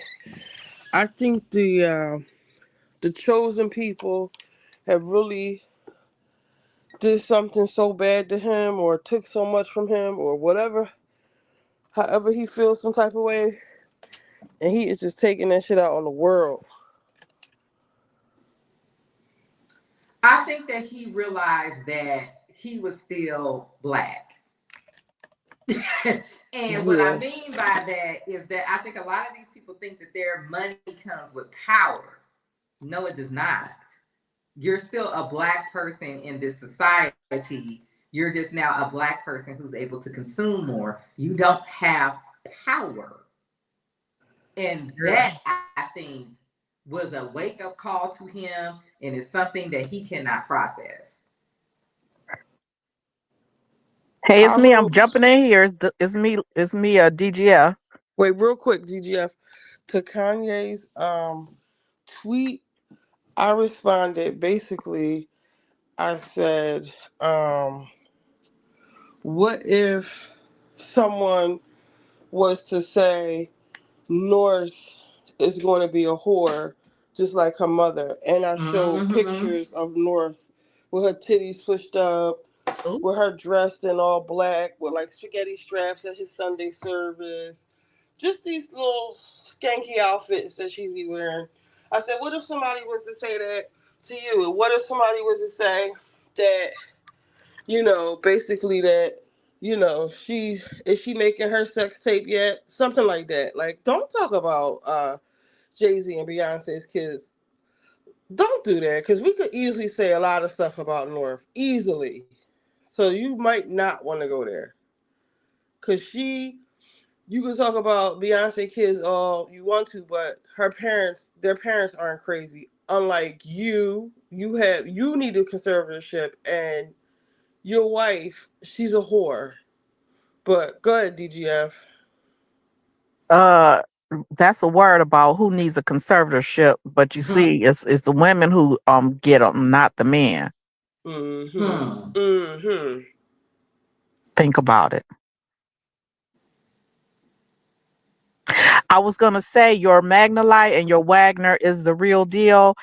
Of about 10, 15, 20 years ago, made could still make the Magnolite, but it's nothing like the Magnolite that you have. It's kind of aluminum, and Mm-hmm. and what you have is the real deal. It's heavy and it's worth a lot. The individual pieces, you go Mm-hmm. into a thrift shop, you see them, or people searching for them on eBay and whatnot. We have the giant roaster. That's what we would cook our turkey in, for example, and then we would make our dressing and the next size down, Mm-hmm. like roaster. The Dutch ovens. They're amazing. And Yeah. and Justin Wilson, Louisiana Cooking Creole with Justin Wilson. You heard about that? You remember that show, Callie? When a man would say, "Well, onion," he would cook with his onions, and when he Oh, wore his yeah. suspenders, Yeah. he would cook in Yeah, Magna okay. Light. And Yeah. when I I make my know about this shit. Detroit Does he have a gumbo, YouTube channel? huh? Does he have a YouTube channel? He is on YouTube. Justin Wilson, Louisiana Cooking or something, or Creole Cooking, Louisiana Cooking. Yeah, it's a few He Creole cook. He guys be that be cooking down, don't he? If cooking. that's the Yeah. Yes. same person. Yes, and that's how we learn that you let your okra, if you don't want your okra slimy, you let that okra drain overnight. Leave it out and let it totally dry out after you wash it. Oh. And then my mother used to make succotash, his succotash recipe, but it makes an amazing roux. I love me some okra. Ooh, that sounds good. Does he cook? Does Okra, he but cook my crabs and mom does stuff not like a like whole okra. lot of So if crabs? she's I don't here, either. Does this man? Does he cook a lot of crabs? I'm sure he does. But I'm Maybe not I'm talking mixing about up Paul two people. Prudhomme. Just Paul Prudhomme probably makes crabs. So back in the day, like in the 80s, it was Justin Wilson and Paul Prudhomme. They kind of broke that Louisiana cooking across the country on Mhm. PBS, on their PBS cooking shows. But you can, if you get yourself a scouring pad, like a stainless steel scouring pad, you can get that darkness off the bottom of your pots if you want to. Okay. oh yeah, use that stuff. It's called I think it's called pink stuff with the pad, and it will come off. What is it called? It's just called pink stuff. Oh, okay. Yeah, and you use it with the pad, it will come right off. Because I just did one of my pots the other day. I have like You a will it's jack your nails up, so be careful. oh yeah, you might want to Uh-oh. wear gloves. But yeah, I Some have like Playtex living gloves. I What? Will have they a turn them generic pink always or what? pan. It's like the Costco version of the always pan, and it's so cute. But the outside of it had got that black stuff on it, so I use it and it came right off. Would the pink stuff stay on your nails? It just like tears them up, like they be all dry and Oh breaks no. the nipple and. Well, that shit can stay black. I don't care. Yeah. I mean, yeah, if you don't care, I only did it because when I brought it, it's one of those new ceramic. Now everything is like they're getting rid of that Teflon stuff. It probably was making people sick. Actually, Mm-hmm. throw mine away because I see that the stores are phasing it out, and I feel like it's for some reason that they're not telling us. But now it's like polished ceramic, and it's so pretty, and it's way better nonstick than the Teflon.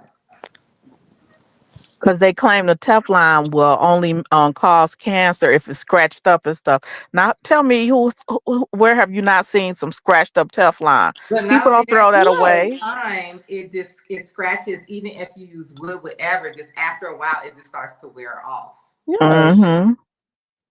We didn't grow up with that. We grew up with cast iron, Yeah, I have cast iron, but it and it just was seasoned, and the Magnolite. now this new stuff that they have, it's cast iron, but it's got a polished ceramic on top of it. Like it's Hmm. like polished, like smooth, smooth, smooth, like marble. And Okay. that's better non-stick than the Teflon. And they Hmm. said it's non-toxic, all of that. It's this polished, polished, polished ceramic. Uh, Hmm. that's the new thing that they have at the stores now. You can hardly even find Teflon at a store Mm. anymore. Isn't Since I Teflon say carcinogenic? probably this Yes, year. Yeah. that's the word, carcinogenic. I I think was they were reading talking something that the about air fryers have the Teflon. A lot of them. They do, mine um, does, and of course, I think they all do. I love my air fryer, but I wish that it had a ceramic pan that's I like got the my Ninja pot. one. They don't have it. Yeah, I wish that they had that would go to an air fryer. Does the like I know some air fryers have liners or whatever. Well, does that offer protection? I don't know. I don't know, but the liners are rubber. I would think that Oh, they would what? be more dangerous. Girl, I don't know. My niece has Yeah, air. My nieces that have air fryer. maybe I'm Yeah, I got a wrong. ninja Maybe one. I don't know what I'm talking about. But the liners look like they would be more weird, worse than what's already in there. I don't know. I like my air fryer. I like my Ninja Foodie grill, but I do not like that pan that's in the inside. I hate it. I wish it was like the new pot that I got, the ceramic pot. But they don't make that for an air fryer. I don't know if it will crack or what the deal is, but that would be that would be a deal breaker, like a deal changer. I would throw this thing in the trash if I found one that had a ceramic pan in the inside, because this thing is hard to clean. It does have Teflon that doesn't work. The air fryer? Yeah, because it's also a grill. It's like an air fryer and a grill. It's the Ninja Oh. Food grill. Yeah. Um, yeah, I hate cleaning that thing. Hate it. But yeah. And I want to just change the subject one more again. The back to Sweet Tea not being an angel. Sweet Tea is very conniving because, Mm. as you guys know, or you may recall, that I am marathoning Married to Medicine, and I'm on season 3, like about episode 4. But on one of the episodes, and I just knew I would remember, but I don't. I was gonna record it and then send it to you, Richie, so you could play it. Mm. Where Quad told Greg, "I'm gonna give you what you want. I'm gonna give you what you want." And why did Sweet Tea? I don't think it's a coincidence. A coincidence. Now tell me, is it a Mm. coincidence that Sweet Tea used those exact same words in her text or her DM? I'm gonna give you what you want. Doesn't she have Uh, um Cause something who named says that after about Quad giving a man a Spice Line? baby? She also I has would have never something. thought Quad so. has a spice Wow. line, and Sweet Tea copied the name of it for something that she has. I forget what. Oh, Apparently, Quad has some seasonings, yeah. and the name Mm-hmm. of it, I forget the name of it, but Sweet Sweet and Tea savory. used it for something. Yeah, Sweet Tea was using that name for something. Who uses the ex-wife's exact words concerning a baby Sweet to the Tea. man to flirt with the man? Sweet Tea does. Well, And who? that's conniving. But Yes. you guys, this is why I can't get into this show. Who in their right mind, unless they had some type of something wrong with them, would agree to go on this show? I have never watched any housewife show, any show where the new wife has came on the show where the ex-wife is as a permanent cast member. That to me, that's psycho. Why would you want to be around this man's ex-wife? Exactly. I think Cause she's she desperate to get a man. That's why she searched him in that way and got his attention in that manner. She's gullible. She's following what he says. I think he's telling her that, to move in a certain way. Like she said, I'm going to follow my man. Yep. And if he's not Yep. cool with it, neither am I. And the whole time she's also being convinced by his friends to come on the show. So they're taking full advantage of that woman, manipulating her into thinking that it will be all cool and not schooling her on how to move in this show. They've been on She this show thinks she knows. and nice, sweet, innocent girls don't jump into old men's DMs offering to get them Agreed. babies. And Agreed. they know they That's can't. strange. That's desperate. weird She behavior. putting out. She puts out. Yeah, She's that's hot to some try. strange behavior. And And I people believe kill me that talking she about her knew. like she's a saint. Like I she's believe, so meek and mild and innocent. No, she's not. I think she knew she had somewhat of a baby struggle because anybody who goes to the GYN doctor and is told that they have fibroids is also told about possibilities of having problems carrying or getting pregnant. That goes along with the conversation. So it's not like she never was told before she even went to Atlanta or even met Dr. G. She's had those problems way before knowing that man. She I And just knew she's like been and she's been spending a lot of time on the pad aisle at Target. Mad about it, buying extra long overnights with wings. that's how I know she knew she had fibroids or something going on. Well, they do kind Like, of make it seem like it's not a big deal because that's kind of what happened with me. But I didn't really want kids like that anyway. well, we So, talking about but Sweet Tea. That bitch is a Girl, but conniving. I I still don't jump up know. and But click I'm my just heels when I walk trying to past that aisle. seem like But Callie, you it's said not that that big of a they deal. try to make it like a big deal, but we saying that she knew she had the shit. She's trying to act like Oh she didn't yeah. know. All of this stuff is a surprise to her, which is bullshit to me. she probably didn't think that this issue she currently have wouldn't happen to her, or maybe it wouldn't get to this point. But she knew that she would possibly have some issues. And furthermore, why she keep drinking if she's supposed to be doing IVF? Mm. Mm. She probably ain't really doing no IVF. That's what I feel. Yeah. Because Do you? people were trying to excuse her volatile behavior, saying that she might be, her hormones might be, keyed up. Please. He I sounds don't like even think. Do you think he want a baby with her anymore? The way he be talking to her, like she's so stupid. He wasn't. He was mean and quiet, but he wasn't talking to her like he talked to Sweet Tea. He talked to Sweet Tea like a fucking idiot. well. Yeah, he talks to her to the point where I would be like, okay, yeah, we not a good match. This was a mistake. I think It's I your would, fault, I girl. couldn't. Like, what was I'd Have be he you like, gonna do? okay, Like, he was yeah, talking no. greasy to her. scroll Dr. G's Instagram, which I did last week? I've never done that. I have had no desire to scroll his Instagram, but I said, let me see what's going on with Dr. G and Sweet Tea. He has posted the most unattractive videos and photos of her. It's so unflattering. Every unflattering angle. No. What the And hell he doing? She did a video on YouTube. I it just like showed up, but I didn't watch it. But the camera is at a terrible angle. Like she just looks so bad, and I'm like, why doesn't anybody help her? Anybody? You know, and he not gives being me mean. like, It just is what it is. but he gives me the type that he wants her to feel like she's unattractive, so that she'll stay with him. Like he gives me that type of dude. Yeah. Mm. He don't want her thinking that she could fix herself up. She could just look better.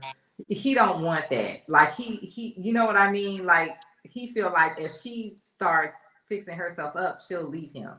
Like Quad. Yeah, but also he knows this is the thing. He knows that he's an asshole. And I think that that's the part that we sometimes miss with these men. They know that they mistreat women. So what they're trying to find is a victim. They're not trying to find like somebody who's a good match or someone who's beautiful or successful, whatever. They're trying to find somebody that they can mistreat. And that's going to Mm-hmm. put up with it. That's what they're looking for. So I don't think that he was necessarily looking for somebody that's gonna glam themselves up because he feels like that person is not gonna sit there and put up with that. Quad is unusually pretty with her bone structure and everything, including that high forehead. Mm. Callie, I can't hear you. Mm. Were you, Callie? That wasn't me. Thought you were talking, but No, that was somebody else. okay. Um, she's unusually pretty. I just really looked at her. If you look at her jawline and her high forehead, she looks like an African mask. Think about think about it when you see it. Just very pretty. He have it on the wrong Sweet Tea wigs. is not working with that, but she has the She has potential, and he's not letting her reach her full potential with a stylist and Nope. proper makeup artist. You see, she keep carrying that one little Gucci little bag all around. Did y'all notice that? No, I have No, not he noticed. like the It's a type very of small dude Gucci bag, like a that basic. that Some wants to be with a chick that's basic. Like, oh no, you don't want a Chanel bag. No, you don't want that. Oh no, you I can don't need hear to him fix now. What you need yourself Chanel? up. You know what I mean? Like he seems like that type of dude. You He acting doesn't like seem like quiet. That's all she wanted was Chanel. I can yeah, hear he him. doesn't Hmm. seem like the type of man that wants his woman to have the best of everything. He seems the opposite of that type of dude. And maybe I'm wrong, but I don't get that from him. Quad wanted those things for herself. She wanted to have a business. She wanted to have her own money. She didn't want him to be taking care of her because she said that her dad was like that. I guess her mom or his whoever he was with had to beg, for what she wanted because she didn't have her own money. And she said she just didn't want to go out like that.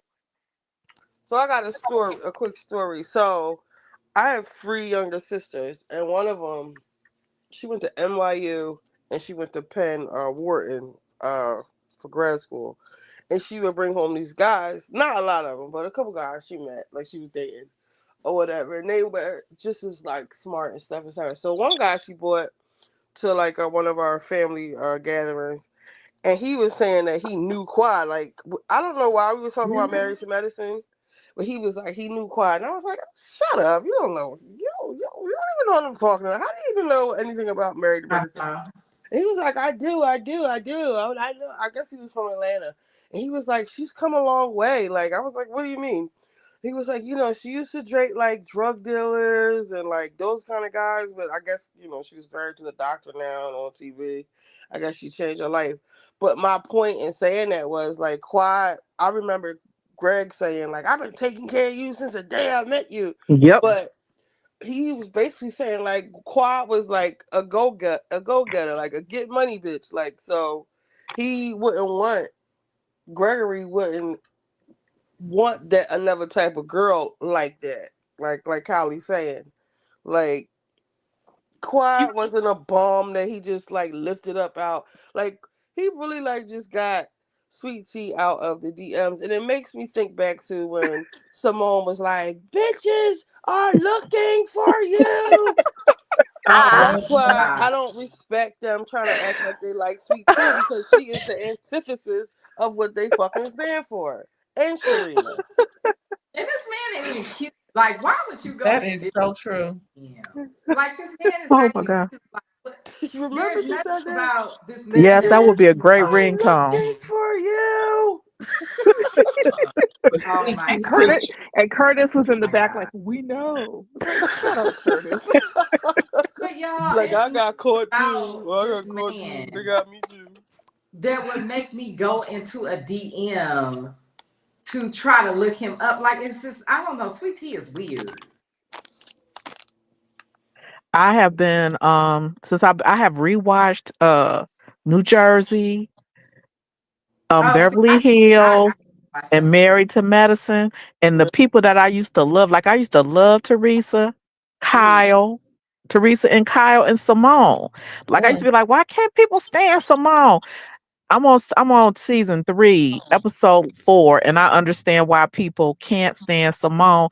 And I see a pattern in Simone's behavior, which might be why it was so easy for Dr. Jackie to shift The heaven. from Simone to Dr. Mm-hmm. Heavenly. Because at the reunion, Simone used to be like, say something, Jackie. Like, Jackie would be sitting there trying to be quiet, but Simone would be sitting there rolling her eyes, like trying to make Jackie say something, that only Simone or Dr. Heavenly would say. Like she was not really letting her be herself and more. And So I just look forward to season 3. and when Heavenly came in, she immediately was like, I admire Jackie so much. I love Jackie, Jackie. And Jackie just took to, even though I feel like she couldn't stand Heavenly at first because she was fat, she like Right. she hates fat people. She really does. And She I does. really She think it's does. rooted in y'all remember when Curtis grabbed Toya and made her sit on his leg. I Mm-hmm. really, I really believe that Curtis like thick women, and that's why Jackie hates fat women. Um, but anyway, what was my point in saying that? You see, Curtis got his Oh, hands. Heavenly. At first, she did. Jackie was like, yeah, man. But then, like, she really gravitated towards after Heavenly gave this. She gave a speech like, Jackie, I really look up to you. You everything I want to be, and like ever since she broke that ice with Jackie, like they've been like buddies. I need to watch that again for when her and Jackie fell out. Simone and Jackie, that was good. That was good TV back It then. hasn't happened yet. I haven't gotten to Okay. that part yet.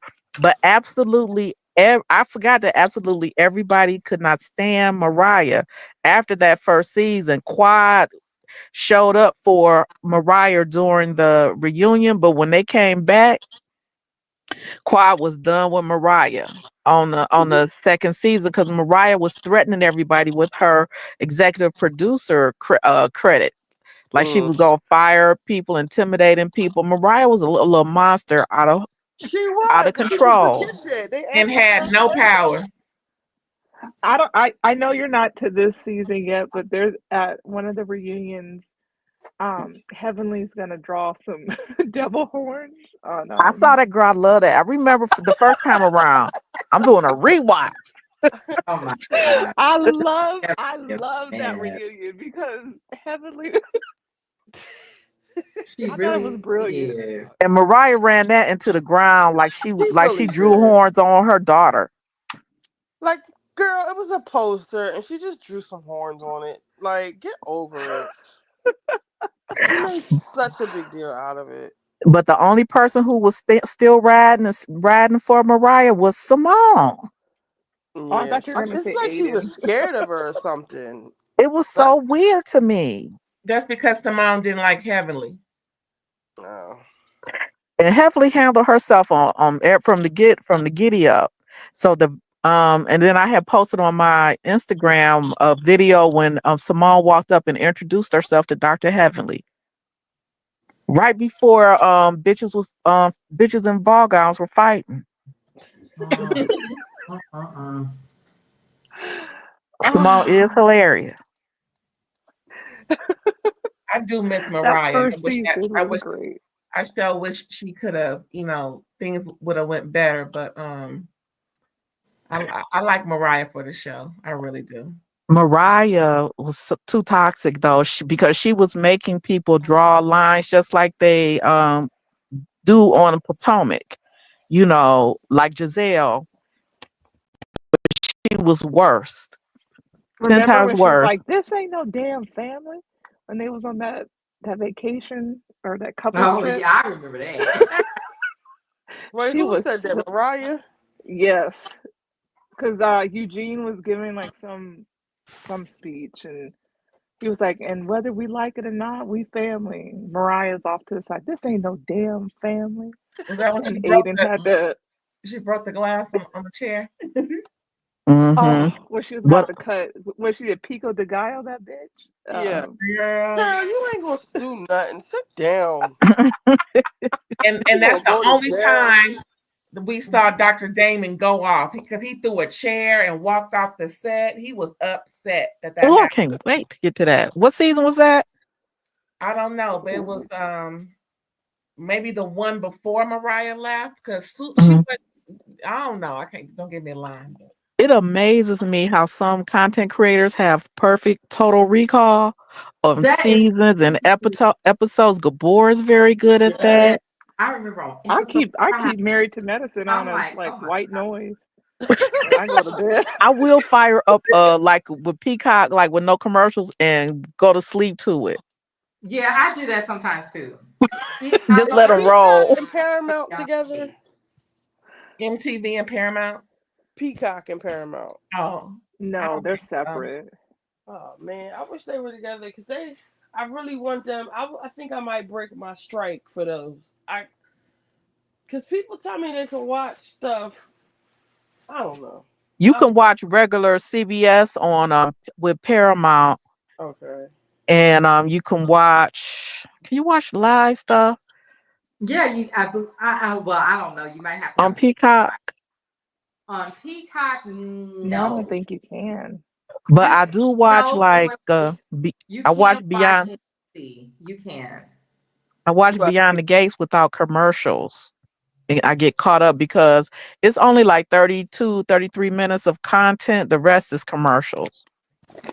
That's a But you know, Danny is just acting a fool over his man. I'm like, girl, it's hard Too to many of watch. them are acting fools over men on Yeah, because you got that Leslie Beyond the one too. Gates. But what kills me is And I know it's the girl Ashley. She looks like a platypus, and they really want us to think that black man who is kicking it with Danny is pining over her. you know It's what? actually the one that married Danny's Okay. husband. Ashley is clear. She's the nurse. Oh. No, the issue with that is that then makes him a particular type of black man. Oh And Lord. they try to make him likable. But that black man that's gonna be pining over that girl is not a likable person. You see what I'm saying? If you wanted him to pine over her, they should have casted a more attractive woman.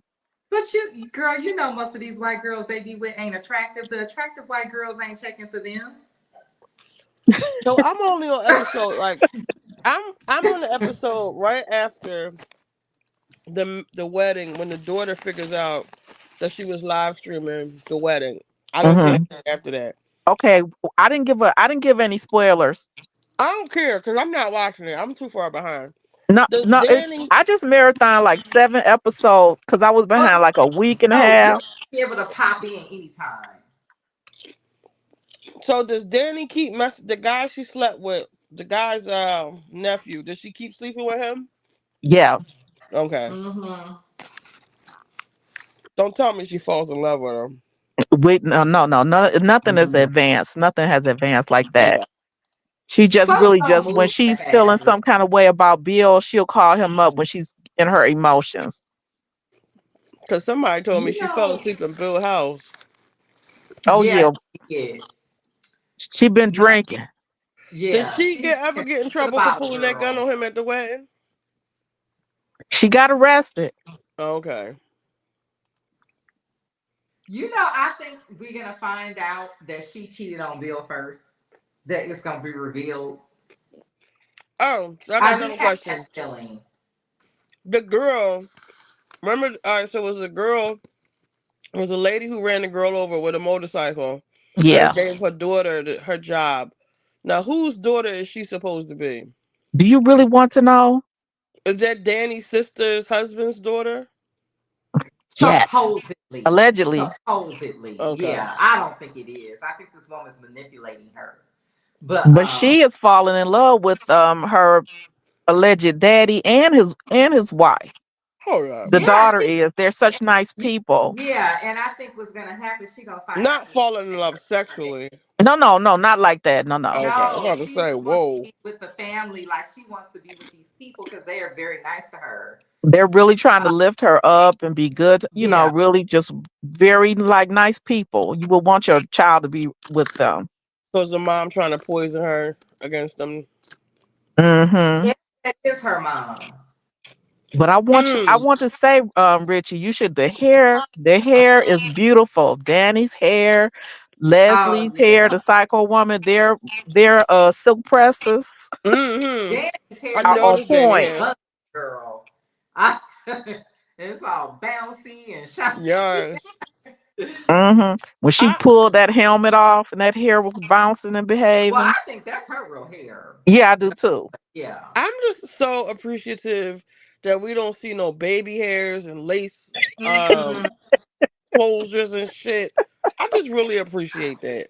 Whether they got Everybody weaves looks or not. normal on there. You Right. know what I mean? They don't look like cartoon characters. We got natural hair, we got short bobs, we got Yep. blonde hair, we got long hair, we got all kinds of black hair on here. I love Got the it. gamut.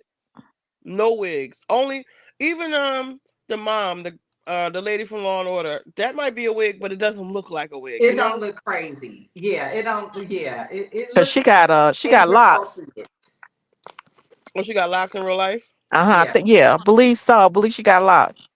But that looks like a nice quality age appropriate wig. But it doesn't look like, the baby. It just, you can't see Yeah, the it doesn't lace. like these cartoonish wigs. Right. Clifton Davis don't have a Bayesian hairline. Oh, Right. His thank God. hairline been holding on strong But since the Clifton 80s. Davis about to be 80 years old, girl. That man better not be running around Really? with Back I still know you just straight, say as say Wendy 80. Williams would say. no. Did you say he about to be 80? Yep. I remember Wow. watching the Clifton Davis and Melba Moore show when I was a little girl. They were saying, "Where is the love to each other?" I loved it so much. That's how old Wow. I'm so old. He look good. They used to Yeah, go he was together, and he acting was hot mean. trash. He was a mean boyfriend to her. He was abusive In real Oh no. life? in real life. Yep, he was a jerk. Oh. They were I doing think all Broadway and stuff together. was Their own TV show on ABC. Mm. most of those men were abusive because that's how they were raised. They just thought they could just do that. That's Hmm. why I don't feel bad for Jonathan Majors. Sherry Shepherd got him over there crying and stuff. I'm like, girl, gone. Sherry Shepherd need. What about the baby she adopted? Like she didn't adopt the baby. I don't want to hear nothing about no fucking Sherry Shepherd. Was this a recent show where she had him crying? I think it was today or yesterday. Oh, I missed it. It's Did on he actually? YouTube. I Did, watched did it they on get YouTube. married? Did he and Megan get married for Yeah, real? they got married. No. They got married right before he came on the show. Oh, for Okay, because real? some stuff I just can't click. I just can't click Do on you some believe stuff it? right Did you now. see it? Oh no, they married. He was on there crying about it and talking about his mother is a pastor and she married them and all of Oh this my stuff. God. She really married him? And His you know how mom he get the married cry, them. I love that woman. I love her so. Do they have a You know how marriage he is. No. license? Or is it like a Muslim marriage? No. They married. His mother is a pastor. He's not Muslim. I know one thing, he ain't gonna be stupid enough to put his hands on Megan because she comes from a I real you know what? I family from the those hood. He ain't men, stupid. those kind of men don't have that self-control. Like I've known so many women, oh, he ain't dumb enough to do that. Next thing you know, girl over here with a black eye. How many Mm-mm. Because brothers they she don't got? have that level of self-control. She She got got hood folks, like hood. I don't think I don't think he Mm, gonna put his hands on her. nigga ain't that dumb. we'll see. I don't trust him. And I don't trust all that fake ass crying either.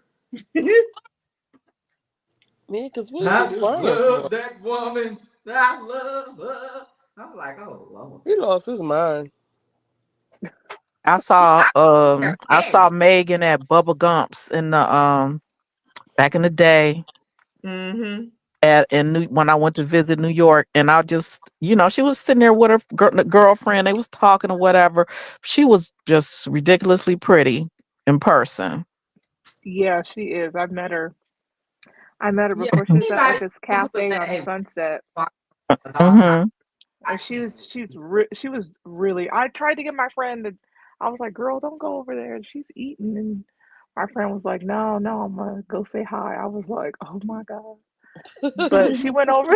She went over there, and Megan was.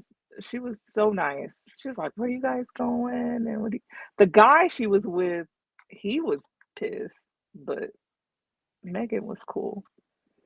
Hmm. So I don't know why she's over there I didn't with say anything to her because I don't mess with New Yorkers in New York when I would visit, when I Oh, would see I don't see celebrities. with messing with people here, but to me, I can't. I don't really see her as being that famous like that. I don't know. I was never really checking for her, and I feel like she getting a lot of press off this situation with this dude, but nobody was watching her show. I loved her and performance and Ease Bayou I and love East and Bayou. Girl, the other some little years. girl, and I was so angry that they didn't get nominated for Oscars like the little girl did in the piano, because they just never really acknowledge us Mm. They did But a that's they not did our hell of award an acting show. in that I So show, in know, that I know, movie. but but it's just how could they possibly have overlooked them? I think Debbie Morgan was nominated and she got robbed. yeah, They that did show some ain't for us. acting in that movie, especially Megan Good and Journey. Yes, they both should have been nominated. What's the little girl from the piano? And she's hard on the eye too, but they love her in True Blood like she's so beautiful because Did you say she's will hard do the on the news eye? and she's hard on my eye, girl. Oh, you talking about the chick that played in True Blood? Yeah, what's her name? And I don't she was know. Kristen Davis, is that Kristen something? she was in the No, I X-Men forgot. too. Anna Paquin, is it? Hmm, let me I see. forgot her name already, girl. Exactly. And So I used to I don't love even forgettable. True know. Blood. Old girl, that's her name. Old girl. I mean, I love True Blood. I would be running when True Blood came on to go watch it. That was when the apps first came out. You could watch it early. Oh, I love True Blood. Yeah, that Girl, show. my sister had me watching True Blood. Now she had me marathoning. I'm sitting in the kitchen watching it on the little TV, and I just started feeling sick, to just nauseated. And I was like, "What's wrong with me?" I said, "It's this damn show. I don't do vampires. Number one, Oh, they was doing the most on that show. vampires and zombies, and it was just Oh, too I much can't do zombies. sex Zombies is and blood and just ridiculous. It was just, I was like, this is somebody's I think fetish I did like three. perversion, and I Like don't I want this. at I don't one want point. this in my brain. Yeah, No, I was it but got I was real good at sexual. one point.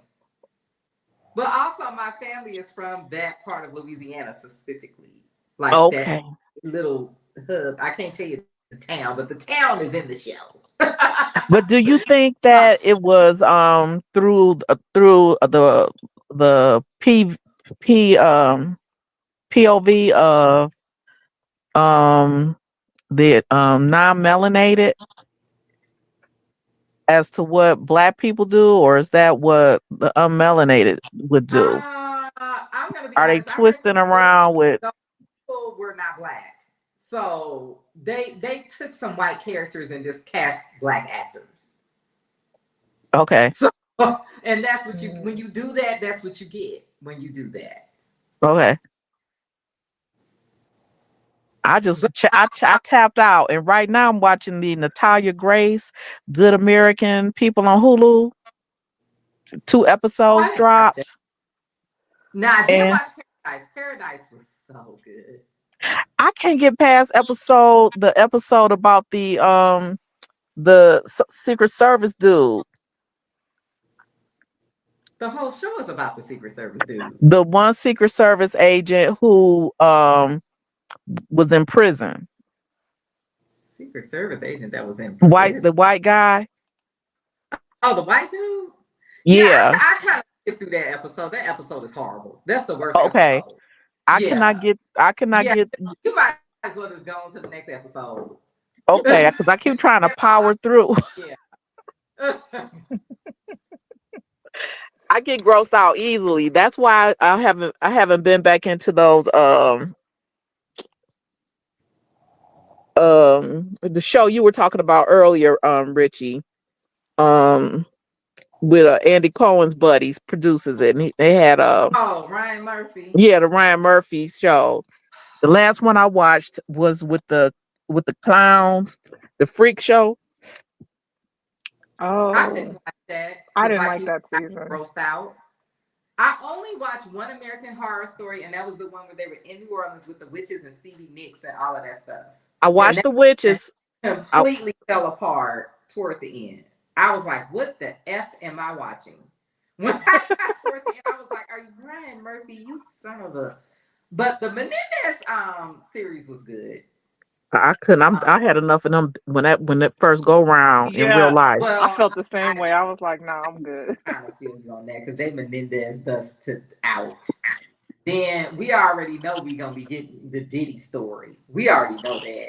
So you might as well prepare yourself. It's gonna be 50 million movies about Diddy. Um,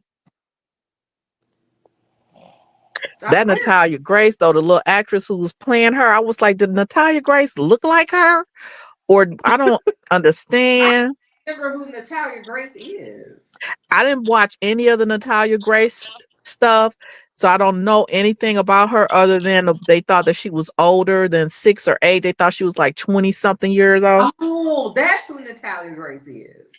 Yes. With Ellen Pompeo from Grey's Ah, Anatomy. I all about that. Hmm. Oh, I want to see that. I like Ellen. She's Only really 2 good. episodes dropped on Hulu, and it's an easy marathon. I'm gonna watch Well, it. last I'm gonna night check that one I out. did start watching some of Beverly Hills. I think I started from just last season though. I didn't want to go back too far. I can't stand Brandy. So the seasons that Brandy I can't Ugh, look at that. I'm sorry. I liked Brandy at first. I did Mm-mm. too, but that shit wore off real quick. I don't like this. I I don't look like crying over a man that is gone on with another woman. I don't like Have to you guys see seen a her woman. lately? It's so sad. Brandy was so pretty.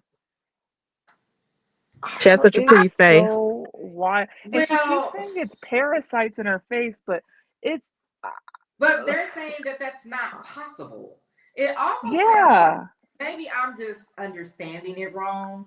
She got sick, she passed out. Somehow she assumed that it was the fillers and she had the fillers removed. But there was no Hmm. reason for her to have assumed that. Maybe I'm understanding her wrong. Maybe it's a part of the story that I'm missing. But Girl. from what I heard, it kind of sounds like more of a mental issue because even if you got sick and you pass out, why would you assume that it's the fillers? I don't know, but Because like she claims she could see like a movement under her skin, like worms or something like that, like she had a parasite.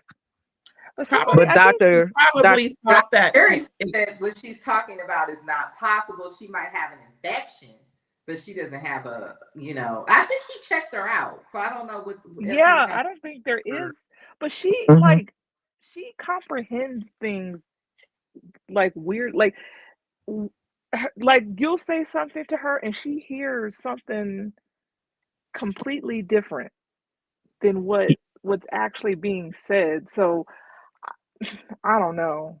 Well, Brandy had a weird relationship with her dad, like mm-hmm. Sutton had a weird relation has with her mom. She said her I Her dad dad, think used to her walk Brandy around probably naked and Substance abuse. I Real. think Brandy probably thought the fillers, like because her face looked sunken in, that perhaps the fillers deflated or something. So she She thought had dissolved. oh my goodness, she looks like death warmed over, and I hate to say that, but also she wasn't the healthiest person either. So, with all the substances she's putting in her body, whether Mm-hmm. it's prescribed or not, on top of a low BMI that should not be that low for her, and just I'm mhm. sure she was malnourished. So she probably has a few things going on that also contributed, but she needs to get healthy in every way possible. Dr. she Gary said she Linkoff, was the living. plastic surgeon, said that people think you'll have that filler dissolved and everything is going back. He said it stretches the skin out, and the skin may not snap back. Oh, that's why I never got it again. I had a Yeah, little filler that's in my true. and I just let it go away by itself and I never went back. Mm. How was the experience? You know what? My friend noticed the difference. I thought my cheeks looked a little lifted, but he said it looked like I had been stung by a bee. And he didn't even Mm. know I had fillers. He was just like, "Why does your head look so big?" And I knew I was like, "I'm not going back."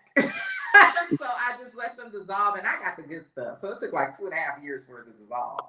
I don't feel them anymore, so I think it's all gone. Ellen Um, Pompeo has a face full of fillers, and she has like a giant face head situation going on. Like, yeah, but and you I just had go ahead and gain like 10 or 15 pounds and plump your face up. They're not gaining but see, weight. I have Forget a all big that. head, fat face, so I don't feel bad anyway. They are You not know, gaining weight. like I don't think I have the face shape for it. I remember years ago, the actress Catherine Deneuve. I think she used to be the Lancome model. They asked her about, she was aging, and they said, well, what do you choose? She said she had to choose between her face and her butt, and she chose her face, and went Girl. ahead and gained a few pounds to plump up the wrinkles. Oh yeah, because you do. Okay. This is why I got the fillers. There is a pocket of fat in your face that dissolves when you get around 40, and it's around in your cheekbones. Um, Mm-hmm. to me, since I got the fillers, I don't see the hollowness anymore, but I don't feel any scar tissue. So maybe it just stimulated some collagen because I don't feel like I have scar tissue, That's which great. what I was afraid of. That's why I never went Mm-hmm. back, especially after my friend said my head looked like I had been stung by a bee. To me, Be I thought it was very subtle. I didn't even feel like, I was like, did she do anything? But then when my friend made a comment, I was like, oh, it is noticeable. Um, and but Brandy Lauren, may have been getting non-medical grade stuff injected into her face. it's possible, especially if she didn't have a lot of money, she might have been going to Mexico. That's what a lot of people do that live here in Southern California. They go to Mexico and they get those weird BBLs and filler and all that stuff real cheap. And you can tell the difference.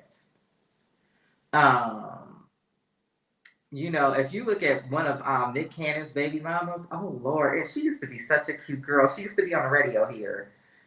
She looks like she's older than me. I don't know what in the world made her do that to her face. And it's always sad when the person was cute before, like Lil Kim. It's like, why Oh Mm-hmm. would man. you do that to yourself? Look, Kim, I remember I was Yeah. watching Regis, and Kathy Lee and Regis's wife was co-hosting with him. And Lil Kim, appeared on the show, and she just was like, "Oh my God, you're perfect." Because Lil Kim was so little and petite. She said, "But you're just perfect." Like she was in proportion. She just knew, she just knew that she was just perfect. And I was like, if somebody could receive you like that, and she's seen everybody in the world walk through that stage with her and Regis, and I had never seen her gush over anybody's looks before Wow. on Well, that Lil Kim show. is just a very tiny person. I've never seen her in person, but I can just tell by the people that she's standing next to that she's a very tiny person. So she probably Mm-hmm. was like a little cute person. You know what I mean? Like almost Mm-hmm. LP, but not quite. you know? Mm-hmm. But yeah, it's just when I see and it's always women. It's rarely to ever see a man that has done that to himself. I just don't know. Hold on, I got Exhibit A for you. Kenny Rogers. Yeah, Oh, Kenny his Rogers is eyes looking look crazy rough. as hell. Yeah. And him and Smokey Robinson, they looking crazy as hell. Uh, yeah, no. I think that first of all, what ends up happening, they always come out with new technology. Like they have people getting these fillers, right? The new thing now is it's not even new. It's something that's been around, but people just wasn't using it because they didn't know how to use it to lift a person's face. And there's actually a doctor in Orange County, and she trained for like years and years to learn how to do this. And she is like almost 50 and looks like she's like 25. Mm-hmm. It's the Thermage, and actually, many, many years ago, believe it or not, me and Holly Berry used to go to the same OBGYN, same gyno. And there Mm-hmm. was a lady that was in that office, and she swore that Holly came to her to get these Thermage treatments. This was like probably almost 20 years ago now, when I first really moved out here. I believe it because if you look at Holly, she does not look like she has aged. And I think if you start getting that young, like it kind of freezes you in time. So what it does, it kind of like heats up something that's underneath your skin and it stimulates this collagen to make your cells reproduce. I remember her face used to be round, now it's real chiseled. Yeah, she had plastic surgery, but she You know, doesn't look so any older. That's just from surgery. You know what She I had a mean? nice nose job. Like Yeah. it's still a black nose. I think she looks older, but I know she looks good to be But you what, know what? She also 61? How old is she? lost a lot of weight. And some of that could be weight loss. Because she's really thin. So guess who used to have the same optometrist eye doctor as me? You'll never Optometrist. guess. Toya. I was gonna say, who wears glasses? I was trying to think of who wears glasses. Toya. Which Toya Toya? used to go to Rolling Optics in Which West Oh, Toya? Bloomfield Hill. Toya from Married to Medicine. Okay, girl, there's a few of them out there, child. I don't know. I was trying to think of somebody that wore glasses. I was like, are you gonna say, oh, is it Oprah? That's what I was gonna say. I was getting an exam, and this when Married to Medicine first kind of came out and broke out, and they told me they was like, yeah, Toya before she moved to Atlanta, that was where she got her glasses. I was like, oh, okay. Good night, y'all. Or good morning. See y'all later. Good Oh, morning. good morning, good night. Yeah, I know it's almost 1 in the morning here. I know I should probably be gone. I'm still, well, at least I'm working while I'm talking to you guys. Uh Same here. I'm working on my. I have a children's line of products, oh and that's what I'm wow. doing now. So working on new products, and I That's nice. don't Product development. know. That's awesome. My last year, my cousin was like, "Have you ever heard of what is it called, Afro Unicorn?" And Yes, Mm-mm. I was heard like, that no. one. And he was like, you should create something. And I was like, what the hell would I even create? So I sat on it for a while, and then I came up with these black fairies, these little black fairies, and they have like little afro puffs and sunglasses. Oh, So That's yeah, cute. it's been kicking my ass for like a year, but no, that's yeah, dope though. If that's something you really love doing, I hey. I'm in it. I'm all the way in it. Um, I it has to take off. It just has It to. sounds very cute. It's a cute little collection, and so that's just where I'm at. I'm trying to make it happen because I do like it. I hate my job, so I have to figure something else out.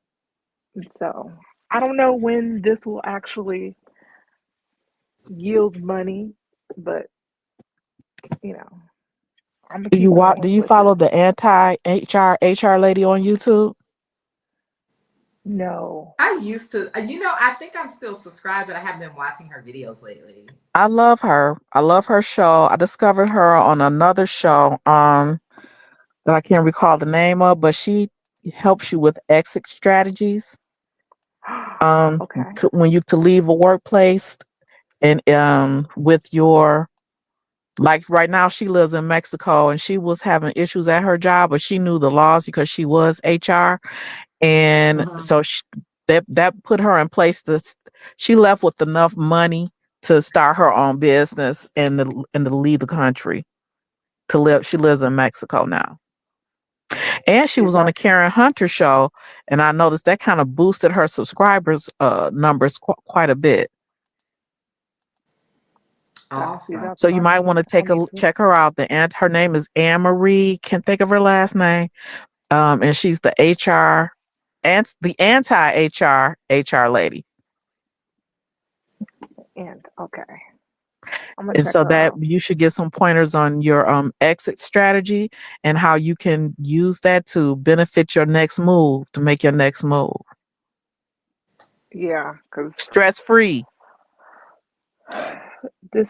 Yeah. this ain't it no more. Commuting, dealing with the passive aggressive bullshit and Toxic workplace and microaggressions workplace and mobbing.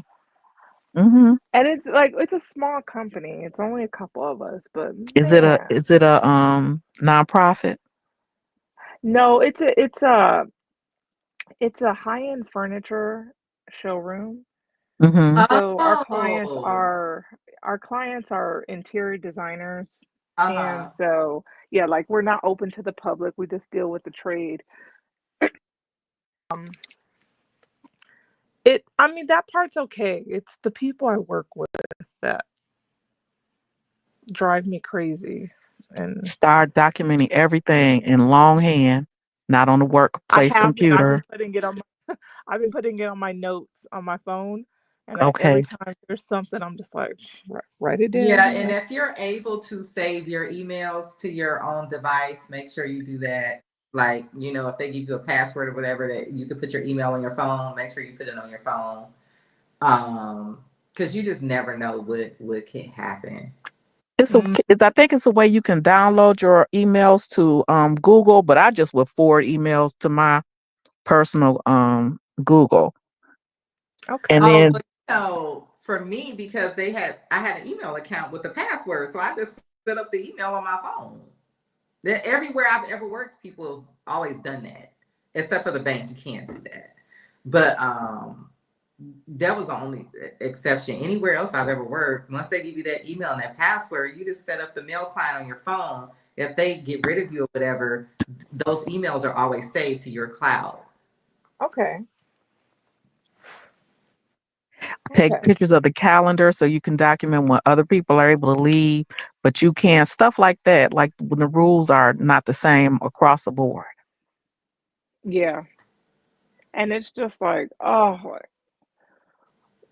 like my boss is one of those, what do they call them? Like those coastal elites, kind of like, like she comes from That's what's, money, but she's that's like what made me not liberal, want but to work. But you know what? That's what made me not want to work in the fashion industry, because that's what I originally went to school for, and that's all the fashion industry is this nepo babies. yeah. And Okay, it's just so finish what's your name? Because your name is not up here. my name. Should I say Not my your real name, name? but your handle. Yeah, S Monique. yeah, I'll put you're my handle S Monique. I don't mind. I don't. I mean, I don't mind saying my name because it's all over my social media because of my business. Okay. But yeah, S Monique. But yeah, My I've name been is with this Lisa. Lisa. I know Callie. But yeah, no, I've been with this company for 18 years, and it's just not. It's just not. It's not doing anything for me. There's it's no nowhere to move advancing. to. Yeah, Right. there Yeah. isn't. On Mm-hmm. July And 3rd, 2024, I was fed the fuck up. And I called my big nephew. I got 40 something nieces and nephews. I was like, Sean, come get my stuff. I'm about to leave. I have a desk, my own desk, little tray in my office with my coffee and stuff. I was like, I'm not leaving not nothing in here. He was creating a home office. I said, Sean, come get this table and this light and stuff like that. He went home. He was working on somebody's gutters. He left his job. He went and got his truck. He came and he rescued his auntie. He got all my shit, and I just left. Now I had been clearing out stuff, like I was tired. I like fuck this shit, I'm out. And I have not been back to work since July 3rd, 2024. I had over 1,000 hours of sick time, vacation time, and whatnot. I still been going on that. Oh wow. Okay. I got a every union. I'm in a union, Yeah, you got a union job. and I'm There's so still many accumulating union jobs sick time and ever. vacation hours. Girl, there's so man, I few would yeah. union jobs that are I'm left. not So going back in there because the new director, all skin folk ain't kinfolk, lied on my performance appraisal. I don't even report to her, but the little punk who is new wrote down everything. I was like, this is not coming from him. He wrote down everything she wanted him to write. But the thing is, like I put in the text earlier, she didn't want anybody. She only wanted young people there who the people who don't know that she does not know what she's doing. oh, that is the Mm, worst when they hire somebody that don't really know what they're doing and they try to cover it up and they'll Like try to get rid of you because you're they know. outsourcing and closing down Yeah. our warehouse, claiming it's saving costs, but we haven't seen any trade off costs. We haven't seen any. We haven't seen this no documentation how this is working. You just want to be able to say, I did this when I was there and I did that when I was there, but it's costing us more money. And then you're shutting down systems that you or the person that reports directly to you don't know. They're new to this industry, the publishing, new to it. So, I was like, I'm done. I'm out. I don't Kiss blame. my ass. On my first little job, I had the guy. He was being a jerk in a beauty supply, and I came home. I told my mother. She was like, "Tell that motherfucker to kiss your ass. Your daddy takes care of you." I was like, "Okay." Mhm. Oh my gosh. You know, I really think that we need a culture reset. And what I mean by that, I think that working for other people should be a stepping stone in life. I think Hmm. it should be something you do to get your experience, maybe save a little bit of money up. And then it should be that you start a business or a family business or whatever. And that needs to be kind of how things go because the days of people having these jobs that they can retire from, in my opinion, I think they're over. I think most people end up getting let go from what I'm Yep. seeing. I see a lot of people that are in the same position as me, that they've worked somewhere for many years, they get let go, and they kind of just bounce around for the next few years, sort of Hmm. trying to figure out what to do because it's like now I'm 45, 50 years old. I've worked here for 8 or 12 years, and now I got to go try to work somewhere else at my age. I had my own business, my niece and I, but she decided she wanted to be a nurse. Like everything we ever played as children, she's been a hairstylist, a teacher, and a nurse. She's got RN, MSN. But because of white supremacy and whatnot, she's tired of fighting with the microaggressions and the bibbity bobbity Mhm. boo of America.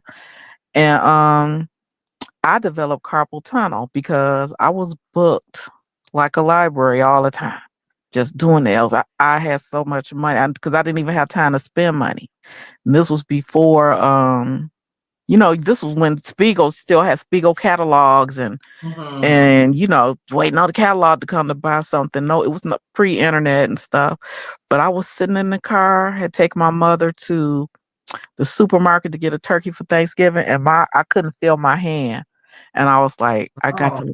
I got to let my ladies go, and I just jumped into corporate America after that, and so I got sick of corporate America, and I jumped into a nonprofit with liberal white women Mhm.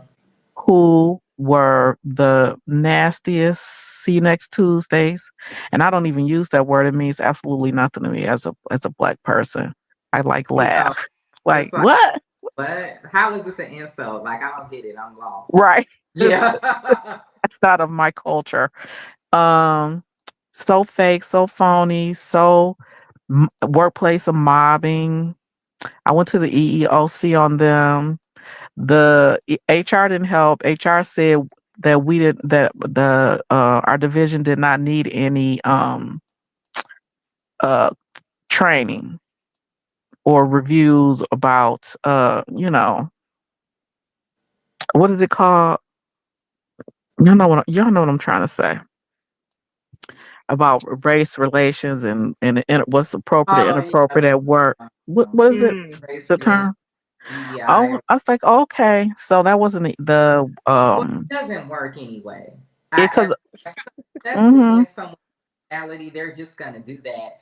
And for me, one reason why I stayed where I stayed is because the people were nice.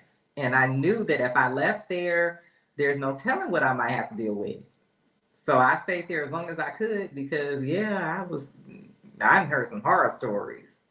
I was staying there long enough to qualify for my PSLF, public student loan forgiveness, $180,000 student loan forgiven Mm-hmm. Uh-huh. because Oh yeah, my I I worked at a nonprofit, long enough, mm-hmm. and the pandemic rule change under Biden helped quite a bit with that. I have another friend who got $80,000 worth of student loans forgiven.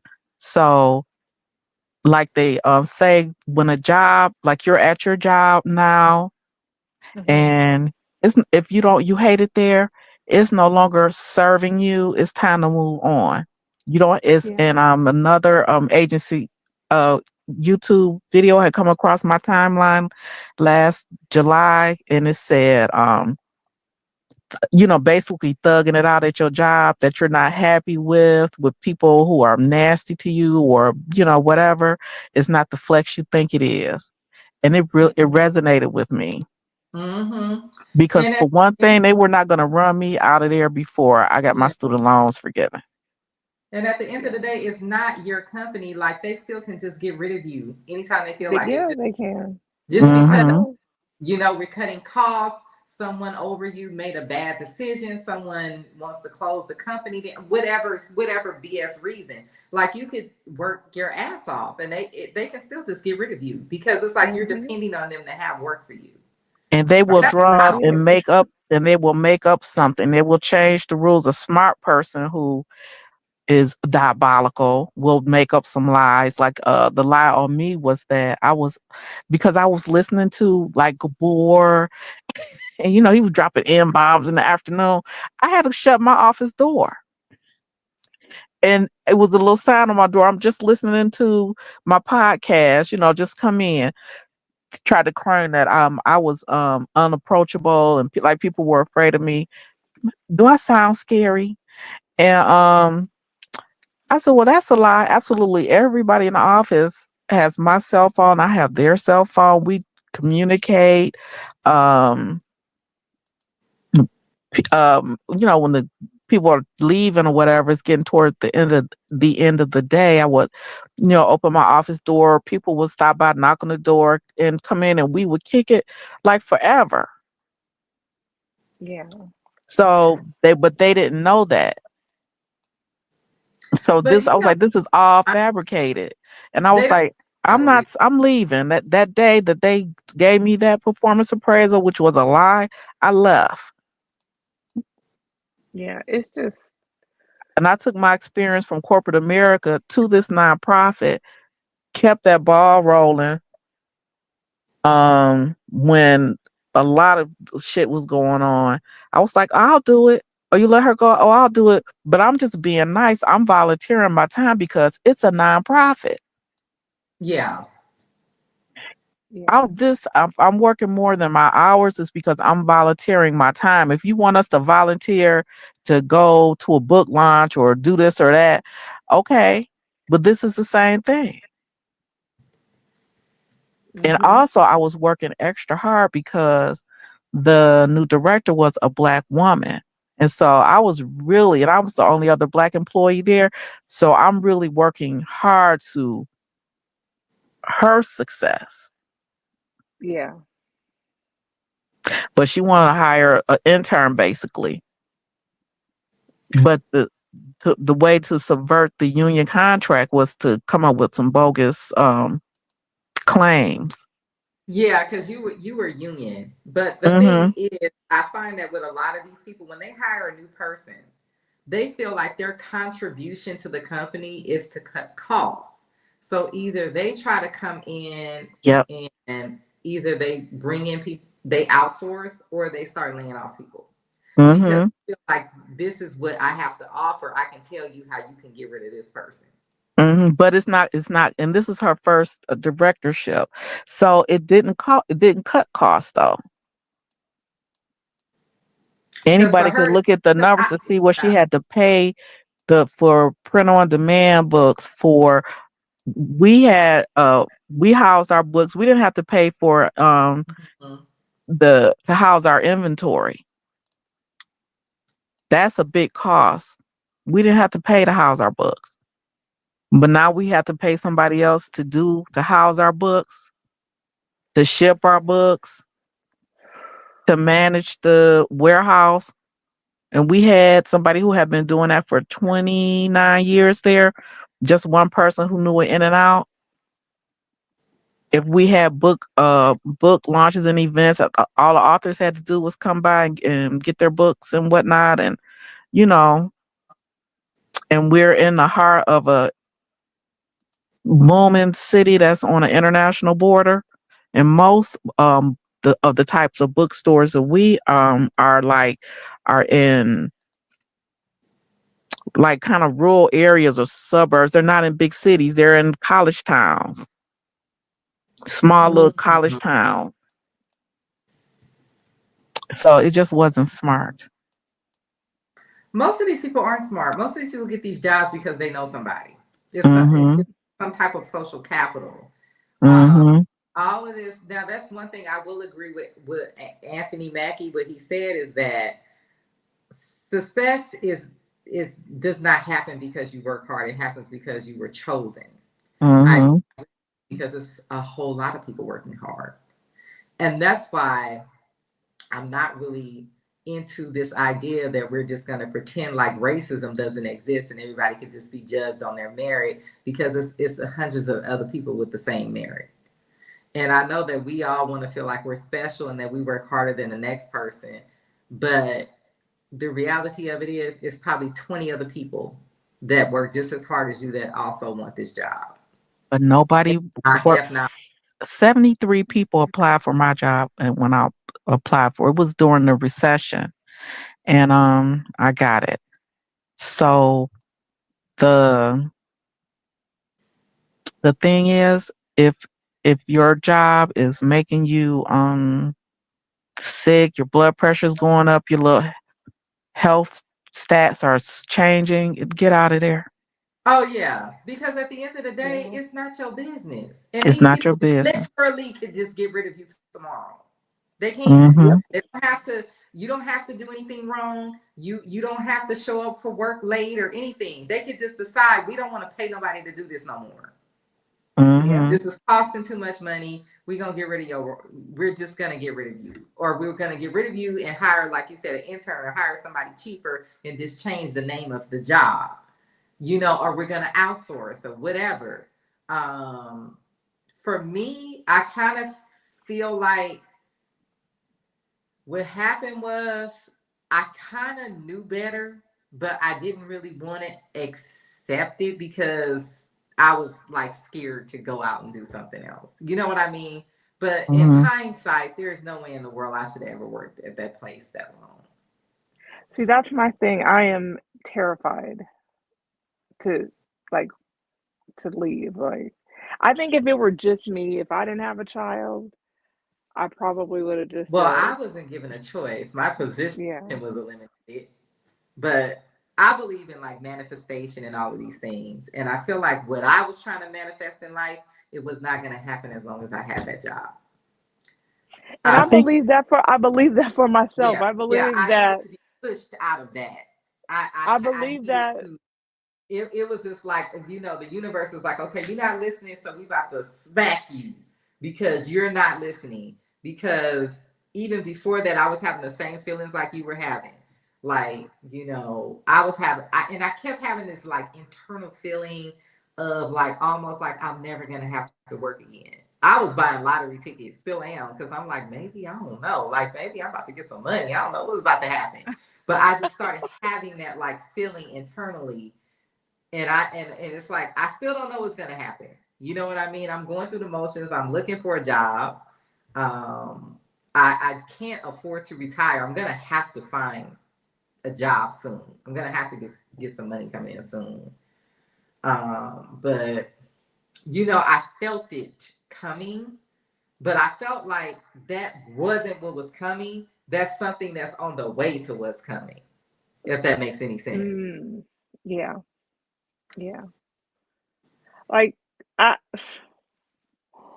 I every like no lie, every day there is just this like like gnawing thing in me that's like, this is not what you're supposed to be doing. This is not where you're supposed to be.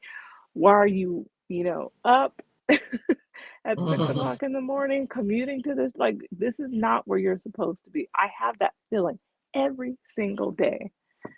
And then I have the other part of me that is so terrified of like not knowing, like, if I leave this job tomorrow, then what? Like, it, how irresponsible of me as a parent to just say, you know what, I can't do this anymore with a daughter going off to college. Yeah. It's just like, I can't Well, fully I mean, wrap at least my she is head. an adult. Like you don't have like a 5-year-old. You know what I Yeah, mean? It's yeah, I understand she's still gonna need help. We all need help yeah. when we're in college, but it's not I mean, as bad a lot of as her you having schooling a is little taken kid. care of. She was really good about getting a lot of her schooling taken care of. But then there's that other portion every year, Hmm. that she'll need help with. But it's just, I. But then on the other hand, I'm doing this line, and like the the way it just came about, and the response I've had is really great, but it's not enough to where I feel like, okay, yeah, I can leave my job and do this full time. Like, it's just, I haven't produced enough for that to really be a viable Yeah. option right now. And I don't know. I don't know. I don't know what I'm gonna do. I don't. In the comments section, Mademoiselle H said, Cody Sanchez says, when we have anxiety, it means we know we could be doing so much more with our life. Hmm. Mm, And I have tons of anxiety. I'm makes filled sense. with it. I'm filled with it every single day. I hear it. I hear it in my head every day. This is not what you're supposed to be doing. You're supposed to be creating. And I just, but I'm like, how am I going to eat? How am I going to survive? And Well, you have a I, plan. You've been taking notes. You're going to watch the anti-HR lady to see what you have legally on your side hmm, because you are a member of a protected class and a state on your to the state. Are you in California? yes. Because you said Sunset Boulevard.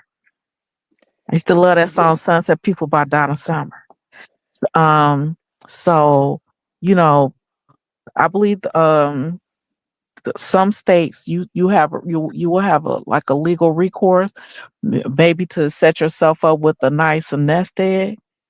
Hmm. You just have to find an attorney and have all of you keep taking notes, keep documenting everything. You know, figure out all your bills, your monthly bills, get like your budget, Hmm. and know what it is that you'll need. Know what it is that you'll need to um, make your business thrive. Because in my business classes, we learned that the only difference between what the biggest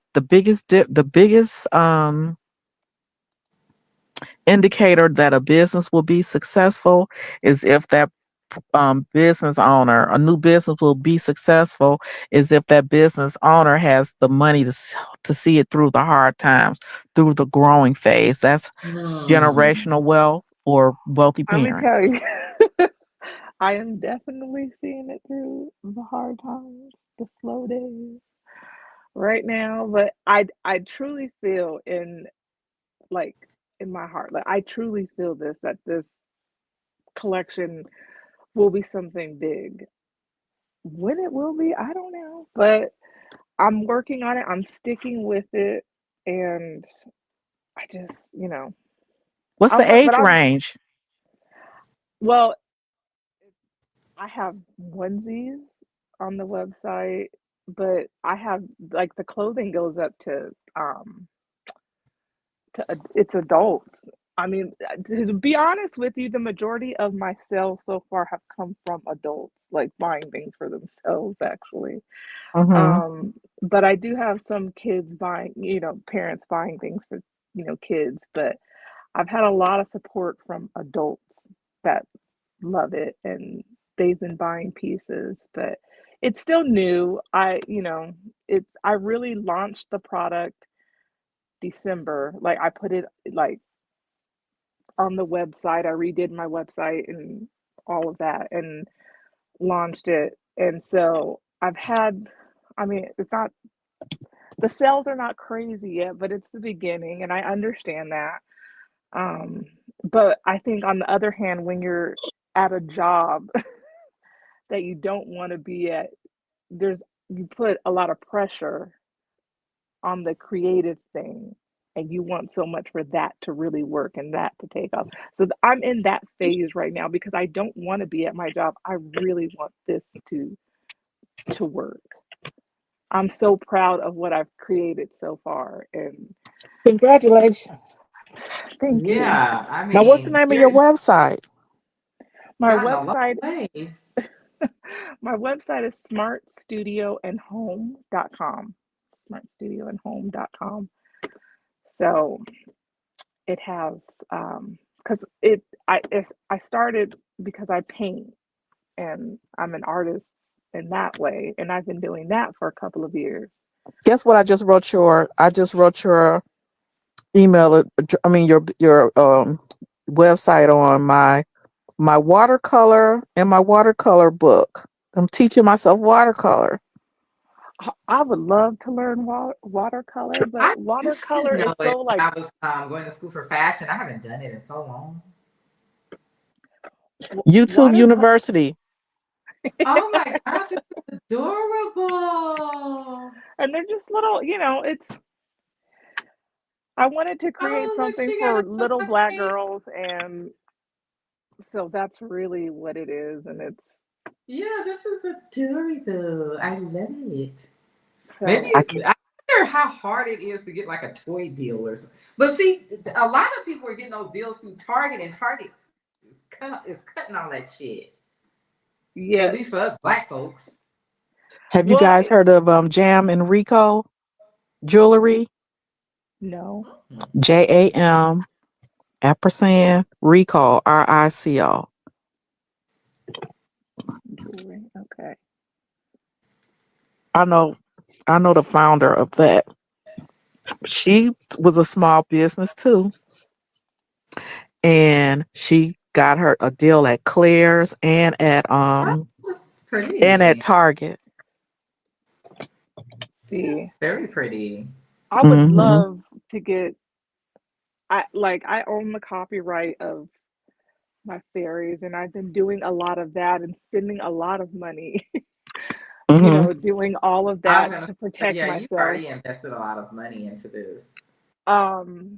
And I would love to get a licensing deal with a big, a big brand. That would, I mean, the research I've done, I know the percentage, your commission is very small on things like that, but at least it would, at least it would allow me to leave the job that I'm at and Mm-hmm. Hmm. create and at least focus on the business and growing the business. I think that's really where I'm held back is that I I work all day, my 8 hours, commute home, and then commit my time from like 8 to whenever I decide to go to bed to this. So if I had the day to work on the business and create and do all the things I need to, and like I'm trying to get the coloring book out, I just found a supplier for that, and I don't Oh, even have Do I you don't even pat have yourself on copyright. the back? Do you pat yourself on the back for everything that you've this achieved is to date? amazing. Yeah, No, this is You so have to. You have no, to. because I don't think I've done like I don't think Are you I've done kidding me? This is enough. amazing. I don't think I've done. I don't think I've done I can enough see to pat that. myself Like this on the is back so for. Oh, yes, you have. It's the creative, it's the research, and you're doing this all on your own with no assistance. No, not a soul. Yeah, this Not is a soul helping amazing. me. And you know what's funny is when I would commute to work, I would listen to all of these different audiobooks, like building a business and investing and, just all these things. And I thought, well, when the hell am I ever going to use this? But I guess I need to know it. And it's now circling back. Ah, yeah, you A manifested lot it. of the things that Yeah. I invested time in learning are now sort of coming, circling. Even this job, given I don't love it. It's a small business, so I've learned a lot of the business, which has helped me in this. So I'm Hmm. appreciative of the job in that way because it That's has how it has taught me served things. you. But yeah, I think I'm at the end of my ropes with it. I think that I've gained all I can out of it, and you know, it's not giving me any more. Like there's nothing Yeah, else. that's how I feel too. Don't get me wrong. If I'm offered a job, I will take it. But I used to want to do this so badly. Like I used to want to have like this career as a designer, and now it's like I don't want to do this no more. I'm just doing this shit to get some money. Like I need like that job. I really love that job, and that just kind of like it killed it for me. And I can't even say that, oh, they did something unfair to me. They just didn't. They didn't. The businesses change. You know what I mean? Yeah, yeah, Um, but it kind of killed my desire to even really have like a career. If that makes any sense. It's like I just don't care anymore. Like I'm It's a just like difference in you like I getting money gotta to pay my pay rent. bills and Yeah. when hmm you have a dream and you're taking the steps to make your dream come true, and you should pat yourself on Exactly. the back about that. It's not like you're just Yeah. thinking about it. You're about it. Yeah. My That is well, this my makes cousin, it we're so sitting at key. dinner. It's actually a year ago this month. The conversation happened a year ago, Oh my probably. God, you did all I of this in think a the year? 12th. Yes, Girl, on the ball. a year you, ago. you. A year ago, I was sitting at dinner. I remember it so clear. We were at my grandma's dinner at this restaurant, and my cousin like leans in and he says, "Have you ever heard of Afro Unicorn?" I said, "No, I've never heard of it." He's like, "Look at this." He's like, "You should create something for kids. I think you can do it. Like, this is right up your alley." And I said, "Well, I wish I would have created that because that's cute." And so he's like, "No, but you can come up with something." And I said, I'm making a mental note and then I'll come back to it because I was working and then I had an art show. I was showing some art ads. So I was like focused on getting my artwork out. And like 3 months later, I started to really think about it. And I said, well, what can I like? Everything's been done. And black fairies have been done to an extent. Not the way I did them, but they've been These are done. fabulous fairies, though. And I said, well, what can I come up with that's like perfect for little black girls? Because really, when I was thinking about it, I was thinking about my cousin's daughter, who's my goddaughter, and my other cousin's daughter. And I was like, well, I want something for them, something they could be proud of, something that looks like them. And so that's when I came up with it. And I thought, okay, well, it can't just be a regular black fairy. So I had to like research it and come up with this idea, come up with that idea. And I was like, I need to make these fairies as sassy as possible because that's what I was basing it off of, these little sassy little girls.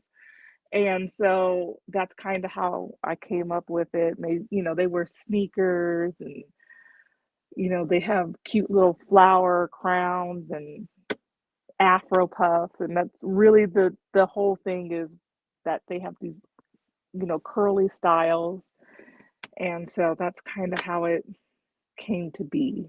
And They had a possibility to be animated too. oh, my cousin's husband is Yeah, I already was on my just case thinking about about it. that. He's like, when are you going to animate these? I'm like, when I can figure that out. I took one animation class in high school, and that was a long time ago. So I think they got some uh, easier stuff you can use now, though.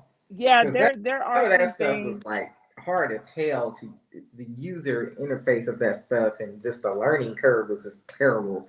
I think they should have some easier stuff out there There now. is, there is. But there's a guy, he does old fashioned stop animation. I think his name is Alexander Myers. He does like TV show reviews. It's hilarious.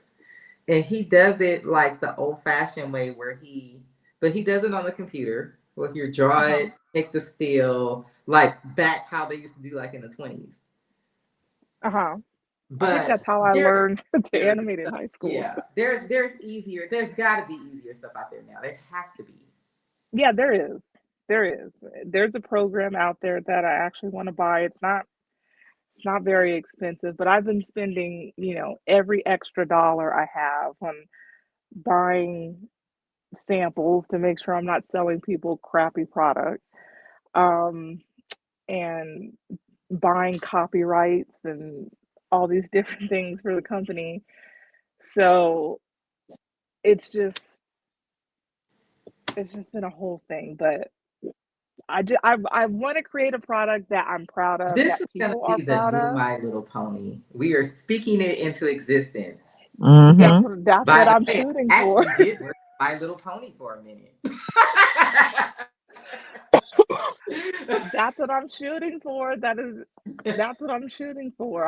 You And betting on yourself right now. I am.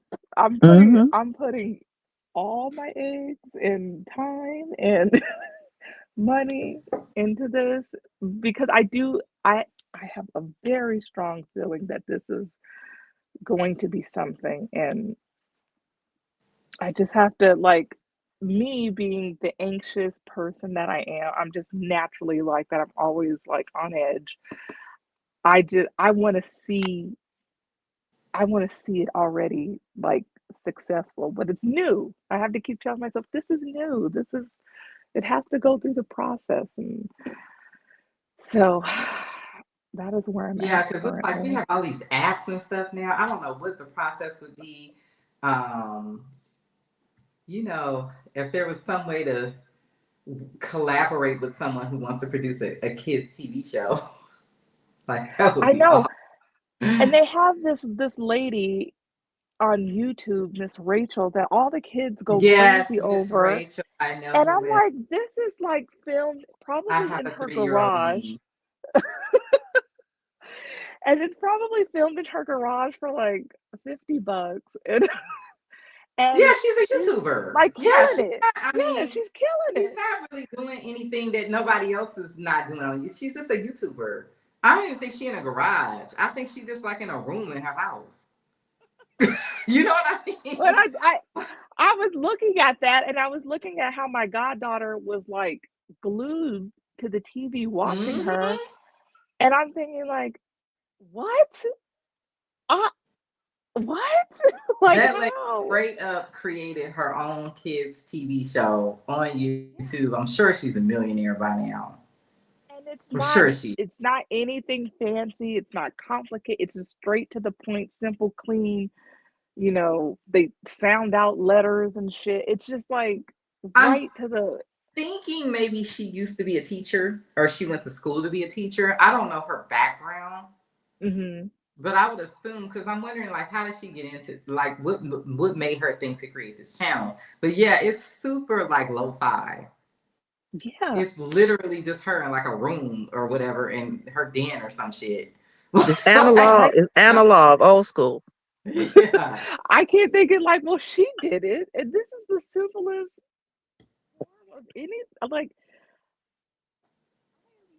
overthinking this too much, and like so I'm just I'm just going. I'm just every day I'm just trying to do something and just to keep it going and to keep the momentum going, and so far so good.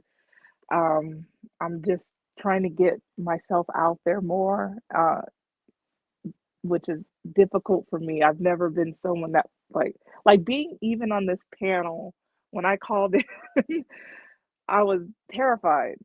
So I'm not like I don't like to push myself out there in front of people, and I'm I've new had to to this change too. that. I'm new to this too. Callie is a pro Yes. on a panel. No, I don't have anything on my channel. I've been trying to start a channel for like 2 years. No, no, you go on panels. You've been on panels. Oh, yeah. I But like just how you're, Yeah. it's easy for you to get up here and talk to people. Like it is not yeah. easy for me to talk to people. I have to like really like like Oh, in give person, myself a pep talk. I can't do Yeah, like sales. I am, and it's funny because that's what I do. My job is I I talk to these people who I don't know, and I've created these relationships with these people over 18 years. I don't know how, but when it comes to translating to this business that I'm trying to, you know, make for myself, I am finding I'm finding it so difficult to push myself out there. And I'm thinking, why can't I do I do it for a company that's not mine. Why can't I do it for my own company? Like, Well, what's it could holding me back? maybe because maybe these people are coming to you. Like when I worked in retail, like people were coming into the store. But Hmm. for me to go reach out and try to do sales, oh man, my Mm-mm. anxiety, I can never do it. That's what I have to do, though. I Yeah. reach out to these people, and I'm thinking, well, I can do this for this company. That's not my company. This belongs Oh, to some lady. Why can't I do it for myself? Like, so I'm in that phase of trying to, really promote myself and go out there and tell people this is what I have, and you know, but it's And in um, communications, people are there because they want to hear what you have to say. So you have to yeah, remember that. And a little stage fright, even though sometimes you may not even have stage fright, but if you are just up there with low energy, it can bore people and they'll lose interest. But if you have a little stage fright, that gives you to yeah. a little energy boost to be more engaging. So don't necessarily think that's a bad thing. I am just I study I communication and I just remember oh, that. And I study communication because I'm like that too. I'm very like, I don't want to. and I've been like that my whole life. My parents still to this day have a tape of me from preschool where we had to do a performance, and I was like, no way. And I just stood there off to the side, and I was like, I'm not doing it. And Hmm. my entire family brings that up, 40 years later. Like, remember when you were so afraid to? You ever watch Shark Yeah, Tank? yes. Do you have like trade shows for your creations that you can There are a lot of trade show opportunities in here in mhm, LA. So yeah, I have to like a lot of them. You have to kind of get in months and months ahead. mhm, So I mm, don't know that I may be able to get into some in the fall. I know there's a couple like spring, like right now, that I've missed. Um, but yes, I want to go to the trade shows as well. mhm. Have you seen any And like footage from the trade shows on like YouTube or Instagram? I haven't, but the building I work in, they do Mhm. trade shows Okay. there. And so I'm familiar with how it kind of works. Mhm. Um, I just haven't I've been trying to develop the product and then make sure the product is actually decent product. So I don't want to, well, not decent product, exceptional product. I don't Mhm. want to sell people something that, you know, that I don't believe in or that's crappy or anything like that. So I've been at that stage of it. So Mhm. that's why I haven't entered into any of the trade shows or anything Mhm. as of yet, but that is on my list of things to do for So in sure. order to attend a trade show, do you have to be ready to present your merchandise, or can you just go just so you know to get get the feel for it, Like a like not so you have a can. booth there. Yeah, can you just go? Can you just Yeah, you attend can. without Yeah, I can. Yeah, I can attend the shows. specifically And I for have. your, but specifically for your industry? No, I haven't attended for my industry, but I Mhm. can. Yeah, I know. Yeah, I know people who actually produce those trade shows, so Okay. I can. Yeah, I can get in and see Oh, them. I just haven't. Yeah. Okay, this well, add check that is off. That's another little bee in your bonnet that you can have. Oh, that's yeah. on my list in my Hmm. notes app. I have all the things that. I know Jam and Rico, she was just on her local news station this week in New York, or talking about her business, because she's got four, well, she got three little babies. Oh wow. So, with her business, but she talks about it, how she kind of grew her business, how she got her inspiration and stuff. I don't know if it'll be inspirational to you, but just in case, and you want to check it out, and I'm then actually on her Instagram page right now, okay, and looking at then it.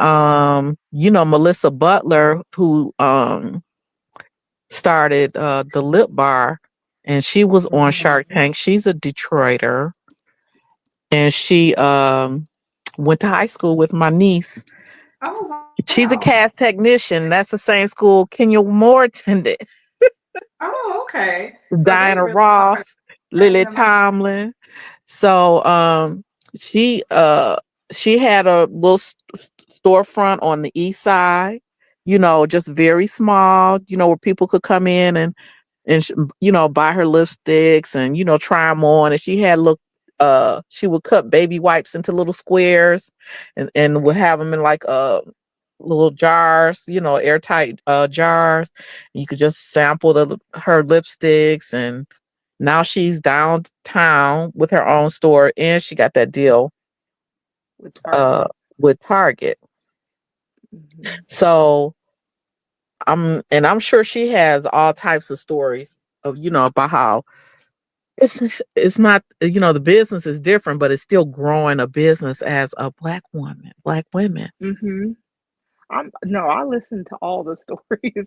It may Yep. not be the same product, but I listen to all the stories. Like my cousin has a hair care line, and she just opened her second shop, and Ooh, I just exciting. I listen everything Wow. her and her husband tell me to do. Hmm. I'm like, okay, Mhm. taking notes, we'll be doing. So, and I mean, no, yeah, anybody who's out there like doing it, who's done it, I'm listening to everything they're telling me because I need I need all the knowledge I can get to get this going. And my cousin and her husband, they feel really great about it, and they've managed to have a successful business. I mean, she has her hair care products, and then she has her two shops, and Hmm.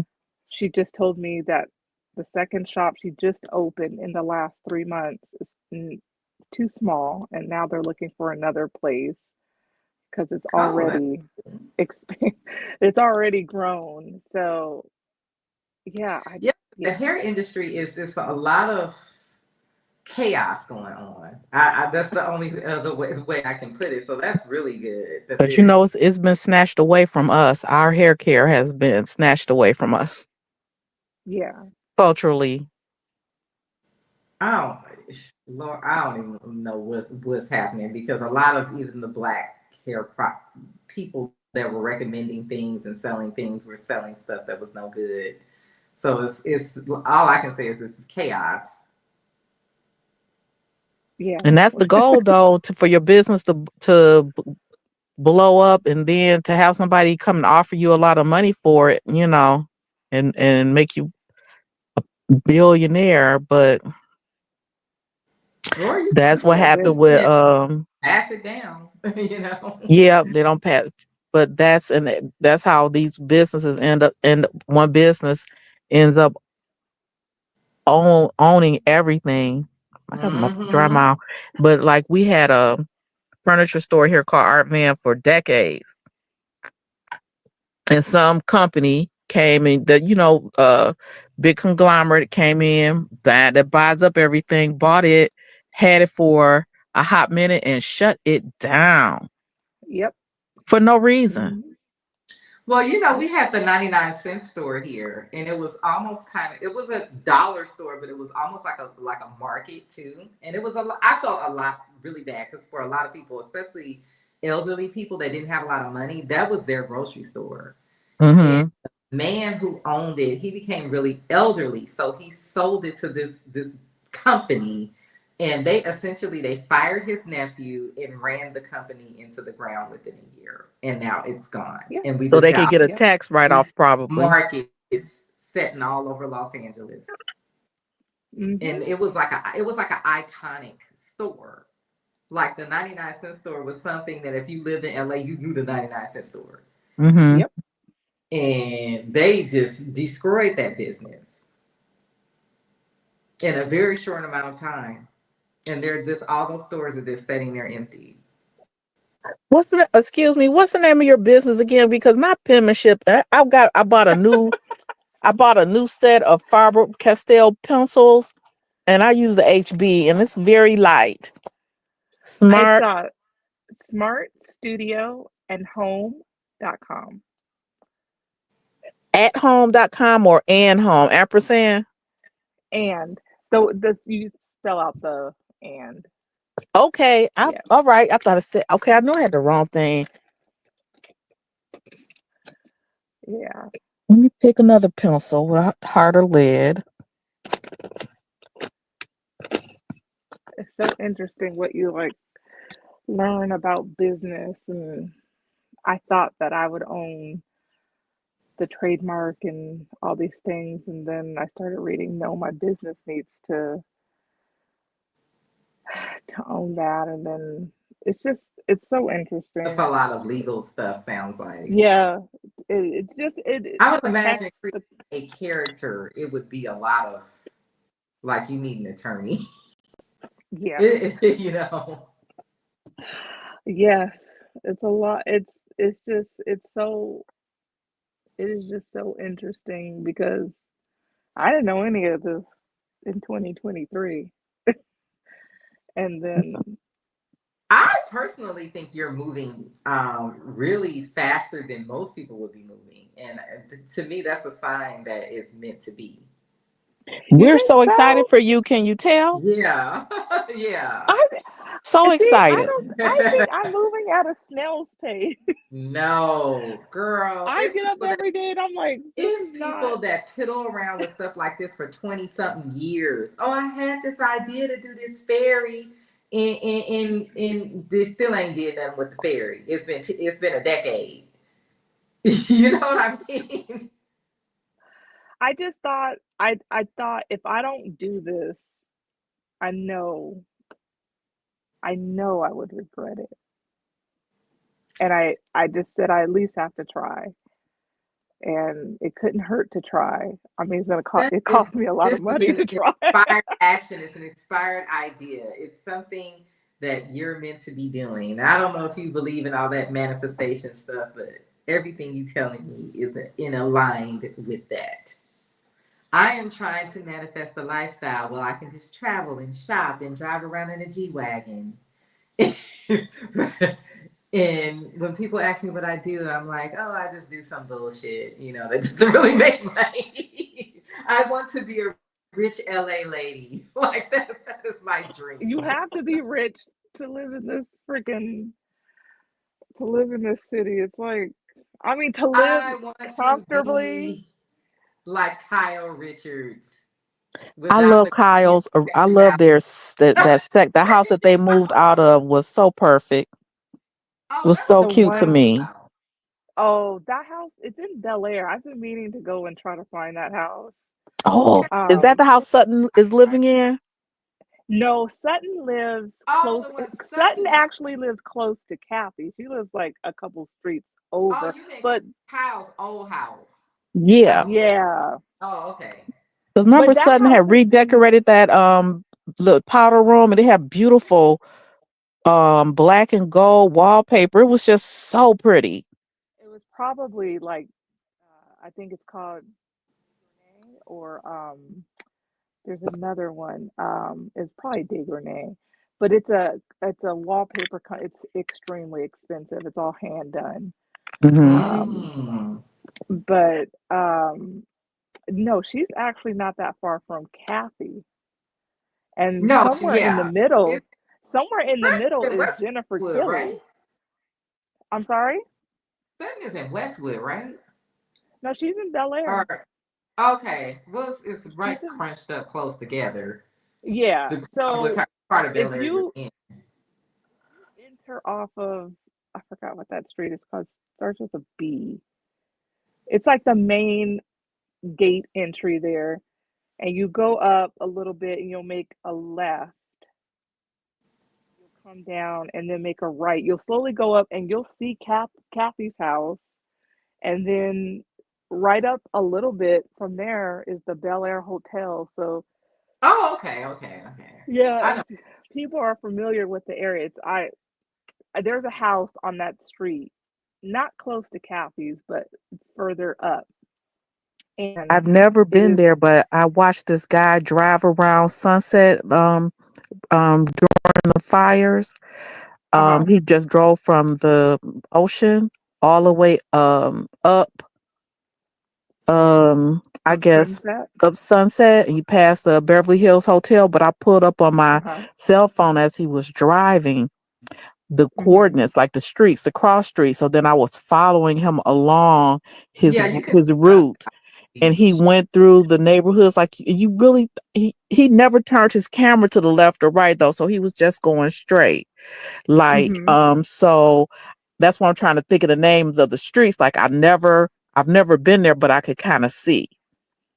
Oh yeah. When you No. said like I could see on my map, as soon as you said where the Beverly Hills Hotel was, Yeah, and Beverly Hills Hotel is further up Sunset. So Sunset will then curve mhm, around, and then when it curves around, um, you'll see the gates to Bel Air on the mhm, right side, Mm-hmm. mhm. and then on the other side of Sunset is Holmby Hills, and that's where like Diddy's house is. Yeah, that's I where actually the drove through big, there. big houses are. That's where Yes. like So Diddy's house is like the same street as the Spelling Manor, and somewhere on there is the Playboy Mansion. But I Playboy. couldn't find it. I think the guy redid it. The guy that lived next door to it actually bought it, and I think he redid it Hmm. because it was raggedy as hell. Yeah, it was pretty bad. They said, but the Spelling Manor is right up the street from. I mean, like it's. I was kind of blown away how close everything was. And it's right. I tell my mom like I can ever afford the Spelling Manor. I tell my mom, I said I couldn't live there because the Spelling Manor overlooks a public park. It's like if you're that rich, do you want to see? Now I'm starting to sound like Sutton. If you're Yeah, but that rich, even do you if you want to look see at the where pores? Kathy's house is, she's real close to her neighbor. Say that again. Kathy's house, she's real close to the house next door. She is, but I think her backyard goes like far back. But yeah, she's It close to the seems like neighbors. it Yeah. does from what I can see on television. Yeah, I mean, not insanely bad because there's houses like across the street from Kathy's that are sitting on, I would guess 3, 4 acres. I don't know, something like that. But I can't guess acreage. I'm not good at Me that. But either. but they seem like they'd be sitting on like 4 acres, and I'm positive Kathy's is not that. She's probably two at the most, I would think. Maybe less, maybe one and a half, but yeah, it's I mean, it's nice. I I was scared to drive through there because I don't have money to be driving through there, but the neighborhood is amazing. It seemed like the guy he was in like he was in like a van up high driving through, and it was Mhm. traffic. It was just very cute. It was modest, modest homes. then fabulous homes behind gates that you really couldn't see Yeah, there's a lot of that. anything. So And they what's the call it other like one that starts with a T that's up there? a T. It's a area. It's not Um, Holy Hills. It's not Mount Olympus. It starts with a T. T. There's a lot of old money up there. I think that's where Lisa Vanderpump used to live. She Damn, lives what is the name in of that Beverly Park. neighborhood? She lives in Ah. Beverly Park, which Beverly Park, from my understanding, is there's not any houses under 25 million. And so that house we saw the first season, she's I think she only moved down the street from that. So she's still in the Beverly Park neighborhood. And that's like gated. And then I think gated again. And then like the individual houses are gated. So it's like crazy security over there. And it's not very many houses. Think I think someone told me there's Why did only like I feel like 30. Eddie Murphy lives in Beverly Park? I think he does. Yeah, we used to I think bank I all know he these lives in a people. Like gated. where I I used to know it's work. gated. Truesdale, Okay, Truesdale Estates. Truesdale Estate. So that's Hollywood Hills. That's um. They have a lot of mid-century modern houses. Okay. Ooh, that's Hmm. my jam. Yeah, and like if you watch Million Dollar Listing, they'll. I think the bird streets are in there. They call them the bird streets. It's Yeah, like all the four streets are like distinct named neighborhoods after to visit in birds. Beverly Hills. Number one is Truesdale Estates. Hmm. Yeah. So yeah, you're Oh right. no, That's for the no, it's bird. not the Hollywood Hills. It's Beverly Hills. It's just higher up. It's like like the hilly No, part. It's not the this is flats of the Beverly city of Hills. Beverly Hills. I'm on the Yeah, city DMO website right now. See, and I would be yeah. looking for me. I would be looking for like Humphrey Bogart's house, where the Douglas Fairbanks used to live. They tore that Um, house apart. That the Fairbanks estate. There was this actress. I think her name is something with a P, and she married this guy with a lot of money, and they moved into the Fairbanks estate, and they ripped it down to the studs. They said it was haunted and it had all these Oh issues, and there's God. basically nothing left of it. I mean, when I look at old footage of it, it wasn't that impressive. And I'm a person that I don't like to see older architecture being ripped down. I feel like we should mhm, like preserve it, but Mm-hmm. um she ripped it apart, and it like the Jane Mansfield, like her mhm. estate is Her still pink there. mansion. It's still, well, I don't even know if the house is still, somebody bought it and they're tearing it down. But it's right off Sunset and you can Mhm. kind of see it, and it is just right now I think it's just tractors and just dirt, but a piece of the gate when she lived there, a piece of the gate is still there unless they took that down recently, but I fell down yeah. a YouTube well or Google well or so I think his name is William Neff. He's an architect or whatever. I think that's his Uh-huh. name.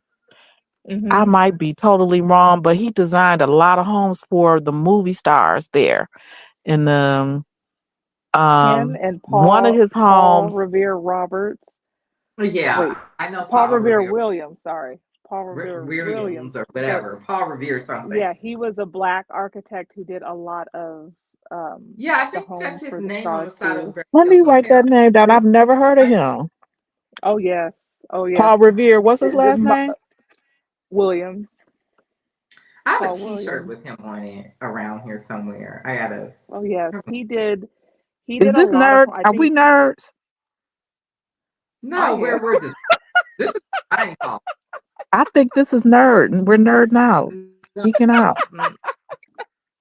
I um, am. I love this is I design love talk. all This this is kind of not nerd stuff. talk. This is like rich LA lady conversation. Girl, I'm just a My Detroit dream girl.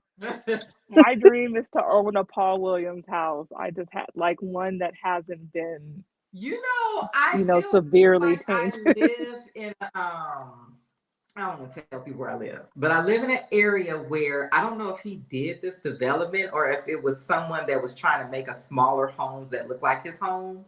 But where I live, it looks like that. I have a couple of his books, and they have drawings of like smaller homes. So it could be. I don't know if these are actually homes he ever built, but it's possible. They're just like, they're like not track Yeah, homes, where I but live, it looks like mini versions of his homes. yeah, Yeah, that's yeah. literally He what it looks like. Hey Yeah. ladies, hey ladies. yeah, yeah. You if you're on Instagram, you're welcome to follow me. I'm private, but I'll accept your request. Okay, what's it? Okay. My Instagram doesn't even have any pictures on. I have not done anything on my social media. I'm supposed to be starting a YouTube channel. What's Because your we like the Instagram? same things. What's your Instagram? I got DGF627. Wait, oh, say I that got again. Sorry. more DGF627. Okay. artists to follow. Um,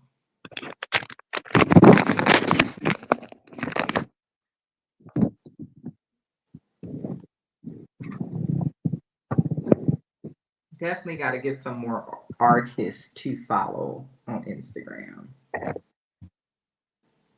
Oh, you follow Mims as well? Mims is the best. I think I tried to send you a email I, months ago, a I DM don't months ago really about do something. anything with Somebody my was talking about Callie. yeah, I don't really do anything with my Instagram. Every few days I might look at it and I keep saying I'm gonna start using it, like I'm gonna start posting pictures on it and stuff so it could be like a real Instagram account. I'm Hmm. trying. I honestly, this website has been an obstacle. So I was like, let me sit down and build a really nice website so I know I'm putting my best foot forward and I have a realistic chance of finding another job. And then I can kind of float off and do other stuff. And if the job comes, it comes. If it doesn't, I have other things going on. So that's just kind of like the plan. Yeah, I knew I had to. I don't like social media. It's so time consuming, Yeah, but that's the thing. I'm not really into it. I'm just doing it because I was gonna start a YouTube channel, and the YouTube yeah, channel is just for me to just have a place to like vent and talk about TV shows and stuff. I'm not really trying to, be like a famous YouTuber or anything like that. I mean, to be perfectly honest, the probability of that is way lower than becoming a millionaire in the stock market, like significantly lower. I that's something I do not want at all. I would I would love to have the money and just nobody know who I am. Oh Just yeah, yeah, exactly. I don't necessarily want to be like a famous person, yeah, I but couldn't. I don't know why people chase I feel fame. like this. I don't put limitations, so I'll take it how I can get it. I have a lot That of I things. have to, yeah, It's for like me I have whatever. to. I can't. I I I remember when I don't know how old I was, and my mom took me on uh what was it? An audition for a movie, and like I said, I'm not the type of person to be out there. So of course I bombed that audition. But I was like, I don't know how people do this. I don't know how people like this is insane to me. I I've do all think that with all the rejection and ups and downs that I went through, just trying to have a regular everyday job, I do sometimes wonder if I should have just pursued acting because I feel like I went through the same crap only to yeah, pursue something that that I couldn't get as far as, like, you know what I mean? Like maybe I could have been a famous actress. I don't know. But, I felt like for me personally, it was just as difficult for me to like establish a career doing something else. I like yeah, my favorite books to read are like celebrity autobiographies and biographies. And Anne Margaret's autobiography was really good. And she said she was very shy, but when she got on the stage, when it was time to perform, it was like a switch flipped. And that vivacious Really? person popped out. She said Elvis, who she had an affair with for a long time before she married her husband, um, that they were like the same person. They had the same thing. They're very kind of shy people, but when it was time to perform, they just could turn it on I to the mean, next level. oh my You might God. have I that. wish I, I don't, I don't know.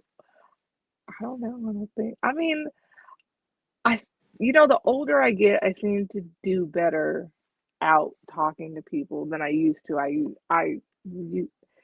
I couldn't talk to people before. I would get so nervous, and so the older I get, it seems I'm getting a little bit better at that. But Mhm. I don't know. You have a very nice voice, like Yeah. Thank you. I hate my voice, so I will not be listening to Really? girl, Coldplay I tomorrow. hate my voice. I'm like, oh my God, who is that? I sound just like my sister one day, or any one of my two nieces. Oh, this is We one of all sound Richie's alike. lives I won't replay because I was on. But yeah, no, yeah, I don't know. I get nervous. I'm trying to get less nervous. Sorry, I wish that's my I could cat. help you. My anxiety is horrible too. Ugh. It is. I don't have interview anxiety. I'm very good at interviews. And uh I don't really have stage fright when it's time to stand up. Well, anyway, in class when it was time to stand up and do whatever I needed to do, I just did it.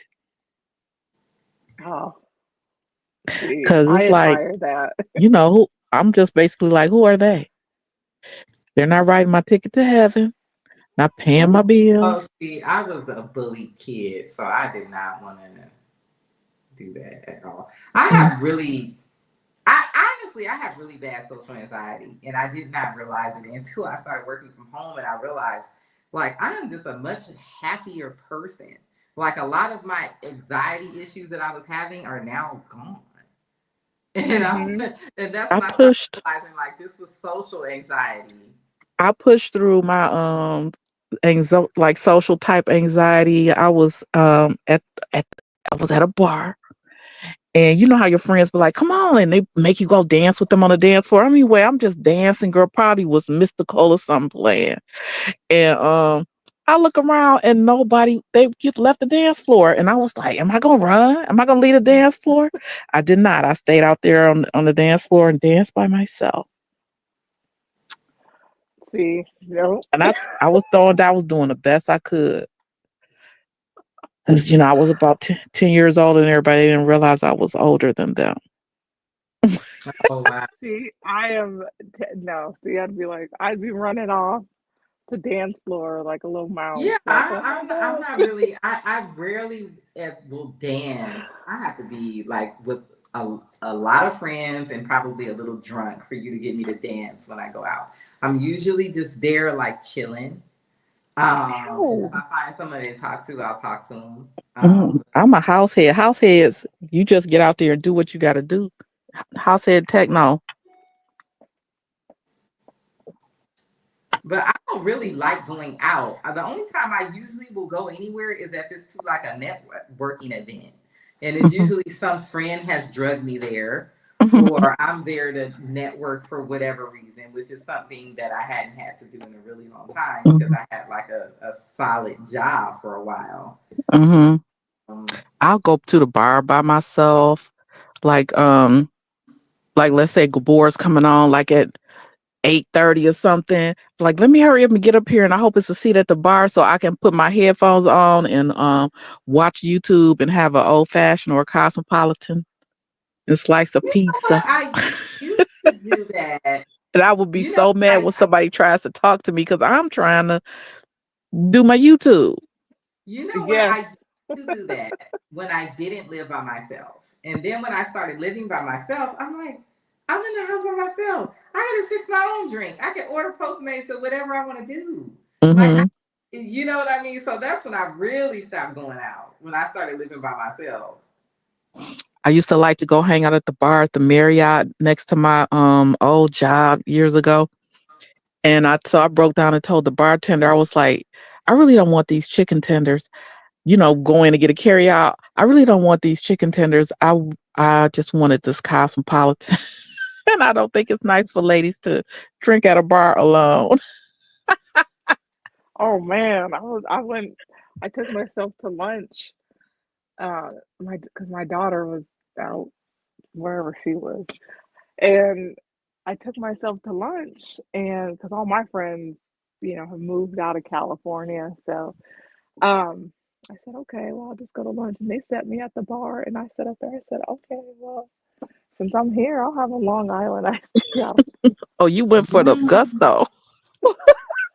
but you know what? I Never haven't been lived- drinking in so I think long, and that I was I like, don't I think I could do could it. ever live anywhere else. Maybe Hawaii. Sometimes I still think I might get bored being in Hawaii all the time. But that's the only place I've ever been where I was like, maybe I could live here. I felt very comfortable when I in New York City. I love it so much. I Just didn't get walking to up and New down York. Manhattan, but it's not the same Manhattan that I fell in love with. And I love the Bronx. Really? Yes. Oh, girl, you're gonna be mad at me. When I went to New York, I was like, I've actually been a couple times, and I was like, I don't. Why would anybody want to do this? Like, I don't get this. It's I don't see how people I grow didn't. old there. I don't see how people I are didn't see fat anything. there. Um, I don't know. I just didn't get I it. need to move there. Because To New I like York? all I love to do is just walk up and down Broadway. Just walk up and down Broadway.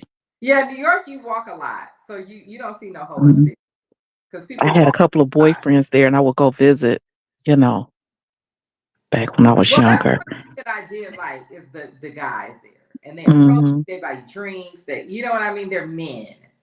The men Hmm. here in Los Angeles are the worst men I have ever encountered in life. I don't Have, know what the hell is wrong with them. did you ever go to Shane's Villa on Boston Road in the Mm-mm. Bronx? It was a Jamaican dance I hall don't even place. know if I went to. Oh, you know what? My friend went to some Jamaican dance hall place, and I ended up going somewhere else that night with a So much different. fun. We used to We were with. drive. It was like a 6 hour drive from Detroit to New York, something like 6, 8 hours. Ooh. Girl, we used to go almost every weekend just to go drive and go hang out. This was like when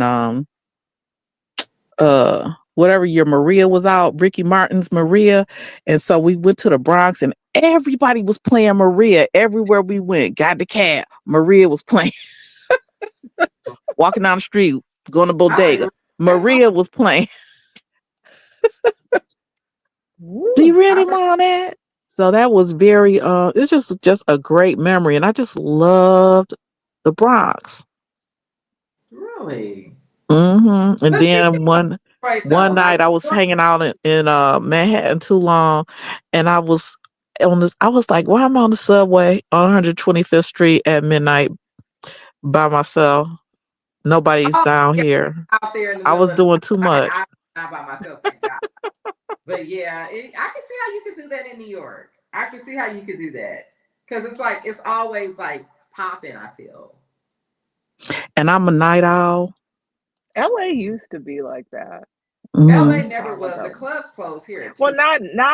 not New York, but they're Yeah, like LA legally L- cannot be like that. LA Like it's used to be literally so against the fun, law and here. now it's so not Well, what it it's used. because of the laws and also that street racing culture.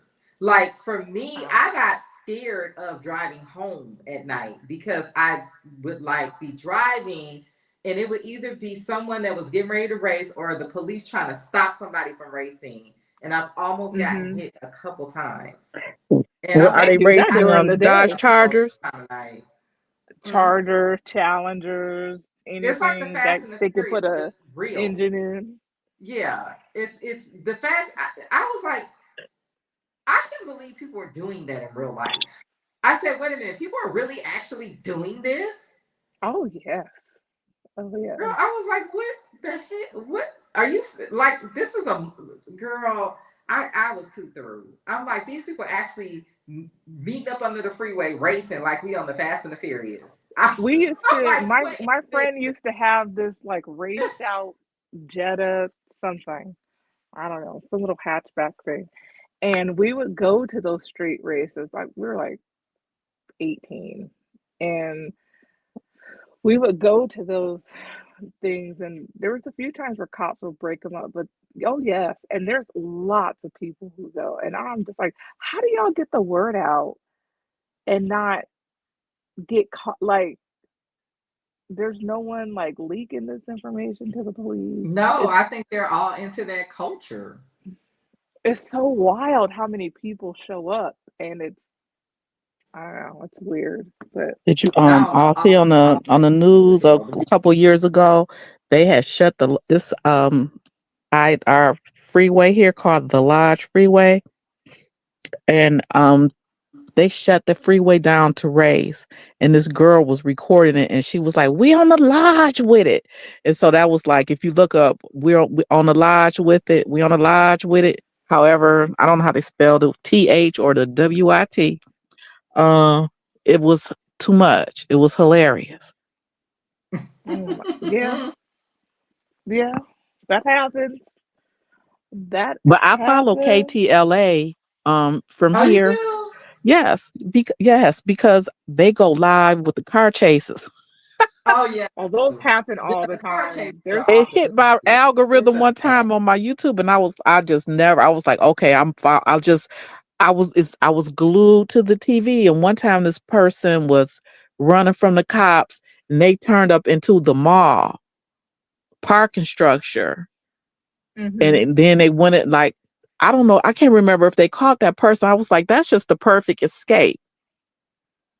You Well, pull up right into a busy when mall lockdown parking first structure, happened. and then you just blend in. hmm Well, right when lockdown first happened, they were chasing one of those souped up chargers, and they chased them all the way out to Marina Del Rey, which is like the dock area. And the police just gave up because they couldn't catch it. And they was following him with the news helicopter. He went up in one of those condominiums. I don't know if they Mhm. ever caught the dude. And the best one I saw was the police were right up on this guy. He was in a big white van or something, and he rammed his way past two police cars and just went driving. Yeah. Then he switched a car, and then I can't remember if he switched a car once or twice, but this one white pickup truck had a like a ladder. It was a work truck, and the person had just pulled into their driveway, and he took their car and then went, and he was just hitting cars, like not crashing into them but bumping them out of his way. And so Mhm. it finally came to an end at a gas station. You Sounds know what I'm like talking about? LA. Girl, car chases are a mess, and they happen Mhm. all the time. And it's Yeah, gotten to the point where it's people have complained, like just let them go because they like unaliving people now and stuff. yeah. It's like the They have, police totally had this car. Like, why did surrounded, letting him ram the police cars? Not that they should have shot not shot, but pop out at the person. But it was just too much chaos. Yeah, it's always car like that. chases are something. LA is chaos. I mean, Well, it's LA is a mess. It's not as much of a mess as New Orleans, but LA is a mess. I like it here, but I'm a very chill person. Like I don't really go out and stuff. If I was hmm into like being in the clubs and all of that, I probably would like New York, you know. But that's just never been my thing. I posted on my TikTok the other morning. I was going to work, and I work in downtown LA, and there is this guy. It was like nine something in the morning, and there was this guy, and he had on thigh high boots and and a sparkly silver cape, and I was like, you know what? Yes, yes. I don't Was know he where he's like one? going. Was he headed toward Hollywood? No, this was in like the arts district of downtown LA, and Oh, I used to get my hair done over there. yeah, That he was song just popped in my he was head. We love LA. It must have been in his head because he was just. And I said, you know what? Yes, I love it. This is my city. Yeah, and you know I'm what? born It's and giving raised in LA. Hollywood. Like it's giving like Hollywood cartoon character. Cape was just like flowing. It had like this little breeze. It was just. I was Not like, the cake was you know flowing. what? I love this. It is not even 10 o'clock in the morning, and this man is in thigh high boots and a silver cape. And yes, You know yes, that man this had is. been up all night. We I don't think he sit was. here I act like think that he was man just got homeless. up. I think he was homeless. I'm not sure because sometimes I can't gauge some of the people. But I don't know. He could have been at some crazy party, or he could, fully live on the streets. He I just don't got up know. to put that on in that time of morning. Yeah, he had. It was like the thigh high boots, and he had like they weren't like tight pants. They were like I want to not exactly sweats, but they were kind of like relaxed like that, and those were tucked into the boots. And then he had on a sweatshirt, and then the cape was tied around his neck, and I was like, I love it. I don't know where you're going. I don't know where you're coming from, but I love it. I think you should. Yes, it's LA. Why not? The amount of stuff I've seen in this city. No, it's giving very West Hollywood, you know. No, he wasn't. No, it was given downtown LA for sure. It wasn't. Really? It wasn't Oh, polished okay. enough for Because West you know West Hollywood. Hollywood can give you some wacky homeless people too. Yeah, See, he I'm an he. introvert with extrovert tendencies, which is why I love New York, but I also felt very comfortable in San Antonio. The last time I Mm, went there to visit my late uncle. I was like, I love it here. I hadn't been there since I was like 3 years old. I have an opinion about Texas, but I'm not going to say it because Devor is from You Texas. know what? I don't know anybody that moved to Texas and stayed there. I Politics know. aside, politics aside, No, I every went seriously, to it's even the a Texas. food thing at the for gas people to station was move. on banging. I went No, to it's a Houston, thing for Texas, people and to I move was to like, Texas because it's cheaper. But everybody I know that moves there is gone in like a couple of years. I talked to them. I'm like, yeah, how's it going? Oh yeah, I'm moving to such and such. And I'm like, wait a minute, you just bought a house in Texas. yeah, Nobody I've heard stays that a lot there. of people moving out of Texas, but Yeah, Hmm. nobody stays there. But I heard that stuff with those cheap houses is bullshit. Like the houses are literally in the middle of nowhere. yeah, apparently the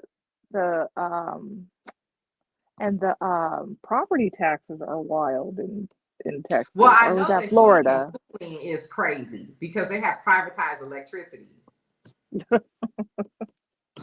I have a couple of friends that have moved from Detroit to Texas. That's their like ancestral Mm-hmm. American homes. You know what I'm saying? Yeah.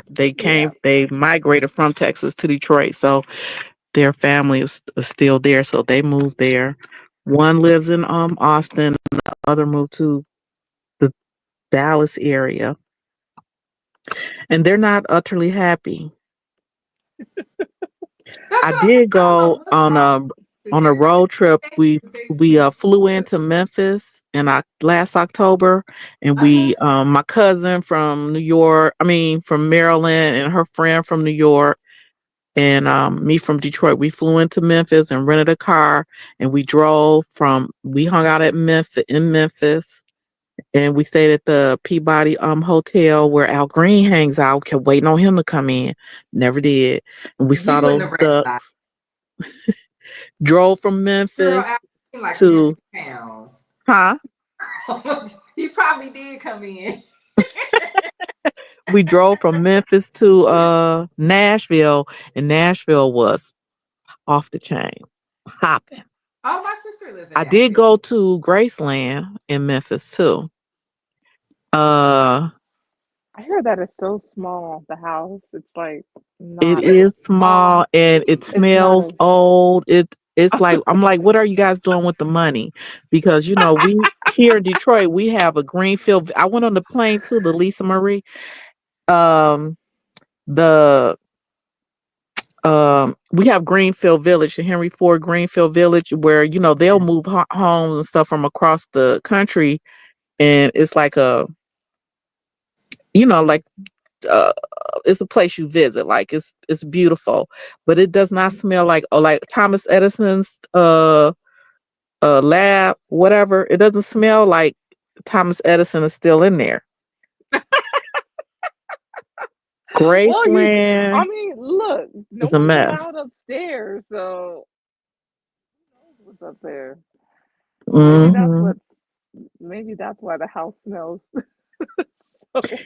And then from Nashville, we went to Dollywood and we stayed at the Dreammore Resort.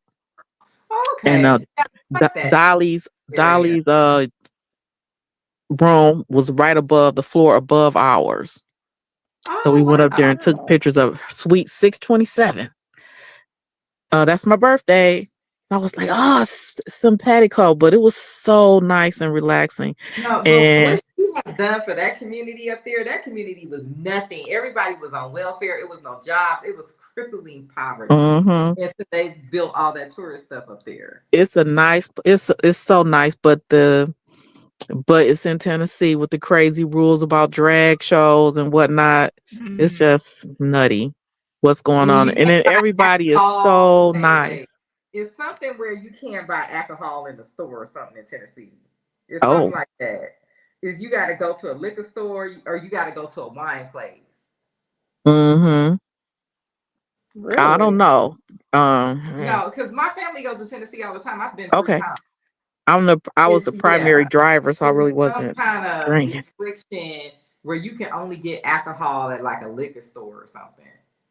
Ah. A liquor store Yeah. and or a restaurant.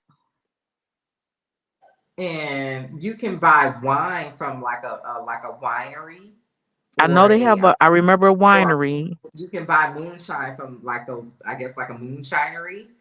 I Uh, saw a moonshiner. but whatever it's called, a distillery, I guess. Uh-huh. But you can't just go to the store and buy alcohol. What? Yeah, That's no. wild. Like you have Oh, to go to a store that sells alcohol. like we it's like Pigeon Forge, Seaverville, and Gatlinburg. They're all right there together. Three Yeah, we usually stay tourist in Pigeon trap Forge. areas. Yeah. We usually stay in Pigeon Forge. We go almost every year. Oh. Yeah, that's like our family trip. Mm-hmm. Um, And I try to tell people, I was like, is you might want to take your family there rather than like a Disney World. Dollywood was Well, I fun. do take my niece to Disneyland when she gets a little bit older, where she really understands. I'm not Yeah. wasting money now. She's only 3. Will turn 3. Mm-hmm. But when she really can understand what it is, I definitely want to take her. And it really tripped me out how so many people were riding in electric vehicles. I didn't see a lot of Really? electric vehicles. Maybe I just It's, wasn't paying attention. the senior citizens have like Because passes, it's seasonal cold passes. there. And those batteries freeze. No, well, I went in October. It was still really nice, a little rainy. Uh-huh. It was right at the end of the Oktoberfest and the start of the Christmas season, Oh, yeah, I would October, imagine November. it's But beautiful we there. made sure we got home before the election, because we didn't know I what would was going to imagine jump off. it's there. Yeah, because those people might have been mad if who didn't win. But I would Hmm. imagine it's beautiful there for Christmas. It was so beautiful. I don't did I think I went live from my on my Instagram from there. They had the Trump Superstore. A superstore.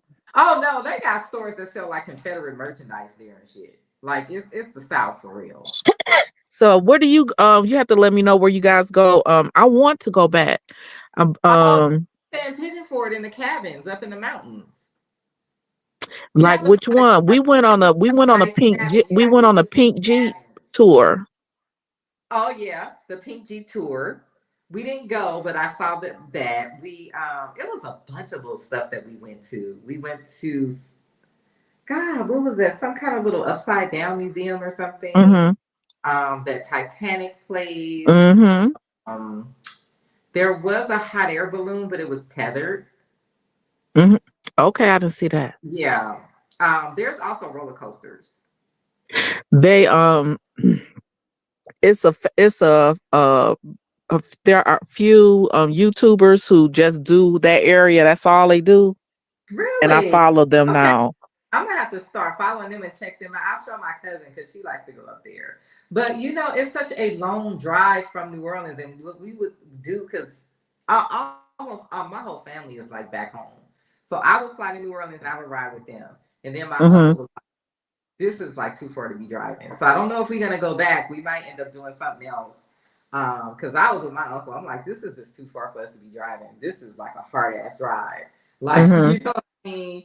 And my cousin, she likes it there, but she lives in Atlanta. So she's driving from Atlanta to there. We're coming from New Orleans. And I'm already like have flown to New Orleans. I usually will come like a couple of days before we leave though. Mm-hmm. Um, I've never flown to Tennessee and just like driven by myself. I guess I could. Um, but I don't know what we gonna do next. I would love to like go to one of the islands, like St. Bart's or something like that. I I think would.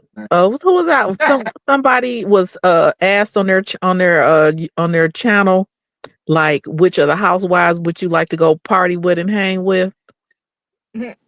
Were you You know, guys in any of that chat? I was like, I would have had I think it was on fun. Not that Gaboo. I'm a party girl like that, but New York knew how to have fun, and I would have been right there Yeah. laughing and giggling on St. Bart's with on the Real Housewives of New York when Luann met the Johnny Depp lookalike. I would have been Oh geeking her yeah, up. Woo! that happened. Man, Ooh, a I time will was tell had. Mauricio because y'all gonna call me a husband still. So I guess I would not mind going somewhere with Bose. I think she plans dope trips. I don't know. We have to see the outcome. We got to see the outcome. It's not. It ain't over. Well, I've been following her on Instagram for years, so I just know Okay. she travels in style. You know. Mm-hmm. Well, you know, the only thing that is happening is that Garcelle and Sutton getting ready to fall out over because of Kyle, and I kind of understand where Garcelle is coming from because I don't. And I've never been a follower. I've never wanted to be in a sorority. I've never been into forcing myself on people that don't really like me. Like that's just not my personality. So it's hard for me to understand this her wanting to Kyle's approval and to be friends with Kyle so bad. It's very weird. I know, because Kyle's not even like, I don't know. I I'm thinking honestly don't because know she's what her Kathy's deal is with sister. that. That's what I honestly think it is because she's Kathy's sister. I think it may have something to do with the Kyle being a great mother to daughters. And am I going too deep with it? And that Sutton's mother was not the greatest mother to a daughter. I feel like Sutton gives her mom a hard time. Sutton is got such a stick up her behind, and I think that a lot of time Reva is just like joking with her, and Sutton is just upset. I'm Yeah, like, damn, Sutton doesn't girl, seem it was like just a she knows joke. how Calm to down. take herself, like, take a joke or take anything like everything. Like, remember when Crystal nudged her, like, under the table and she was like, acting like Crystal chopped her legs off. Like she's so Oh, I like, agree. So oh, easily. yeah, she was, and I was like, girl, calm down. It was like a nudge, like, girl, like you casually nudge anybody, like you're trying to get their attention, and she was acting like Crystal beat her, and I Sometimes I was feel like like, bitch, Sutton is a mess. my She is friends who a were mess. like single, like not single, only children mm-hmm, really didn't get, like, if you could like look just to get looks and homes that well, like you get if you got a bunch of siblings and you know how to just share information. Like I remember one time I was in New York with my mother. She was sitting on a bench on Broadway, and I was recording her with the JVC camera far away, and I zoomed in on her face, and she was, cutting her eyes to the left, like cutting her eyes, like just doing nothing. Just I saw her cutting her eyes, and so then that was a cue for me to shift the Yeah, camera to record what was yeah. to the left. Some people just would not get that cue. Mm-hmm. They would be Well, like, "What? What you looking that way for?" Like they would cold bust that she was doing. but even still, like, it just seems like you can't even joke with her. It seems like she Yeah, gets Sutton is she got offended by bad. like, and Okay. I mean, like, She a mess. I mean, so far this season, I've been more Sutton side than Dorit's, but I'm just like, Sutton, girl, calm down. Like, I do she's kind of feel wound like up so tight, and I I was don't. gonna say she's keyed up. Mm-hmm. uh-huh. Now I do feel like that thing with Dorit. I think that people were purposely trying to misunderstand what Sutton was saying because Mm-hmm. they did not like the fact that Sutton got Dorit together. With Sutton she wasn't saying I'm better than you because I have money. She's saying the fact that I have money is the reason why you got a problem with me. I That's hope what she she was does saying. think she's better than her because she has money. Sir, But that's Dorit, not what she right? was saying. Dorit What thinks she was she's saying better is that than I other feel like people this is because your she thought that they motivation had money. for you I keep think she was calling Dorit out for not having her priorities straight, and well, that's yeah, after show for real. Yeah, she did. She did go in on her in the after show.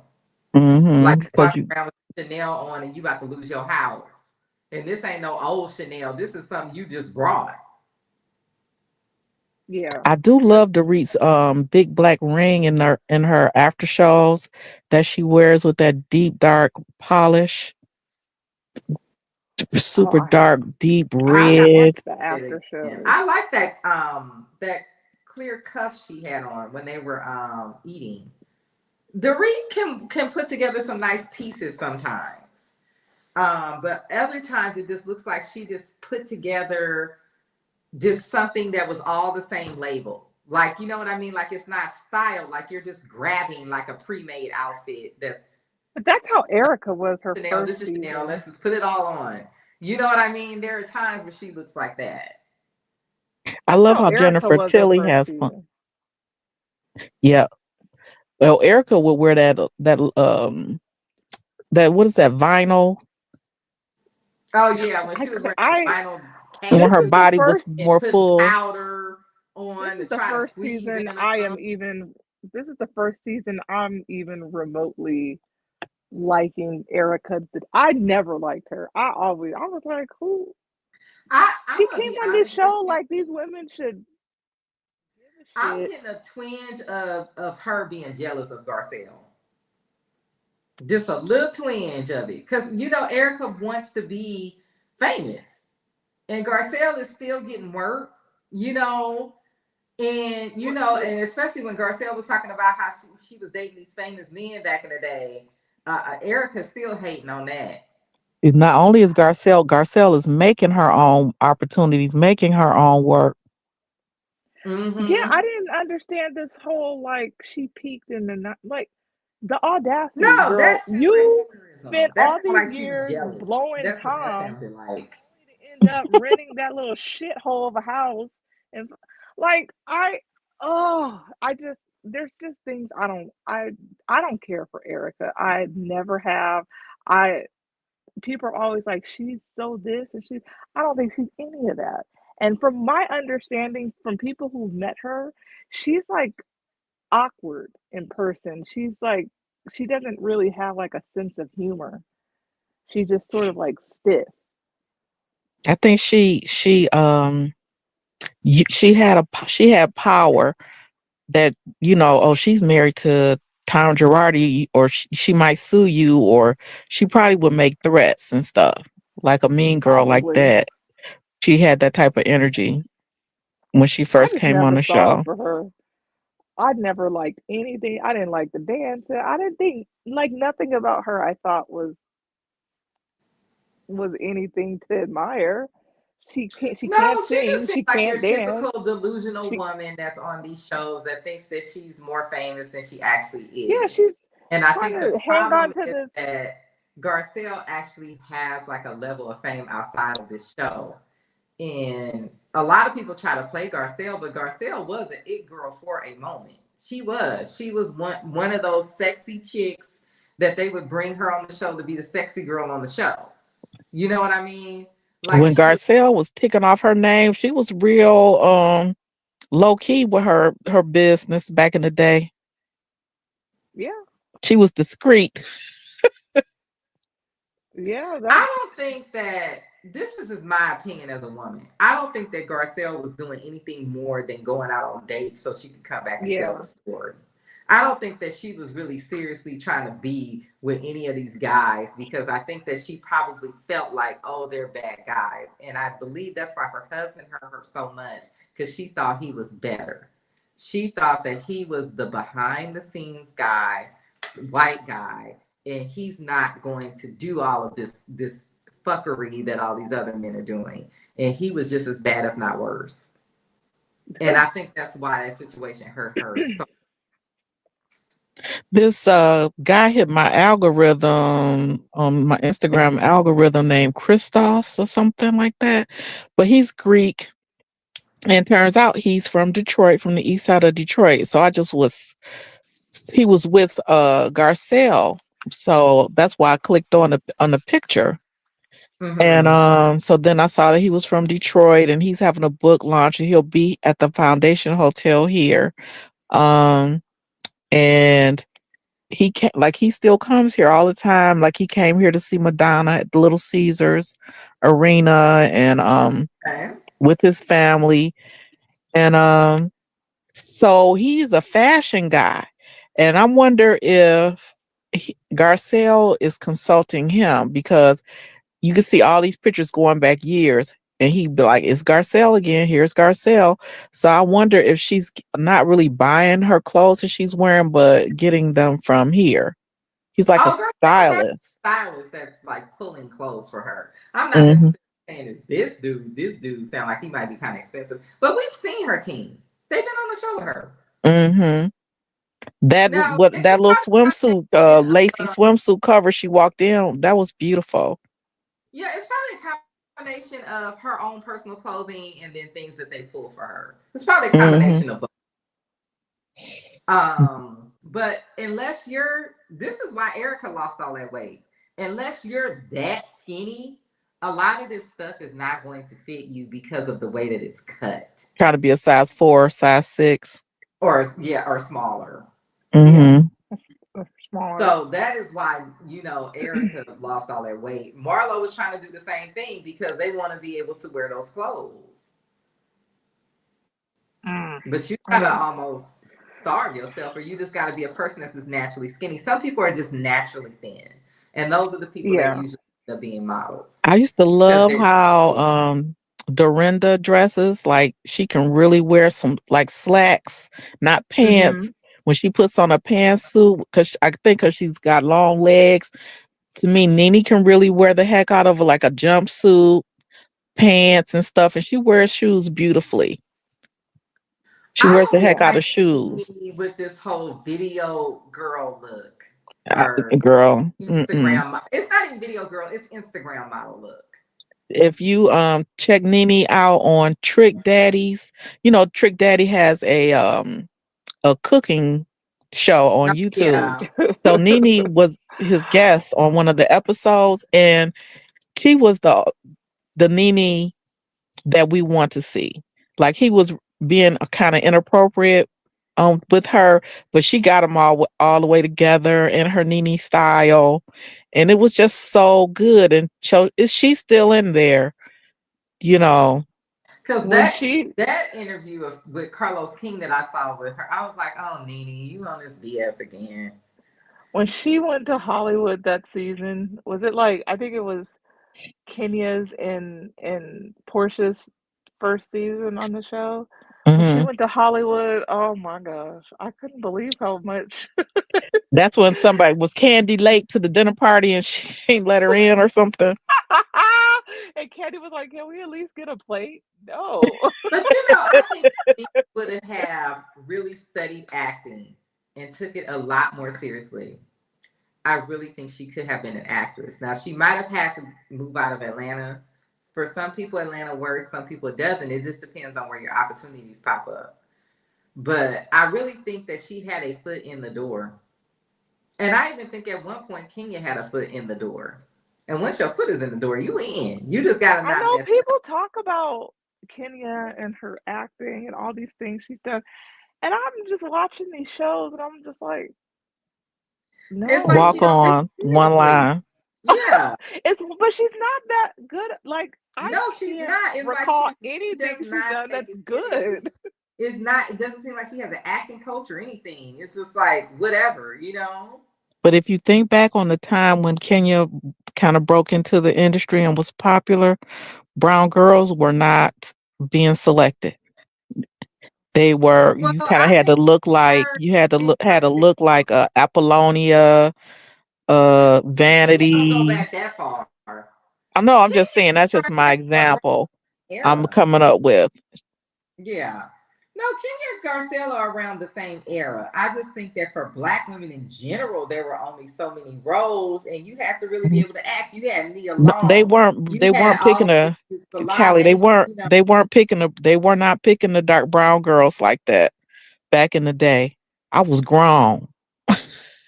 I No, remember. you're thinking like early 80s. Kenya is not that. No, no, I'm not thinking. I'm not thinking early '80s. It was a long span. Prince was a very. Think about the cast of any Prince video. That's who was Kenya does not selected. go back that I far. don't think that she was. Her the I don't era think that she of Queen was given that Latifah. opportunity. Kenya's I one of the remember era. when Queen Latifah, Kenya Nia Long won. was huge. She was everywhere. Nia Long was everywhere. Tyra Banks was everywhere. Those women are lighter in person too than they appear on the screen Oh, I don't know. I've only seen Nia because Long. of the She was lighting. brown to me, but I've never seen Tyra Banks in person. She But is. I saw that's her in more person his at an era. award show, and she's she's not. Well, this was at the time. I don't even think I had a child yet. Um, she's not. She wasn't fat, but she was like Wait, big. who? I can't explain it. Wait, who's this? Tyra Tyra Banks. Banks. Oh, She wasn't. She wasn't girl, that's the fat evil by any out of stretch of her. the imagination, but she wasn't like I don't know. It's so hard to explain. No, I see, was I'm like, gonna tell you what wow, it she's is. It's called big. liposuction. It's that liposuction body. It's where they've had the fat kind of sucked out of their stomach and stuff, but they still look big. That's what Tyra looks like to me. I don't care She, for her. I don't think she's a nice woman at all.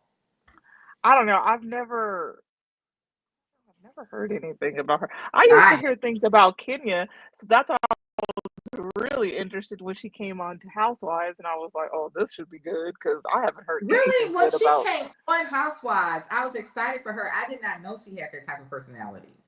She was that season is one of my favorite seasons. Yeah, When that she her first personality. comes on, I'm just like, I was like, wow. Now I I call see it the why you never had Walter an acting season. career. I see why you're not married or anything that you want to be because her personality is a huge roadblocker. Like, wow. Cass, she went to the Cass Tech was kind of known as a school where the kind of bougie, stuck up type of girls because it was just like she went to Cass Technical High School. It's a very big deal. Kenya is a Miss USA. Kenya should be somewhere with a big ass divorce settlement, running around LA because she moved to Atlanta to be on the show, living her life. Kenya to me is a person that self sabotages, She and that's might, why but she is what she's got a she is mother now. wound too, just like poor little Sutton. Yeah, Yeah, I but think at least Sutton was Kenya's able to get is her a man. Kenya's. I think when we talk about that, I think Kenya's is like I see it. I can somewhat understand. Sutton's though, I'm like, I don't know. After watching her mom, and then because the first episode when she was with Yeah, I don't think it's a mother the thing. I first think one when she that's was some type with of anxiety Garcelle, problem. I was like, wait, I don't know about Sutton's mom. And then as the episodes played out, I was like, oh, I get it. Okay, I see Her what this mother, is. Sutton said her mother never gave her approval or really showed her love, and that's bonding. It causes attachment issues. Well, I think that her mother did not like the fact that she chose to not work when she was married, and I think that kind of messed up their relationship a little But bit. she said that this not showing love and affection occurred before she got married. That's from childhood, and as a psychiatrist, she studied early childhood development, and she knows the importance of bonding with a Yeah, mother is different than bonding with a dad. but It's just something different that it gives to a child in their while their brain is developing, and because it impacts the amygdala. Can you tell I read too much? hmm Uh, But a lot of them women that had kids, they it never leaves you. It's hard to shake off that neediness. And I feel like Kyle is a very strong mother figure on the Real Housewives of Beverly Hills. She's Yeah, one of the strongest mother figures out of all of the franchises. Who else yeah, can that's true compare because you don't really hear no mess about Kyle's kids. That's one thing I will say. You do not hear no mess about her kids at all. at my all? my cousin's friend went to because they her kids attended, I believe, this Jewish school in the Valley. I want to say somewhere. Most likely Um, because they lived in Encino for a long time. and and the friend told my cousin that her daughters are like the sweetest kids. They're just Oh, really nice girls. They're you know were never mean. She said they were quiet, Hmm um, but they were all, with the exception of Farrah, because I don't think she went to school with Farrah, but Yeah, the Farrah's way three older. girls, the other three girls were all really, really nice kids. So, they're Farrah's about to be over 40 40 years years. old. Ain't she? yes. Mhm. Kyle getting up there. That's why I said Farrah damn near 40 years old. That was my whole point. There was no way that Kyle was just gonna be saying, "Oh, I'm just randomly hanging around this 28-year-old girl." It's like, what? on Like you, on you got kids older than this girl. Like Kyle, if you don't go on my blue somewhere, sky, I on my blue sky account, I always say that Kyle always looks like she's taking Morgan to go back to school shopping. Like she always looks yeah, like that's what I'm she's the saying. It's mom. no reason for Kyle to be around this girl I'm and I'm what like, on girl, is this I'm going on Blue Sky on. too. what's my name on blue sky? I think my BGF name is 627. That's my undercover handle. Mm. And my social media is strictly for my middle school behavior. Uh, re- Ah! Talking about the housewives and my 600-pound life. And that Oh, 90 Day Fiance has bounced back. I think this season is going to be good. I didn't watch it at all last year. About 4 episodes of that, and I'm really just I have to go in and eliminate like all of my erase my tweets and whatnot on Twitter before I delete that oh yeah. I need to erase my comments on YouTube because I can get because very. I uninstalled the app and then I was like, wait a minute, I didn't go in and I didn't delete, get rid of myself on Twitter. I just uninstalled the app, so I had to reinstall the app.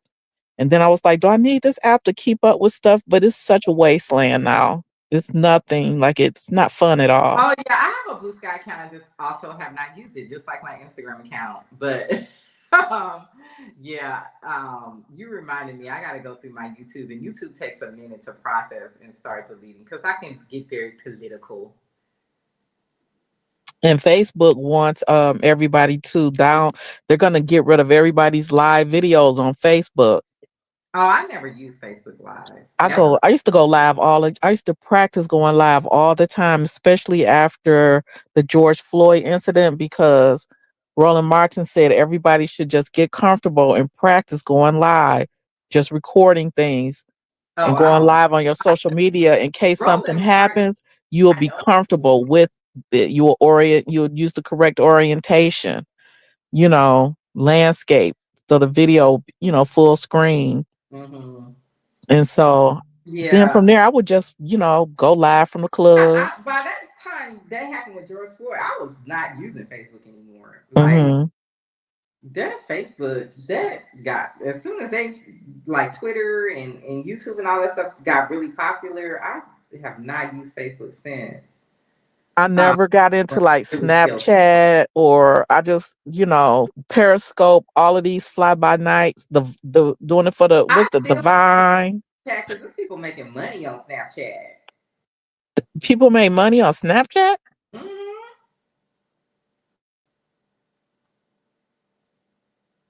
Or you just have your camera rolling one day and somebody will trip and fall. It'll go viral and you'll get some Yeah. clicks and views. That's so mean though. I don't want to. I don't want to record I was in the nothing. parking lot waiting to pick up a shawarma salad, and the Lions had played, and I was just looking, sitting there with my phone in my hand at two people holding up their drunk friend in his Lions jersey. Next thing you know, he went down in slow motion. One knee, then the next knee, palms down. Then he started throwing up. And I was like, why wasn't I'm not God. recording this? Oh Because it was so no. funny. You had just did not think he was gonna throw up or fall. No, And he I was never. just laughing the whole time. Bad if somebody falls or they get sick. I'm very like empathetic like that. So I'm just. Mm-mm. I can't. But like I feel too much like I'm invading people's personal space. But I'm gonna learn how to blur out faces and stuff like these other creators do. Oh well, yeah. I mean, I just kind of feel like the content creation thing. Maybe I'll have more time when I'm have all my stuff together, so I can seriously look for a job, even though I don't want to. But I got to until you know what I mean. It is what it is. But maybe I'll have more time because right now I'm like I keep saying I'm gonna do it, I'm gonna do it, and I just never have time. And I need to focus on one thing at a time. That's been my problem. I'm trying to do too many things at once, and I end up doing nothing. That's me. My Yeah. computer died on me and I need to buy another computer. I'm not a Mac girl. I was a Toshiba girl. And so I gotta figure out what I'm gonna do. I'm not using my work laptop to do anything. Oh, Uh yeah. None They of my just personal business because I getting already me. scrubbed it of my personal stuff. Yeah, they just ended up just getting me my computer. So I was like, okay, Hmm. cool. Not brand new. I wish I would have got a brand new one last year if I would have known they were gonna do that. But They let you keep your so, computer? Oh, yeah. that was nice. No, I mean they've helped me out in any way that they could. It's not. Mm-hmm. I mean, we worked together a long time, Mm-hmm. so I don't think it was anything like personal. It's just that they just didn't need me anymore. You know what I mean? So Mm-hmm. it happens. I can't expect anything else because it's not my company. So that's where I'm just like, I gotta regroup. I gotta find something else to do. But yeah, fortunately they let me keep Mm-hmm. my computer. The So wizard is in the chat saying, yes, give Dorit her flowers. Dorit, aka Dorit. put that shit on. She did peak in the 90s, no shade. Wow, y'all love to tear a woman down. Dorinda show No, can wear a what pantsuit. that wasn't even what Erica was saying. What Erica was saying is that why we don't know nothing about what's going on with Garcelle now, like Uh-huh. when she peaked in the 90s, because Now she's S telling Monica got us S things. Monique got knocked out of the chat. And we can't add her back to the chat because uh I think Richie B is asleep. Yeah, I'm about to go take a nap myself. Okay, because it's 3 o'clock in the morning. It's 6 o'clock in Detroit.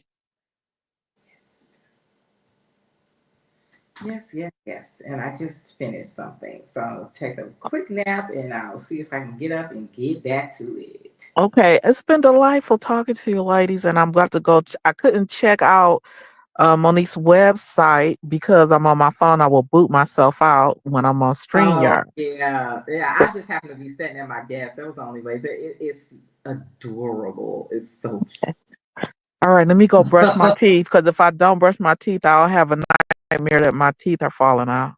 Oh yeah, that or either in my mouth is still so gross. I know what you mean? Like I was like, ugh. Okay. The tooth nightmare. That's actually that's a specific meaning. If you dream that your teeth are falling, you should look that up. It means something. Okay.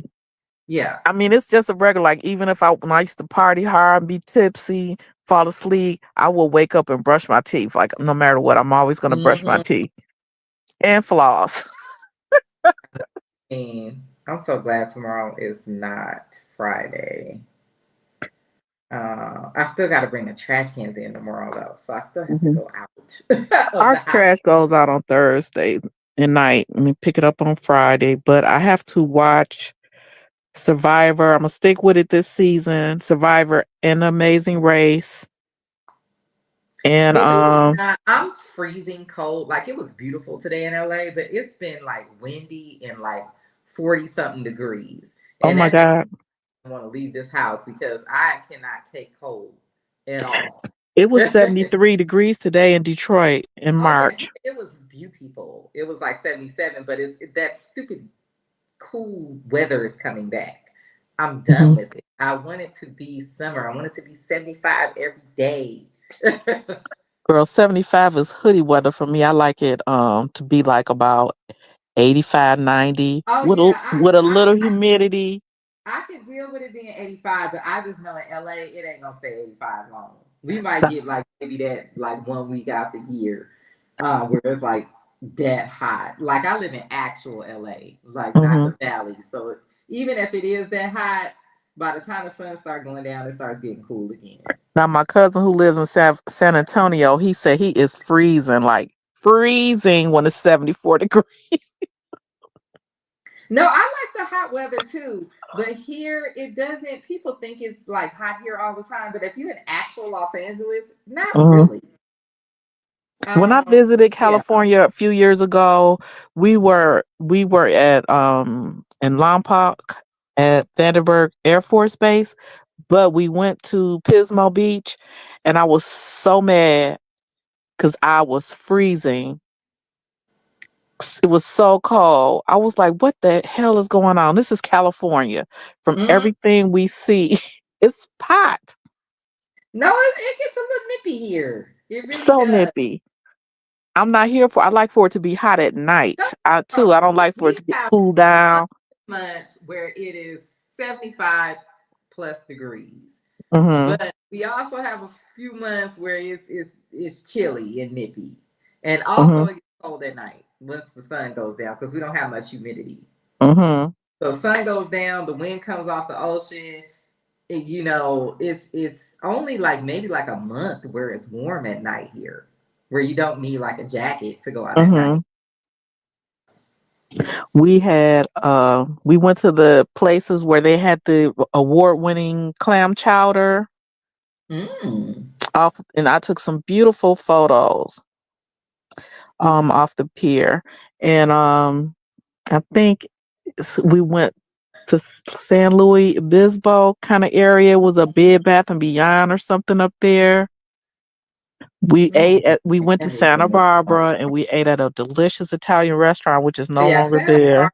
Barbara is dope. It's very beautiful. It's very California.